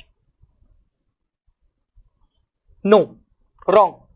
We need to recover this 7,000 from R. 7,000 we need to recover from R. For that we will debit R. We'll make R as a debtor. Because our debtor has paid the money to R. Now debtors are gone. Now we need to create R as our debtor. So what is the entry? The entry will be R's capital to realization. R's capital to realization, 7,000. Sir, why we have created realization account? Because all the debtors are to be shifted to realization account. All the assets are to be shifted to realization account. So whatever we are going to realize, that is to be from the realization account. So we need to recover it from R.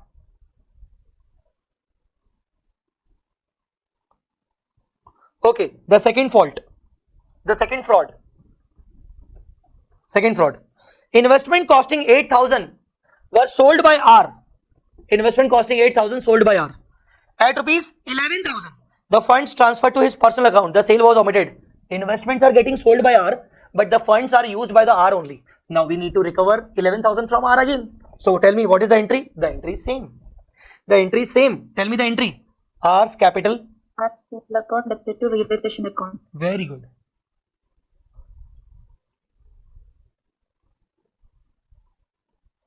So everything we need to recover from the R. Everything we need to recover from the R. When we got to know that it is R's fraud.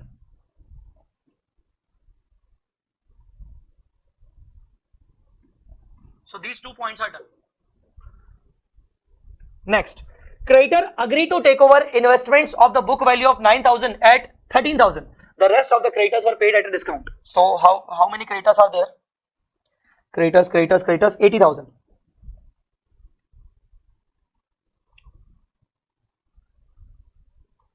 Total creditors 80,000. Take over investment. They take over investment of 13,000. They take over investment of 13,000. Okay. Remaining balance 67,000.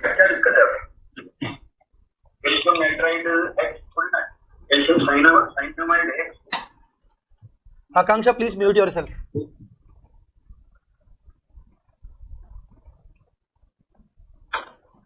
Okay.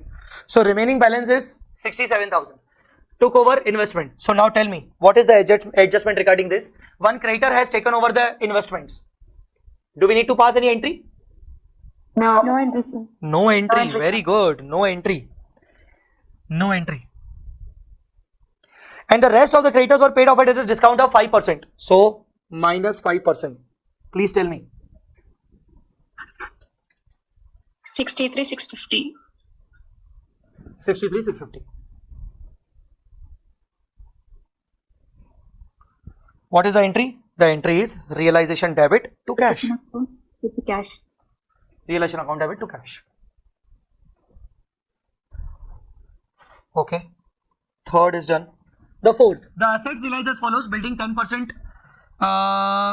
What is that? I need to check it. Stock 120. Let me check. One second.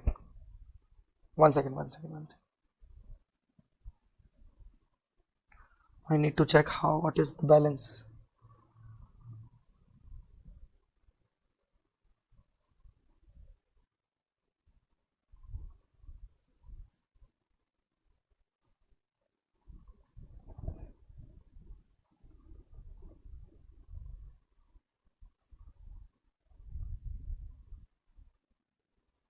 $110%. Okay.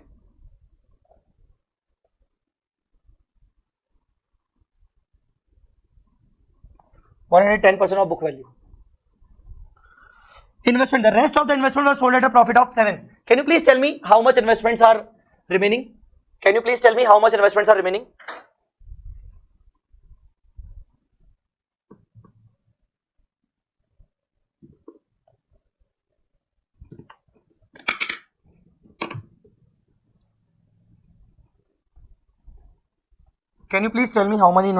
And wait a minute.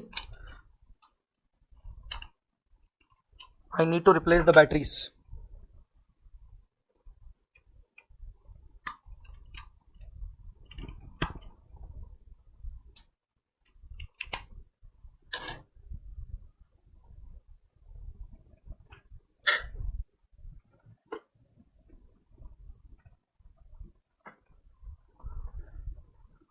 Okay. How many investments are remaining? There were total investments of 5,000. Someone is saying 41. Someone is saying 33. There were total investments of 50,000. Read the second point. Investments costing rupees 8. Costing rupees 8. Sold by R at 11. So 8, deduct 8 from 50. Then some of the creditors took some of the book of paid investments of the book value of 9. So deduct 9 again. So out of investments of 50,000, 50,000 minus 8 minus 9. It's 33,000. 33,000. And 33,000 investments are being sold at 7,000. No. Sold at profit of 7,000. So total it becomes 40. Total it becomes 40. Debtors, the rest of the debtors were realized at a discount of 10. Rest means, why they are saying rest? Why they are saying rest?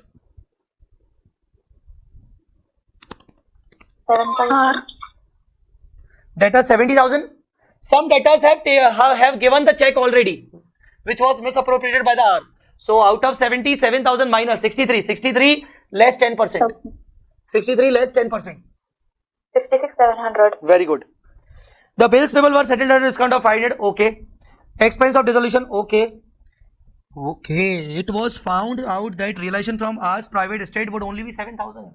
This is the line. This is the statement from we can understand that someone is getting insolvent. This is the statement from which we can understand that someone is getting insolvent.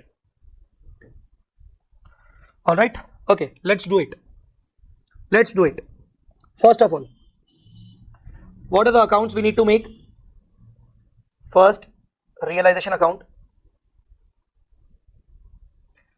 At the same time, cash account.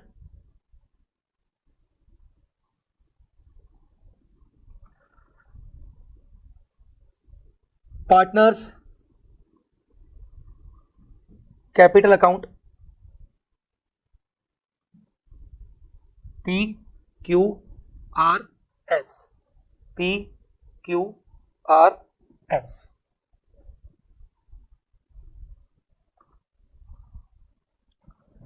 So, sir, how to approach the question? How to solve the question?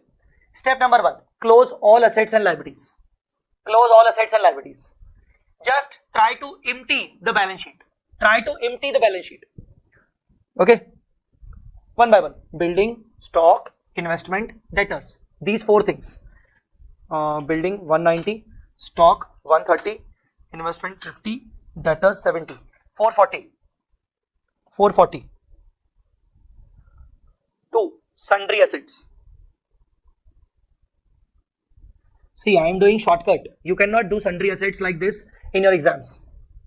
So, empty the balance sheet. Building gone, stock gone, investment gone, debtors gone. Cash 30,000. To balance 30. Cash gone. Or 40,000 debit to balance. Okay. Okay. Next. PQS. 150, 150, 60.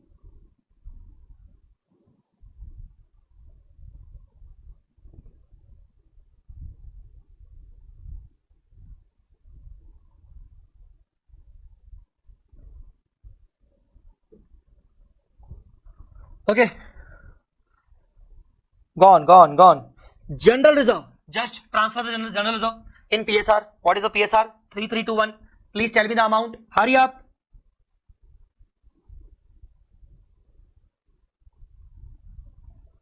Hurry up. 40,000. 3321.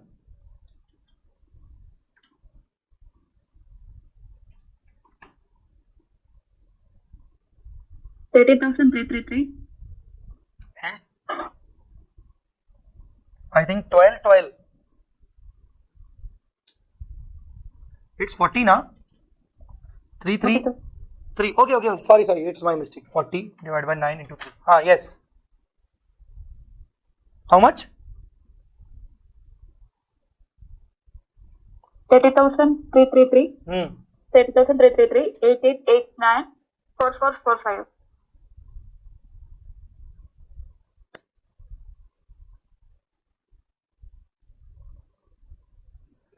Okay. Try to empty the balance sheet. Trade creditors and bills payable both are to be transferred to realization account.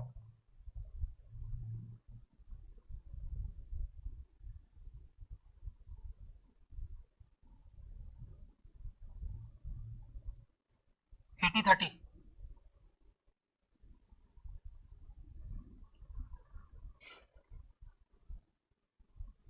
Now, one by one. First of all, the first adjustment. We did the working. R capital to realization. That means by R's capital 7,000. The to realization. R capital to realization. So to R capital account debit to realization 7,000. The second adjustment. R capital to realization once again by R's capital 11 to realization.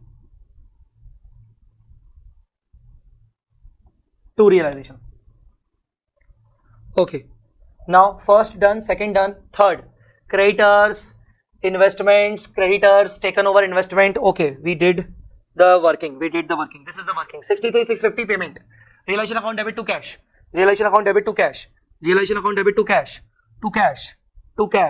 63,650. And in cash by realization 63,650.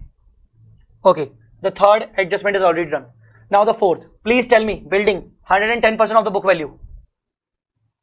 190 into 110%.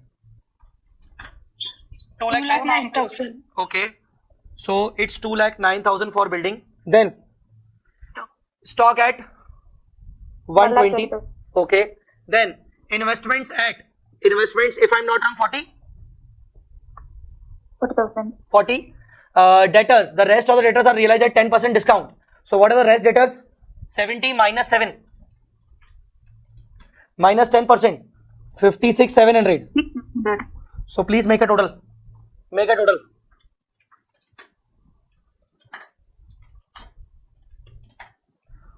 425,700.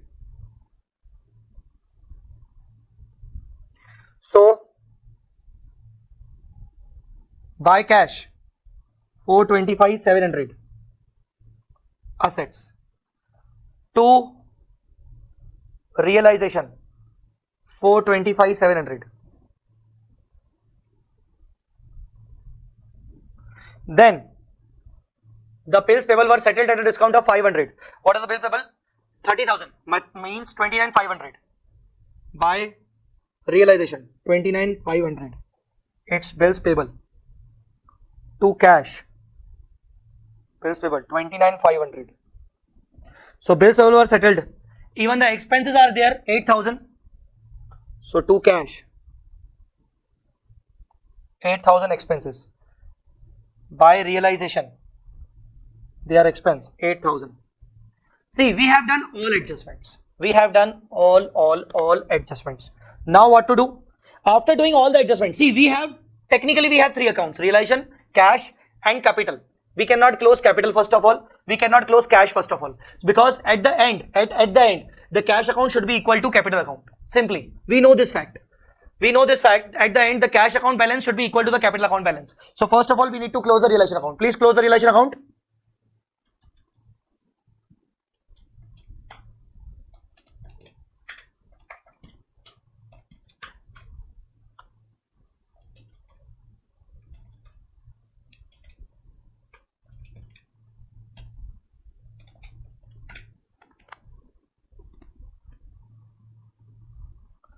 Profit or loss? I think profit. To partners capital 12,550. Tell me yes. Yes, sir.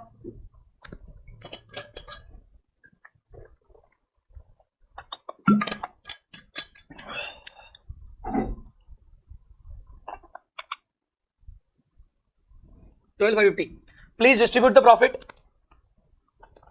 please distribute the profit.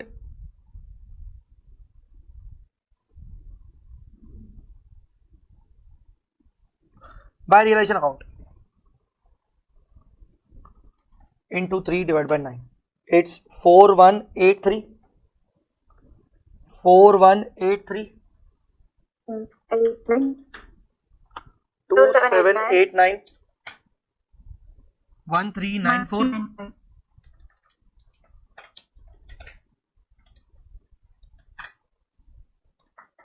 1395, not 4.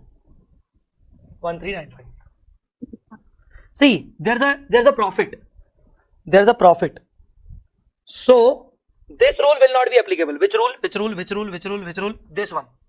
This rule will not be applicable. As per Garner versus Murray rule, if there is a realization loss in a firm, the solvent partner shall bring the loss in cash. There is no loss. There is no loss. So no need to bring the cash. No need to bring the cash. Understood or not? Understood or not? Okay. The realization account has been closed. The realization account has been closed. Now, leave the cash account for the time being. Leave the cash account. Now, first of all, target on R. Target on R only. Why? Because they are telling us that R's private asset would only be 7,000. Now, please first of all calculate how much we need to recover from R. Please calculate how much we need to recover from R.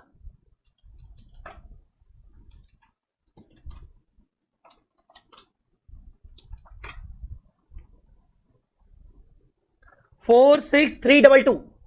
46322. 46322 we need to recover from R.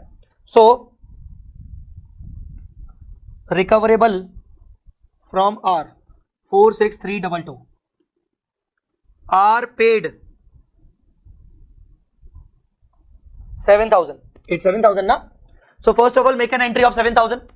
First of all make an entry of 7,000. It's cash account debit to R's capital 7 by cash 7. So we recovered 7,000. If we recovered 7,000, how much is unrecovered? 39322. This is your insolvency loss. This is your insolvency loss. Borne by, who will be here? Borne by remaining solvent having credit balance. Please check. P having credit balance, yes. Q having credit balance, yes. S having credit balance, yes, because there is no debit adjustment. So all partners will bear the loss. Borne by P, Q, S. In which ratio? In which ratio? It depends on method. Fixed, fluctuating. What is this method? Fluctuating. Fluctuating, because we are not maintaining any fixed balances. So under fluctuating, which is the amount we need to consider? Balance? Yes. Journalism? Yes. Realization? No. So please calculate the ratio. Please calculate the ratio.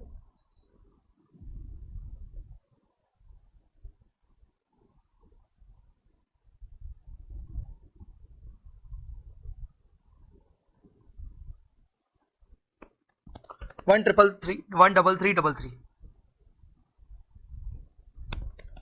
4445.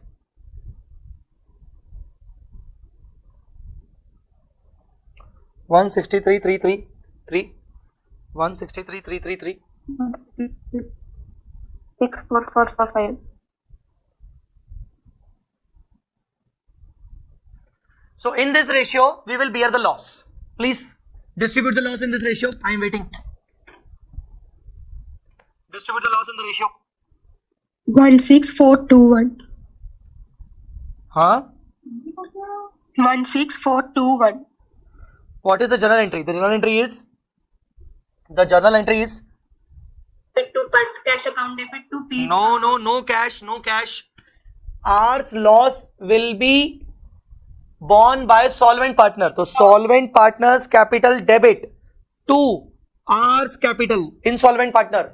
See, R is having debit balance in the capital. It is to be credited because it is to be borne by other partners, and they are borne by other partners. So other partners' capital will be debited. Now other partners' capital will be reduced. So entry would be solvent partners to R. to R. Tell me the amounts. 16421.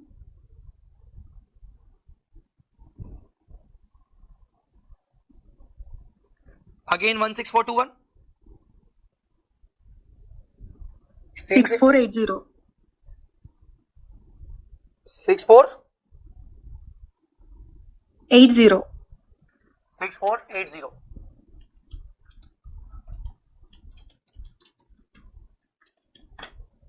Three nine triple two. Okay.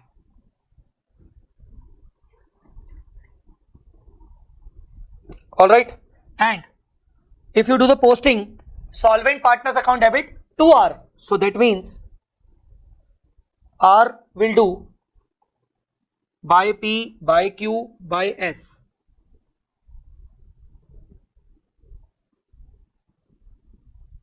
One six four two one. 16421. 6480. Now R's account is closed. R's account is closed. Sir, please explain in which case partner's loan account taken into capital. When they tell you, when the question asks you that partner has taken over the loan or taken over its own loan, then only. Please, can you please calculate the remaining balance of capital account of partners? Please calculate the remaining balance of P, Q and S. Please, please, please.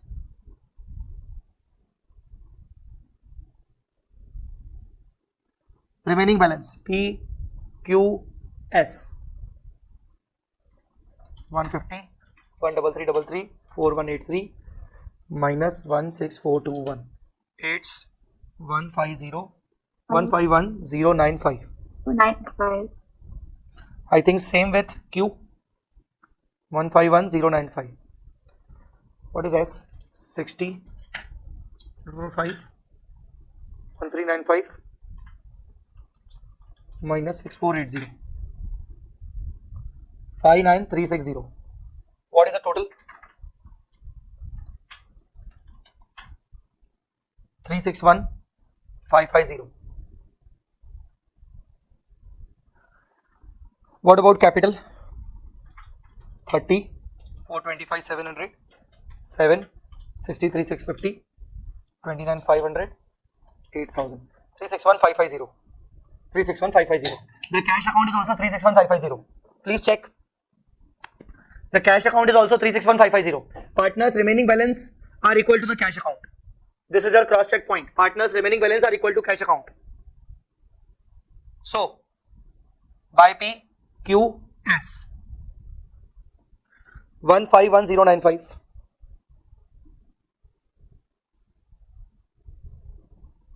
The last 59360. 59360. Okay. Tell me guys, have you understood the question? Yes, sir. Yes, sir. Is there any doubt?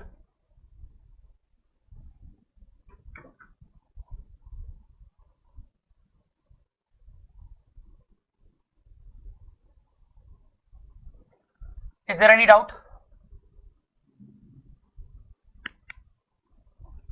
Okay, so guys, this was the insolvency of partner. This was insolvency of partner. So now, just revise this first of all. Okay, in the next session, what we will cover? We will cover the amalgamation of firms and conversion of firm into company. Both amalgamation and conversion are depending upon this dissolution questions. They are dependent on dissolution question. If you are fine with this dissolution partner, amalgamation and conversion will be definitely easy. Okay, thank you so much guys. We'll meet on the next session. That will be the last session for partnership. Thank you so much. Bye bye. Bye bye. Take care. Good night.